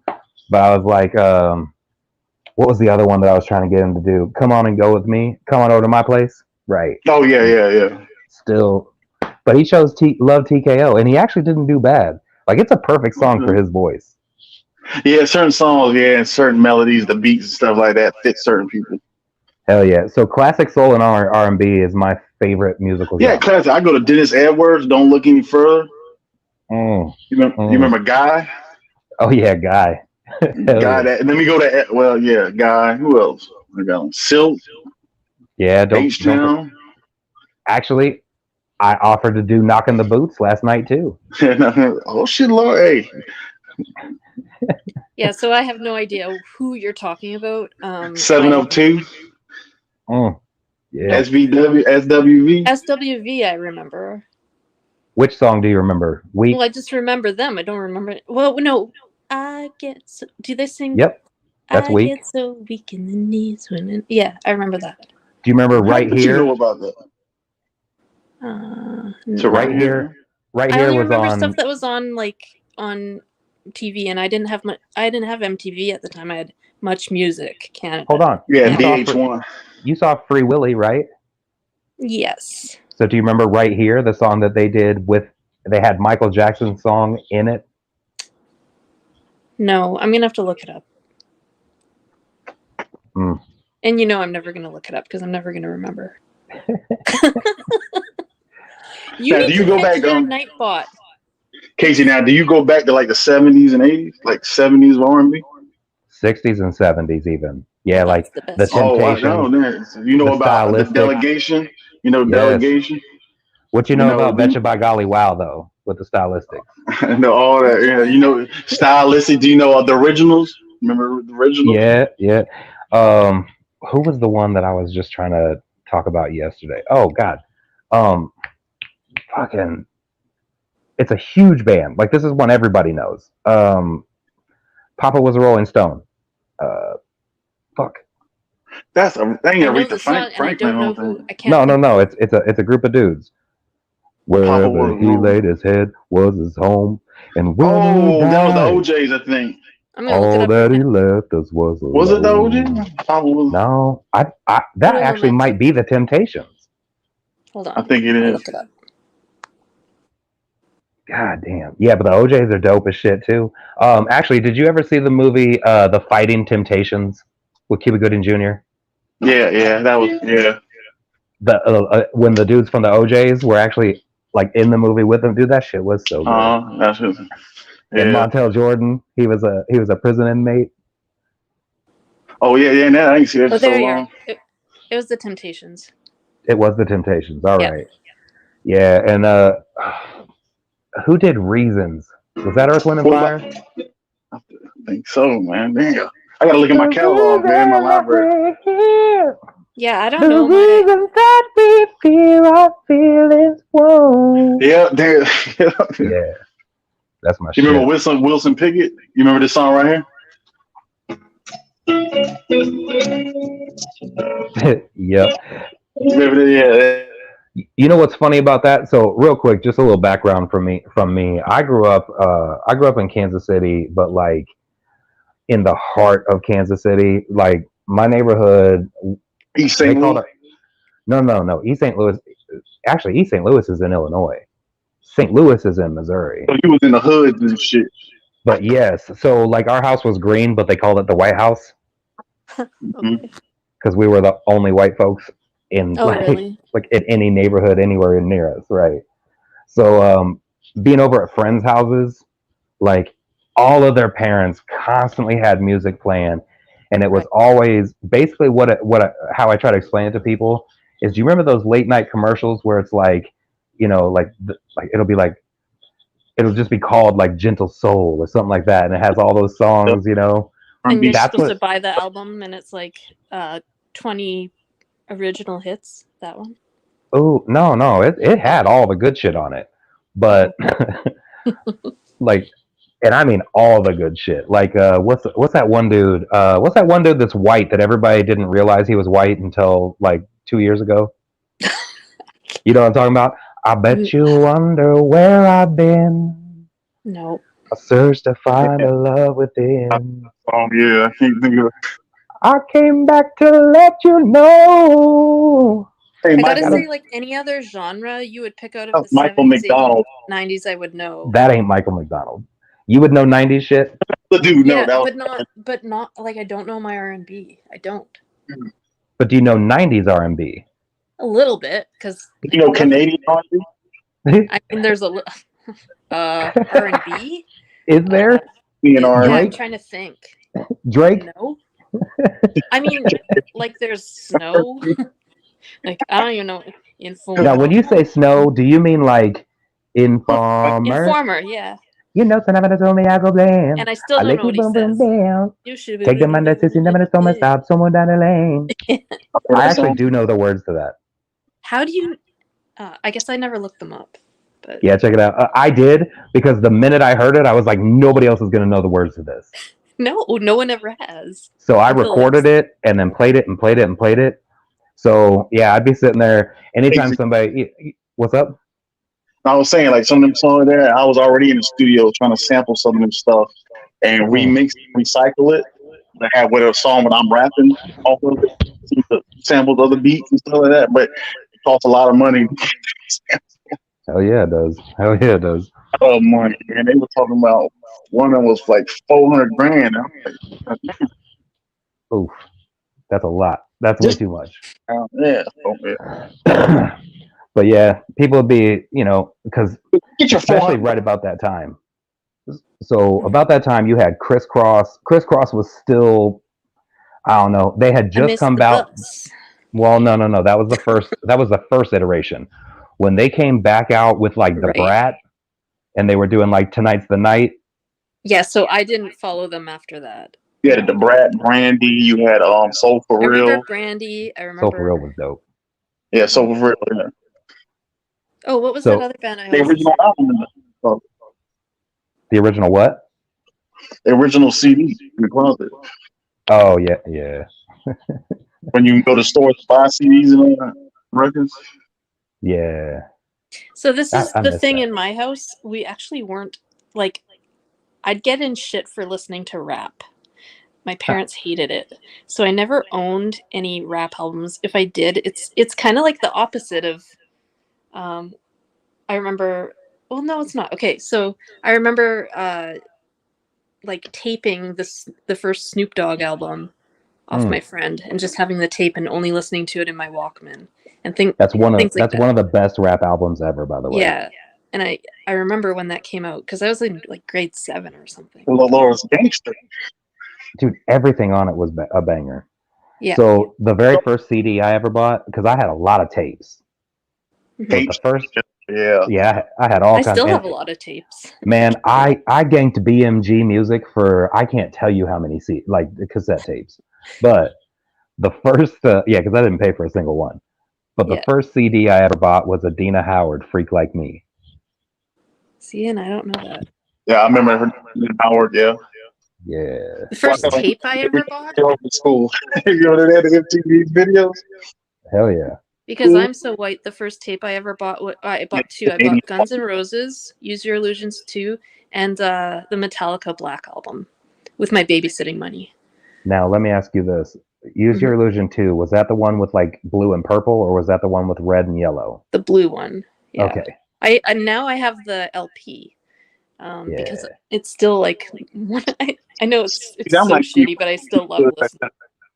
I don't know no way. And so most of my stuff I grew up with, I just started getting into classic rock probably like 5 years ago. That's how I am with country. I've always been into like 60s garage and stuff like that. The Kinks. Yeah, stuff like the Kinks and like I said, the Small Faces and who else? Like the Zombies. Yeah, all stuff like that. And then also like some psychedelic stuff. Like I love 13th Floor Elevators and Y'all know who Tool is? A rock group Tool. Tool? I know. Yeah, I've never been into that, but I know my who they sister- are, but yeah. Yeah, that's like I didn't get into like the heavier I don't know. I liked punk music, but more melodic stuff and not I had a lot of friends into metal and stuff, but I never really got into metal either. So the rock stuff, I got 7 sisters and 4 brothers, and I'm the middle child out of everybody. Right. That's a lot. So my oldest brother is 10 years older than me. So he was into like that hardcore punk shit. Yeah. And then my brother that was just a little bit younger than him was into the rock shit. So he had like Metallica and all that shit. Was he into like the hair metal stuff in the 80s? Oh yeah, he was into all that shit. Yeah, he was into all that shit. Yeah. So, and then my brother, who's just a little bit older than me, he was a hardcore rap fan. So yeah, that's why I was telling you guys the other night, like when I was 6 years old, my favorite song was 2 Live Crew, "Pop That Pussy." I know, that's crazy. So little 6-year-old me is walking through the hood saying, "Pop that pussy, pop that pussy." I would have baby." never even heard a song like that at 6. Like never, no way. Tootsie Roll. Yeah. Oh yeah, 69 boys. Butterfly, that's old. Let me see that Tootsie Roll. Canada, the bass hitting. Oh yeah, Yeah. Canada. Yeah, Who like was I mean, it? come on, we got like Anne Marie and Rita McNeil. We don't get down here, down. See, Casey, I'm in South Carolina. Oh, okay. on that Murder Beach. Too bad you're not in North Carolina. Then you'd have that Petey Pop shit. Yeah, Petey Pablo and all that. Yeah. See, South Carolina don't have no big time artists yet. No. I mean, to be honest, neither does Missouri, really. I mean, if you count Nelly, I guess, or, I mean, maybe Tech 9, but I think he's really, like, niche. Like, there's not a lot of people. Does Nelly still wear his Band-Aid? Or did I he don't know. clear up that infection on his face? Nelly's with Auntie now. Yeah. I don't like that dude. I hate that. I almost got in a fight with that dude. Really? Yes. So he was in Kansas City to do a show, and my friends even to this day still don't really understand that I never really liked the dude anyway. So they're all excited, and we have a club that we would constantly go to because I used to break. So we go to the club and break dance and shit. Ray, all of us, right? Well, so we go up, we're doing our thing, right? And we basically own the club when we do that. You know, we get out there and start breaking the shit. Like, you know, everybody circles around, everybody wants to buy us drinks, all the females want to go home with us, right? It's a thing. Yeah. Well, Nelly had just done a show and he chose to go to the club that we were at. And he comes in and I guess he was expecting everybody to be falling over themselves, like, oh my God, it's Nelly. But VIP really treatment. yeah, but they didn't give a shit because fuck, you can't dance. It's stuck there. Yeah, so he tried to have us removed, and Wow. right when I found out why we were being asked to leave, that's when shit started to go down. Dude had like 4 fucking bodyguards with him too, and I'm like, all right, well, I guess we're gonna have to whip the piss out of your fucking bodyguards too, but I want you to come outside, right? So it was a thing. I almost got in a fight with Dante Hall too. Do you know who that is? No. He's a football player. Well, Yeah, that well, sounds and kind of scary. he was with the Kansas City Chiefs. So Yeah, you Yep. Kansas City Chiefs fans. You beat me in the Super Bowl. I'm Philadelphia. Oh man, you know what? And they're looking a little suspect this year. Nah, we be all right, man. We good, man. We're all right. So here's my only refrain from saying that they're going to be all right is Jalen Hurts. I think Jalen's got a nice arm, but he doesn't use it the way he should, and he tries to run, and he's going to get hurt. As an offensive coordinator and a defensive coordinator, so they're just trying to feel the rhythm out. So him and AJ Brown was arguing during the sidelines that night, but I've seen it. That's what motherfuckers do. You know, we're gonna argue. He did throw the ball to him and got a touchdown, but it was called back for hold. So yeah, I don't know, man. That was far too close of a game for playing the Vikings. Super Bowl, man, you robbed me. Come on now, you know that wasn't no robbery. Face mask. Man. They learned to fumble that ball out of the face mask. You stop it right now. Which fumble? Because he fumbled twice. Because I don't care. Because you remember that pass. Oh boy, caught that pass, turned upfield, and then got that ball popped out. And they're like, "Huh? You talking about Devontae Smith? You know he fumbled that ball." Yeah, but hey, I'm like, I guess it was even offset. You grab my. All right. Because I was gonna say, I'll be back in there again. We might rematch. I think so because I think this is Jason Kelsey's last year. Yeah, you got to think about Patrick Mahomes been in there how long? 7 years? Nope. This is year 6. Okay, he got some more years. I don't think they'll put him in the top five because him and Jalen Hurts was the top quarterbacks of the league for the future for the next 4 years. How long do people what's like the oldest football player age? 42. Really? It definitely depends on position, but 42 for a non-kicker. Wow, I didn't went that old. Huh. I know nothing about football. We play y'all again this season about week 9. I think y'all come to film. Yep, and then hopefully again in the Super Bowl. But I'm going to tell you, I'm a little worried. I got to see another game, but Cowboys look legit. They played the Giants. Yeah, I know who they played. That's why I say I got to see another game. But even 49ers, they're talking shit. 49ers, hey, that's real shit, though. Yeah, I'm not scared of them, but yeah, they're legit. I think so too. And I think what I was really saying about Jalen Hurts is not only the fact that he tries to run first, but defenses know that now. The RPO. Yeah. So now that they know that, you got to switch it up. You have to adjust, or you're going to be the next Colin Kaepernick. Right, you got to trick them. He has to throw in the pocket, and the receivers have to break open. AJ Brown and Devontae Smith can do that, and Dallas Goedert can do that. All three of them can break open. And we got the Swift. If Swift stays healthy, because them lines were way open for his ass on Thursday Night Football. Yeah. You know what though? I can't say shit because you saw that Chiefs game, right? Yeah, y'all. Yeah. No, y'all. It wasn't y'all. It was our receivers. Everyone else looked fucking great. Everyone looked great. Receivers just couldn't catch nothing. What Travis Kelce did? He was hurt. He got hurt on Tuesday, right before the game. Oh, okay. Yeah, so he had to sit on the sidelines, and it would have been legit, but Tony, man, so Kadarius Tony, he missed all of training camp. He missed everything, so he was real rusty, and you could tell his timing was just off.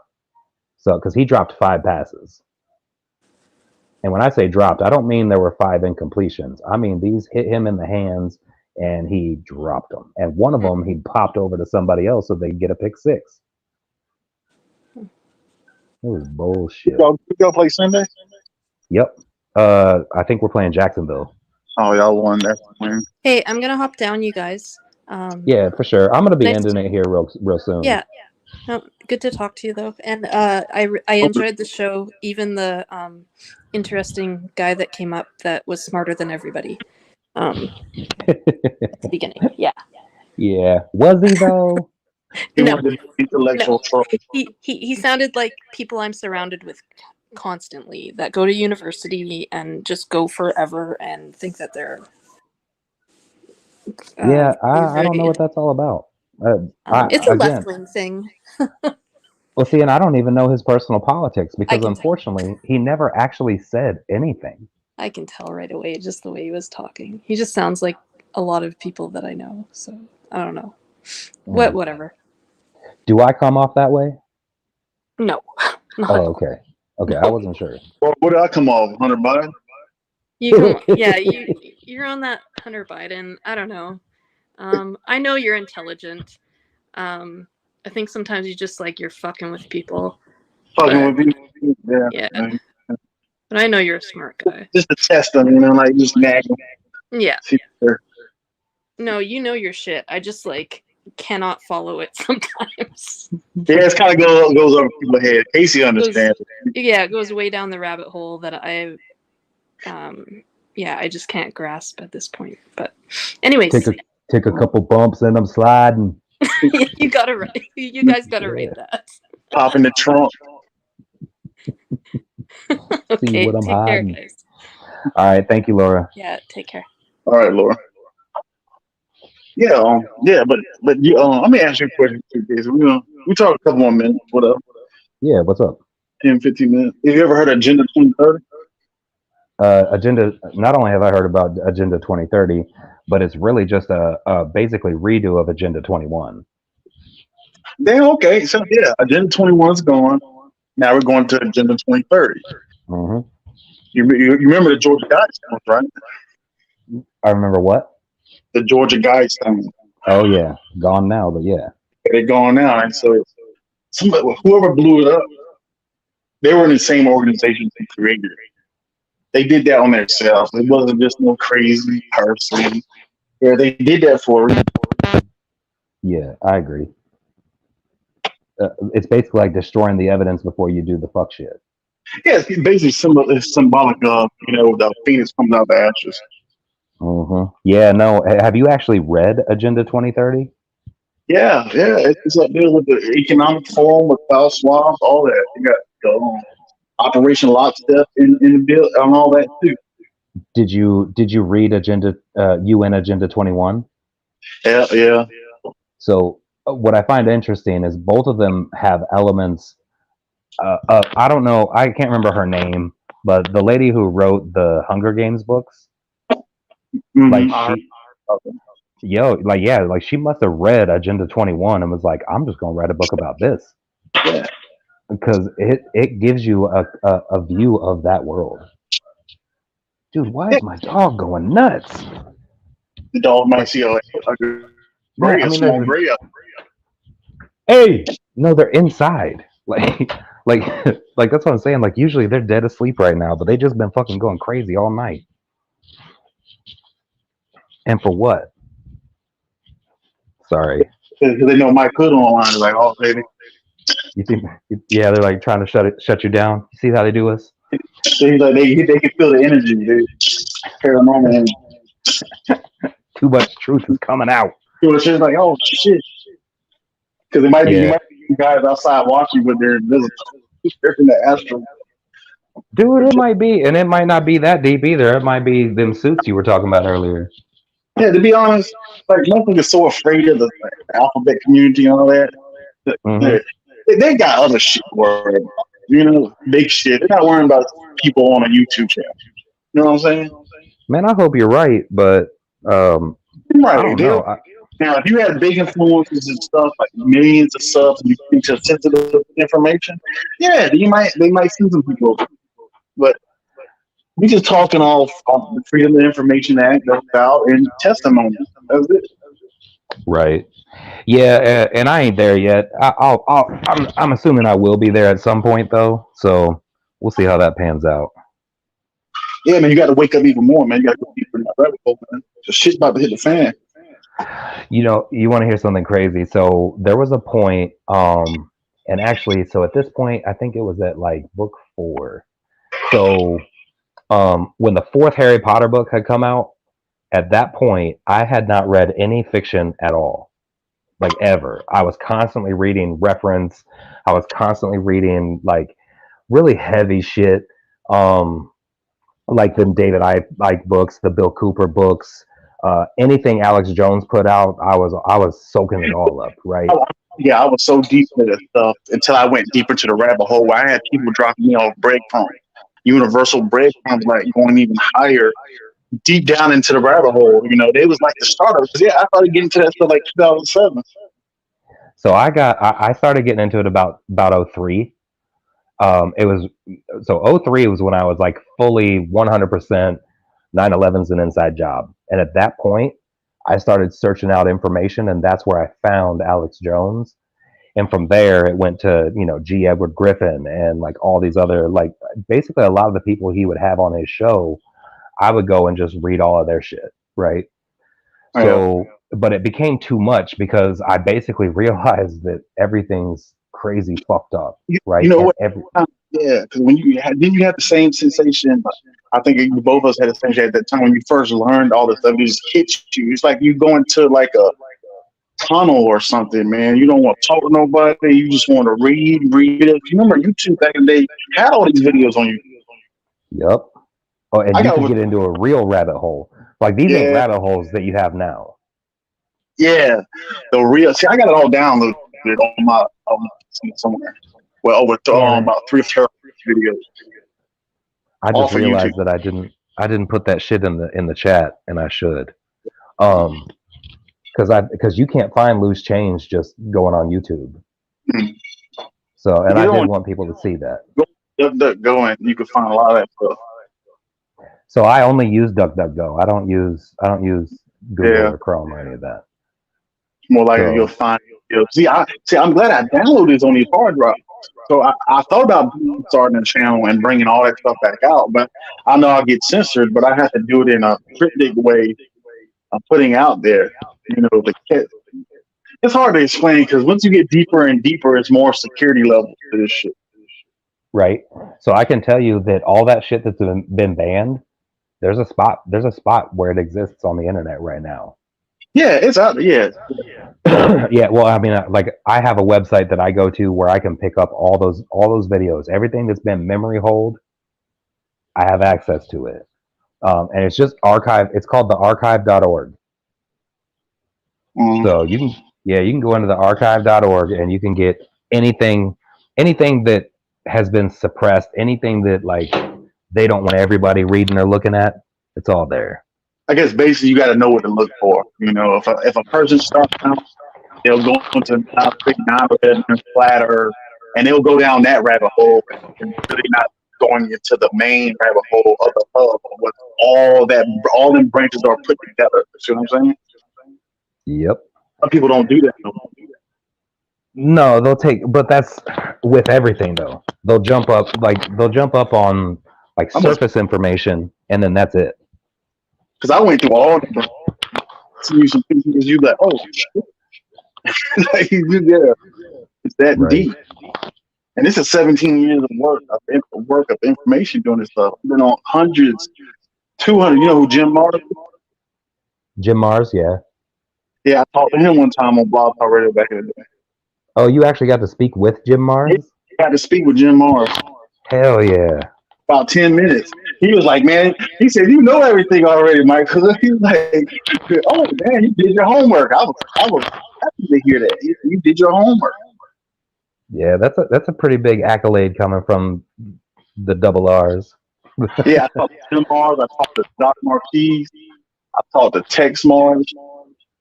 Hell Who was yeah. Talked to a lot of them. Well, but I wasn't really my own show, something like that. But kind of skeptical about stuff because I was bringing them on other shows I would go on to or stuff like that.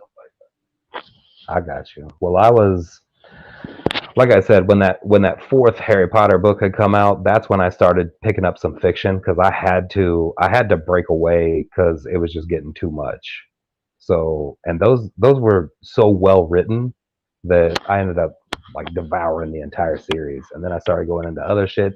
But then, like I said, I'll go into the Hunger Games books. Like that's really talking about like a dystopian future that the UN was literally planning. You know what I mean? Yeah. So even in my like foray into something to be lighter, I still ended up catching all these glimpses of all this other shit, and I'm like, God damn it! So you need to read Manly P. Hall. You need to read Manly P. Hall. Here's some good. You remember Jordan Maxwell? Yep. And he has some good books too out there. He was a book he mentioned one time. He had an interview. It was called The Three Wise Men. I know it was an old book back in the 1800s. And I still can't find that book to this day. Three Wise Men. Hold on, a spot where I can watch without buffering. Or was it something else?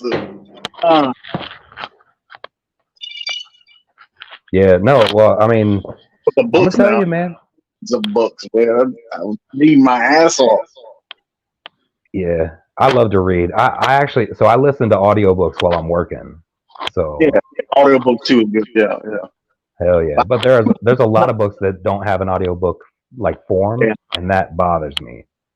I had two homies in the hood that I always showed them videos. When I was stuck in almost 17 years straight, I showed them these videos. I was always coming with something. I said, check this out. Watch 2-hour videos. You know, it's the thing. Even reading fucking shit to their asses. I had to pull the book out. Pull that shit out. Read some paragraphs to their asses. Showing them and teaching them. And they woke up. They really woke up.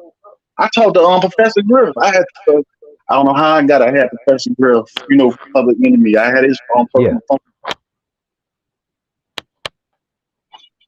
All that shit. It's like, but in the hood, you know, most motherfuckers ain't thinking about that shit. It was only a couple, and I was always going around putting this information out, telling them everything. I said, yo, shit's about to hit. It's coming to order. It took almost 15 years, it took about 10 years just to really realize what's really going on. So I hate how language has been hijacked because I was just about to say Progressive Griff has been fucking woke for years, but really I need to say awake and not woke because that word's been stolen. Not woke, yeah. Right, so he's been awake. Yeah, there's some things Professor Griff was more on the music side of it because I was deep into the music side of the occult, all that stuff. You know who John Todd is, right? Right. Yeah, John Todd. I got all his shit, man. I need to get me another and pull that shit out, man, and upload that shit. Yeah, but go ahead. But you know what people will do, right? Because there's so many, and this is one of my problems, is that there's so much disinformation out there that it makes it, and it's out there purposefully to make you sound crazy when you bring shit up. Yeah, exactly. Right. Because there's people are claiming that these people are big high up in shit, and they're clearly the lowest level that there is. Level, they don't know shit. Right. Like they got invited to Epstein's plane once, and everybody's like, "Oh, they're at the top of the shit. They ain't at the top." It's just, man, it's like I had a higher power guiding me to the truth information for some reason. You know, it's like my third eye always been. I'm a third remote viewer. But yeah, we did do stuff that some people have the paranormal techniques, ability that can use their certain powers, if you want to say, to read. Oh yeah, are you talking about like the Montauk Project and all that? Well, not Montauk. It's more like remote viewing and stuff like. It's like people who can go into the astral world. You have the military can go into the astral world. Right, but that was the start of it. Was the Montauk Project? Yeah, Montauk was more the mind control aspect. Well, they started getting into that because you have to remember that shit was opened up twice. Yeah, Montauk was Because- 7. Yeah, and they apparently opened up into like another dimension or whatever. I mean, basically, that Stranger Things, that basically is the story of the Montauk Project. Mm-hmm. So I know and people, who the two guys that were on Montauk Park? I forgot his name. Oh man, it was two of them. I don't remember now. I mean, Right. I've heard the stories a million times though. So, but see, now the story is even deeper than Montauk Park. You have to go into other levels, and I'm scared to sit around and say some of this stuff because shit is very fucking serious. Yeah, Motherfuckers come into houses, make people look like you suicided yourself. Right. That's what we were talking about earlier. That happens, but I don't think it would happen. Like, I think you're right. With somebody like me, I don't think that's safe. I'd have to get. No, hell no. You're not no threat. You're not even a threat at all. I'm just saying, some people who are like whistleblowers, scientists, and stuff like that. Because I was mentioning about, I said how long it would take for them to know the truth about 9/11. But you got to think about how the cover up been going on for decades about extraterrestrial life. How they keep that under wraps. That's more than 9/11. Real quick, because it's 3:00, and I'm gonna have to go to bed soon. But did you see the Mexican government come out and show that little alien body? Yeah, paper mache. It looked like paper mache, man. That just looked like they had a grave. I don't know what grave they got that. I don't know either. But I'm gonna tell you something. Like with the X-rays, like I don't know. It looks pretty legit. All that. What's that? I didn't look into it. It shows bone structure and all that. It shows bone structure, and it had eggs in it. So they mummified it? What's that? So did they mummify the bodies? It was already mummified. So like whatever the circumstances were around its death is what basically turned it, like fossilized it, and basically encased it to where it was pretty damn preserved. So inside its stomach, it's got 3 eggs that are apparently in perpetual gestation. So but they said, they tested its DNA. It's not like anything from this planet. It's a 76% match with a human. Mm-hmm. So, I mean, that's crazy shit. Yeah, it was a technique. I don't know if it was the grade that's because it's different type of grade. It's not just one type of grade. No. Bro, it looked like E.T. Yeah, that's that typical E.T. fashion or what they use and stuff like that. The military, U.S. military was behind all that stuff too. The movies? No, I'm talking about with the Mexico showing them bodies like that. Oh, yeah. See, so here's my thing. Are they doing that because they have no choice? Like something's about to happen that they can't control? Or is it bullshit psyop shit? It's both. It's both of them. It's where they can't control it and it's psyops. You have to understand there's a shadow government inside of the government. Right. So these shadow government, military, wherever they are, intelligence, whatever, they are very heavy and big on keeping this stuff silent till whenever the time is for them to release it. They're doing soft disclosure right now on humans. They're doing this because they can't control it no more. Like your second point, they can't control the empire anymore. Like they never was in control. See, people don't understand. I'm trying to see how I can word it. Just say our government was never in control of the treaty. You remember a treaty? There was a treaty, right? Right, the intergalactic treaty. No, it was a Dosey War. Yeah, it happened there before Dosey War. Going too far. It happened with Eisenhower or something. Mm-hmm. Right, because of the fucking flyby where they basically drew down on those motherfuckers in 1953. It was 1942. It's called the Battle of L.A. when they were shooting at a UAP. They call it now. So that's one, but they did that over Washington D.C. too, because the shit was over the White House. 1952. There was 7 objects that flew behind. Somebody was already filming it. You already know whoever's filming that's on part of the gig too. So right, yeah, there's 7 of them that flew behind the Capitol building.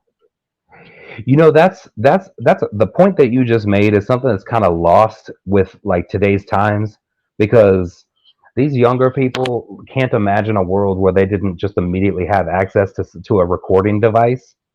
Yeah.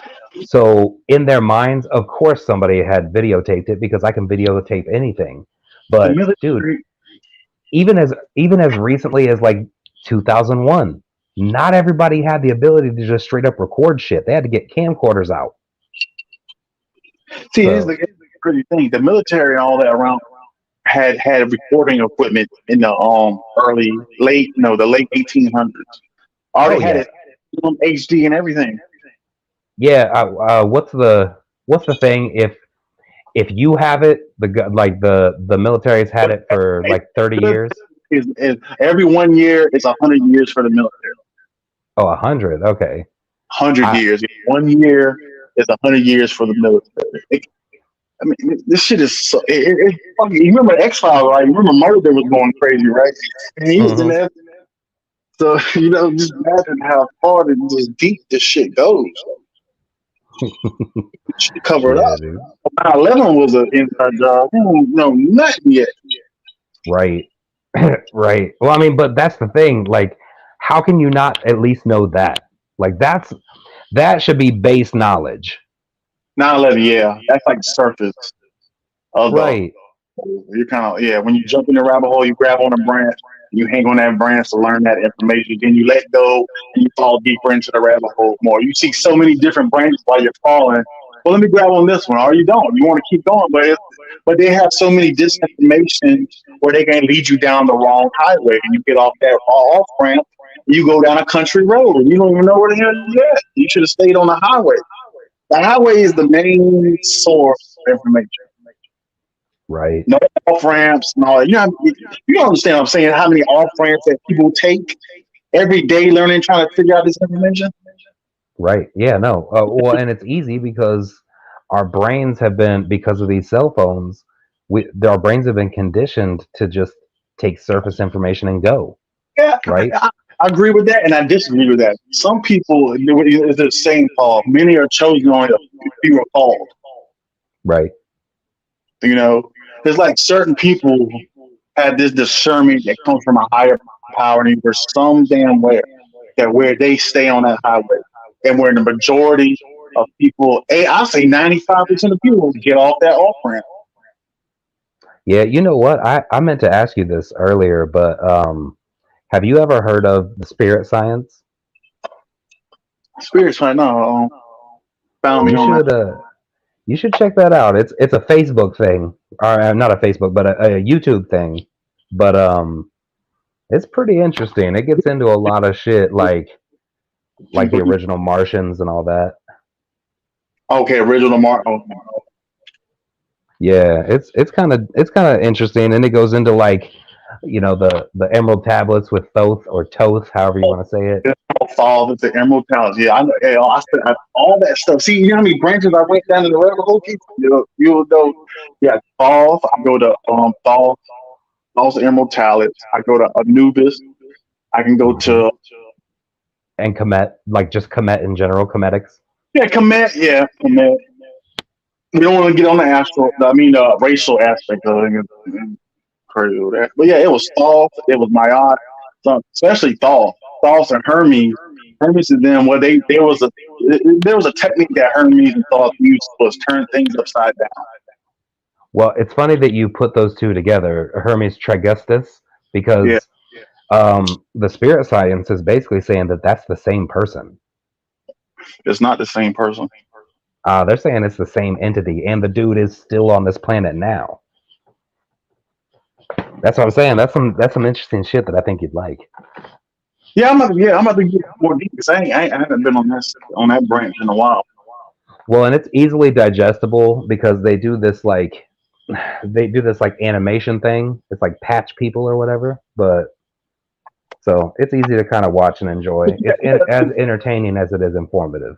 It's Hermes Thoth, like you said. Hermes, the name. Say it again. Yeah, he was a powerful person, magician. Hermes Trismegistus. Yes, he used to turn things upside down. When you have a painting you turn it upside down. You have words, you turn it upside down. Everything was turned upside down. As above, so below. Right. So, and that has a lot to do with the his magic, as you would say, has a lot to do with sacred geometry, and that's why they believe that he's actually the same guy.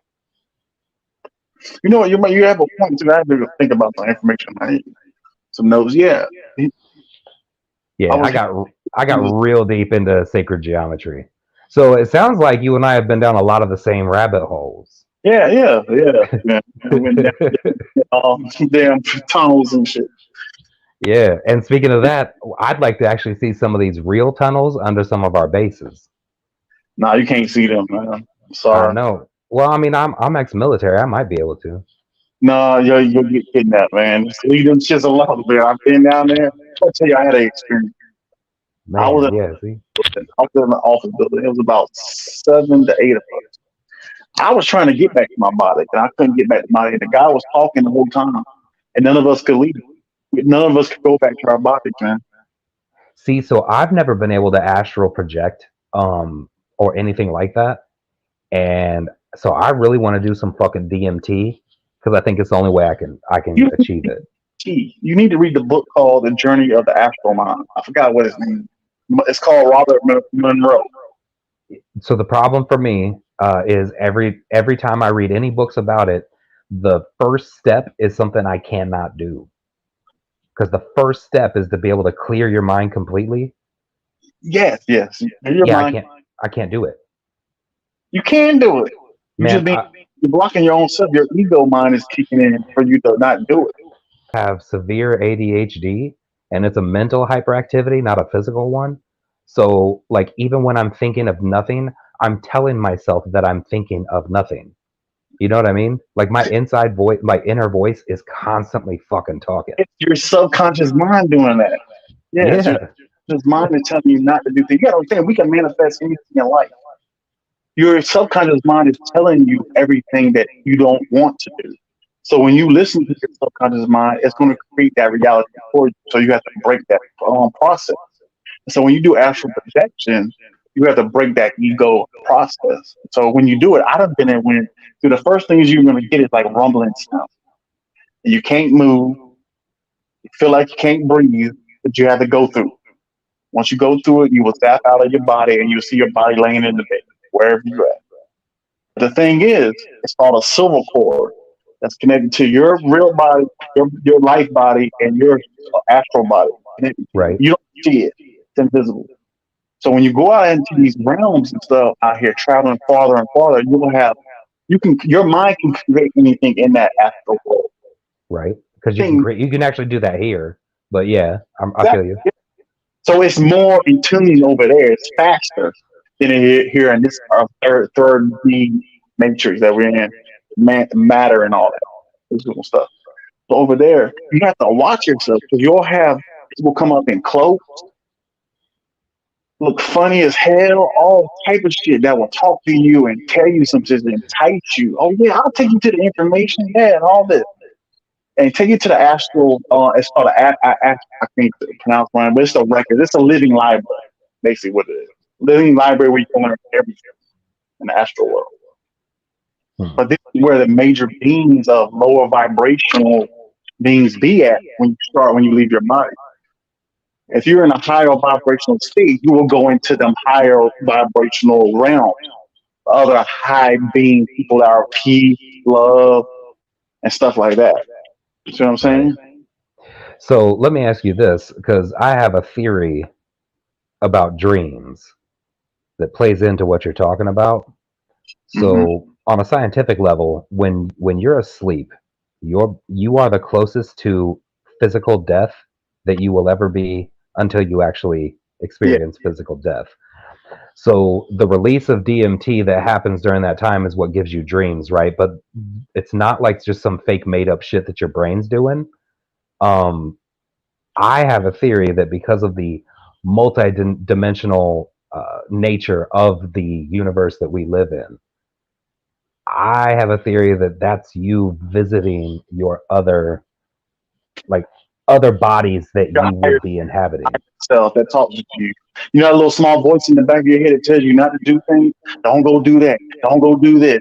Hey, man, you should stay home. You know, that's your higher self talking to you. That's your higher self in the spiritual world. That's the higher consciousness of with Christ and the Almighty Prime Creator of the Father. That's what who's talking to you. That's your higher self. But then you have demons, you want to say called demons, reptiles that are in the low vibrational state that keeps you in that low vibrational state of thinking, oh no, this doesn't exist. Oh, that's not real. I don't have a higher self. No, this is just you on earth. When you die, that's it. No. I mean, on a scientific level, that doesn't make sense. Like, because the human being, like the actual human, not the body, but what you, like the soul. What's that? Quantum science. Yeah. So the human soul is energy. That is you, right? You have a body, you are a soul, right? So energy, as we know, because although we haven't learned a lot as humans, we have learned some shit, and we know that energy cannot be created or destroyed.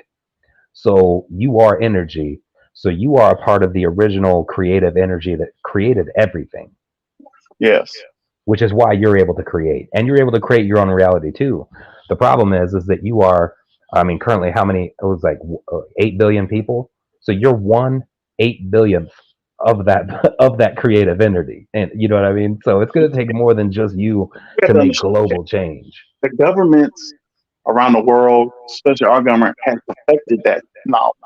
They know all about that. They know about that. Yes, they did. They do. They perfected it a long time. That's where the big boys play at. Like anybody want to get involved with that stuff with them? That's the big boys. That's reality. That's where shit goes down. The real deal shit. This is an illusion that they gave us, and we live in there. Well, and that's why they push so much disinformation, because they found out that it's not knowledge that's power, it's information. Information is power, because because with information you can force somebody to stop being their full selves. You can stop people from doing anything, really. That's what's going on right now. There are theories that are going around the world, the whole entire world, where certain groups of individuals that are humans are being woken up. And all this information, like the Dalai Lama, all these other people, they know about this stuff. That's why they kept it secret. But they'll give you breadcrumbs and say, well, you do this, you do that, but don't tell you the rest. Right. Well, and that's all organized religions have done the same thing. Because this is all ancient knowledge that we all should have had access to. This is ancient knowledge that comes off planet Earth. This is out of the solar system. This is the Milky Way galaxy we're in. These are beings that are light years away. And then they can travel light years. How does that work? Travel light years without time switching. Because if I'm in, you remember the movie Interstellar with Matthew McConaughey? If I go travel 32 light years out and come back to Earth done changed 15 years. But how can you make it the way when you travel these light years and come back and Earth is still the same time? See, that's deep classified information.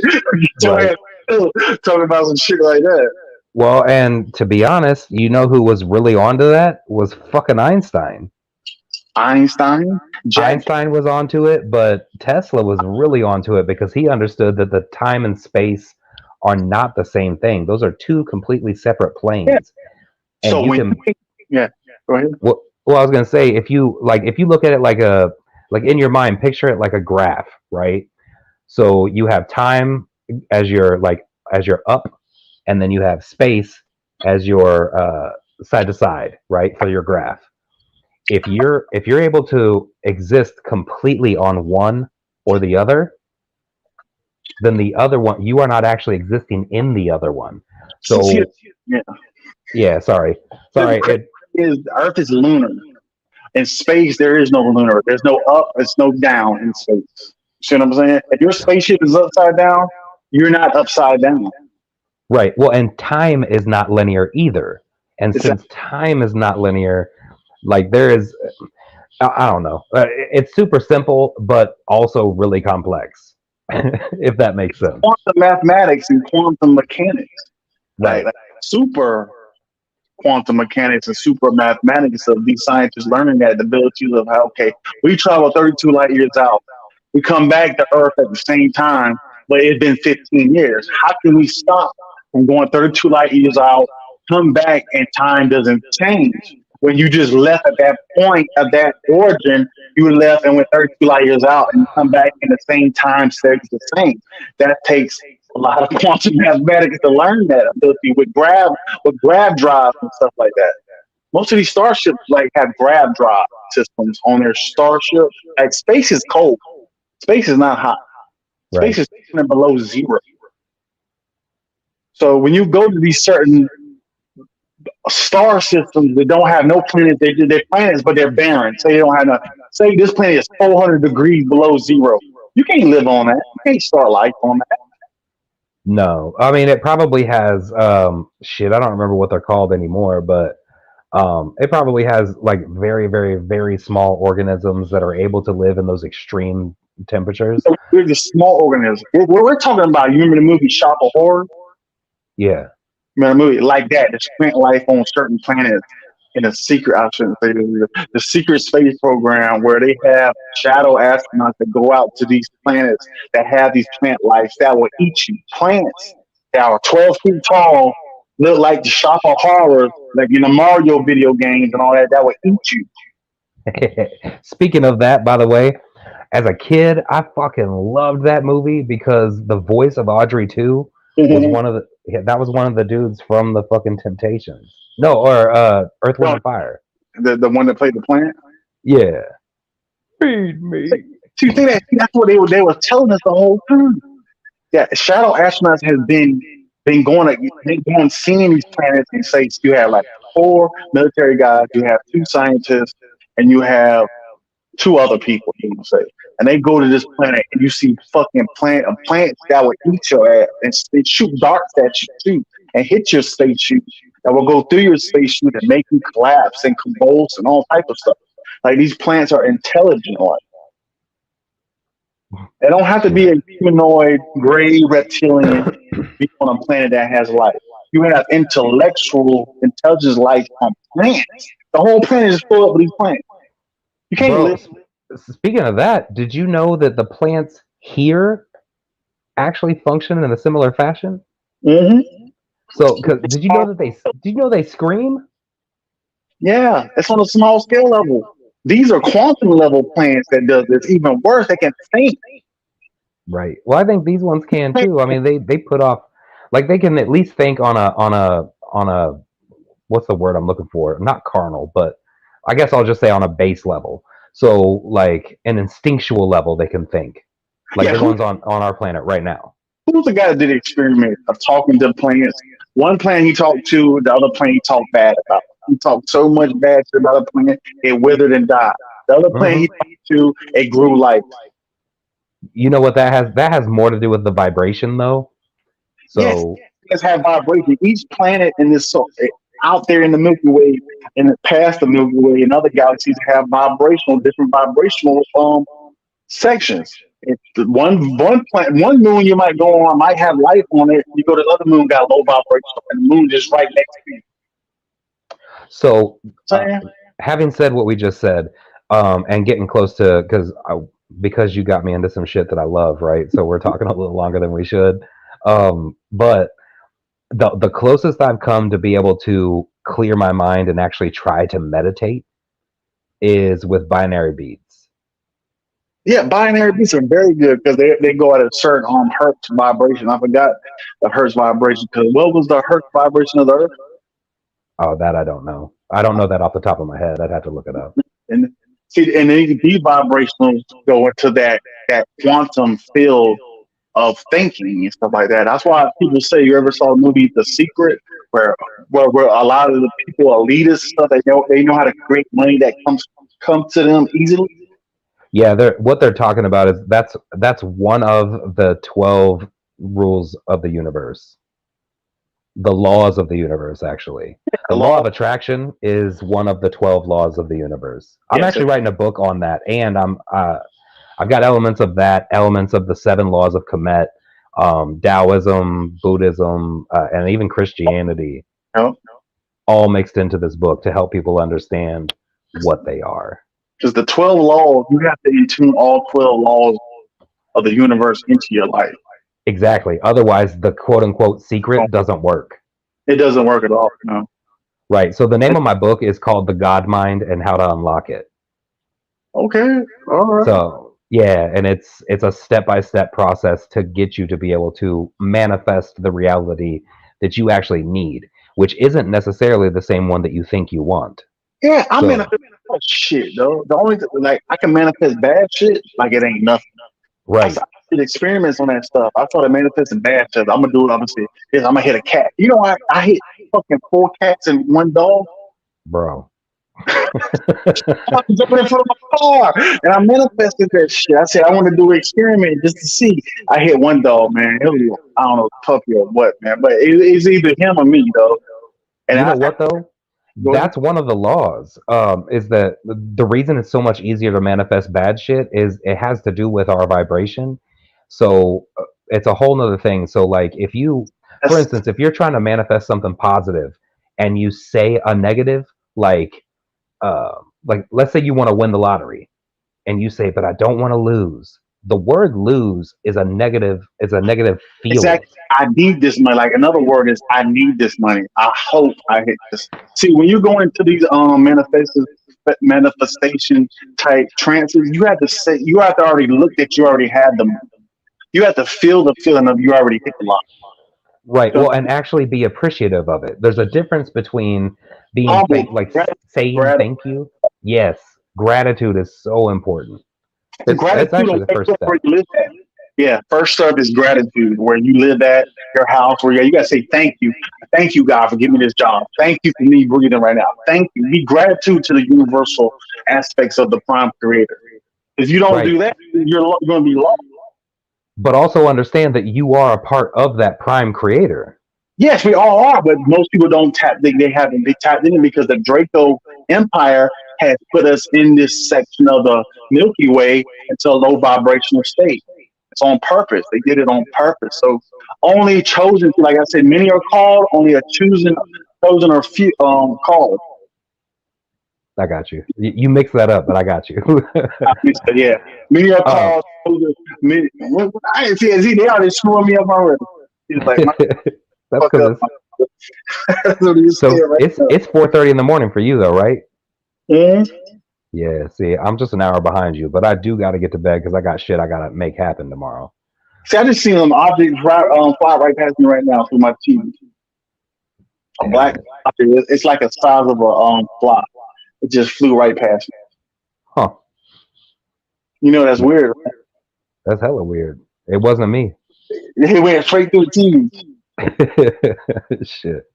Well, hey, I would love to have more of this type of conversation with you. I'm not on very often. I never get to actually be on panel with Nunya and all them. I always have to watch it later. But I do have the ability to at least like listen while all that shit's going on. So you're gonna have to start popping up in there more, man, because I'll at least interact with you. You do a show or something like that. Do it once a week to benefit you, and have like the first hour this topic or 2 hours that topic, and the next kind of be like into the unknown or something like that. You know what I'm saying? Yeah. So I want to do that. That's actually originally what I had set out to do, but so I own my own business and I'm just working like crazy. So I've got to be able to make time. And I'm pretty much there. I was supposed to actually transition because I sold my business, but we haven't finalized the deal. We were supposed to finalize it on the 1st. So I'll run your show for you. What's that? I'll run your show for you. I do it once a week. Yeah, I mean, that'd be pretty cool. Yeah, we have to talk first. Like, I have to get my phone number. And definitely. If you want, I can throw mine in the back chat for you right now. Yeah, throw in the back chat, and I'm gonna call you quick after you hang up on it. Yeah, let me write this out. And you'll have my number after I call you. Definitely. Done. Oh, you can hang up now. Let me call it. All right, man. Yeah, let me end this out real quick. Everybody, I mean, we still got about 5-7 people up in here, so I appreciate everybody staying with us this long. next time I do get at everybody, if you got questions, man, I'm here to answer them. So on that note, Mike Hood, thank you. Snowman, thank you. Everybody else who jumped up, Red Illusion, thank you. Everybody who's in the chat, thank you. Stay well.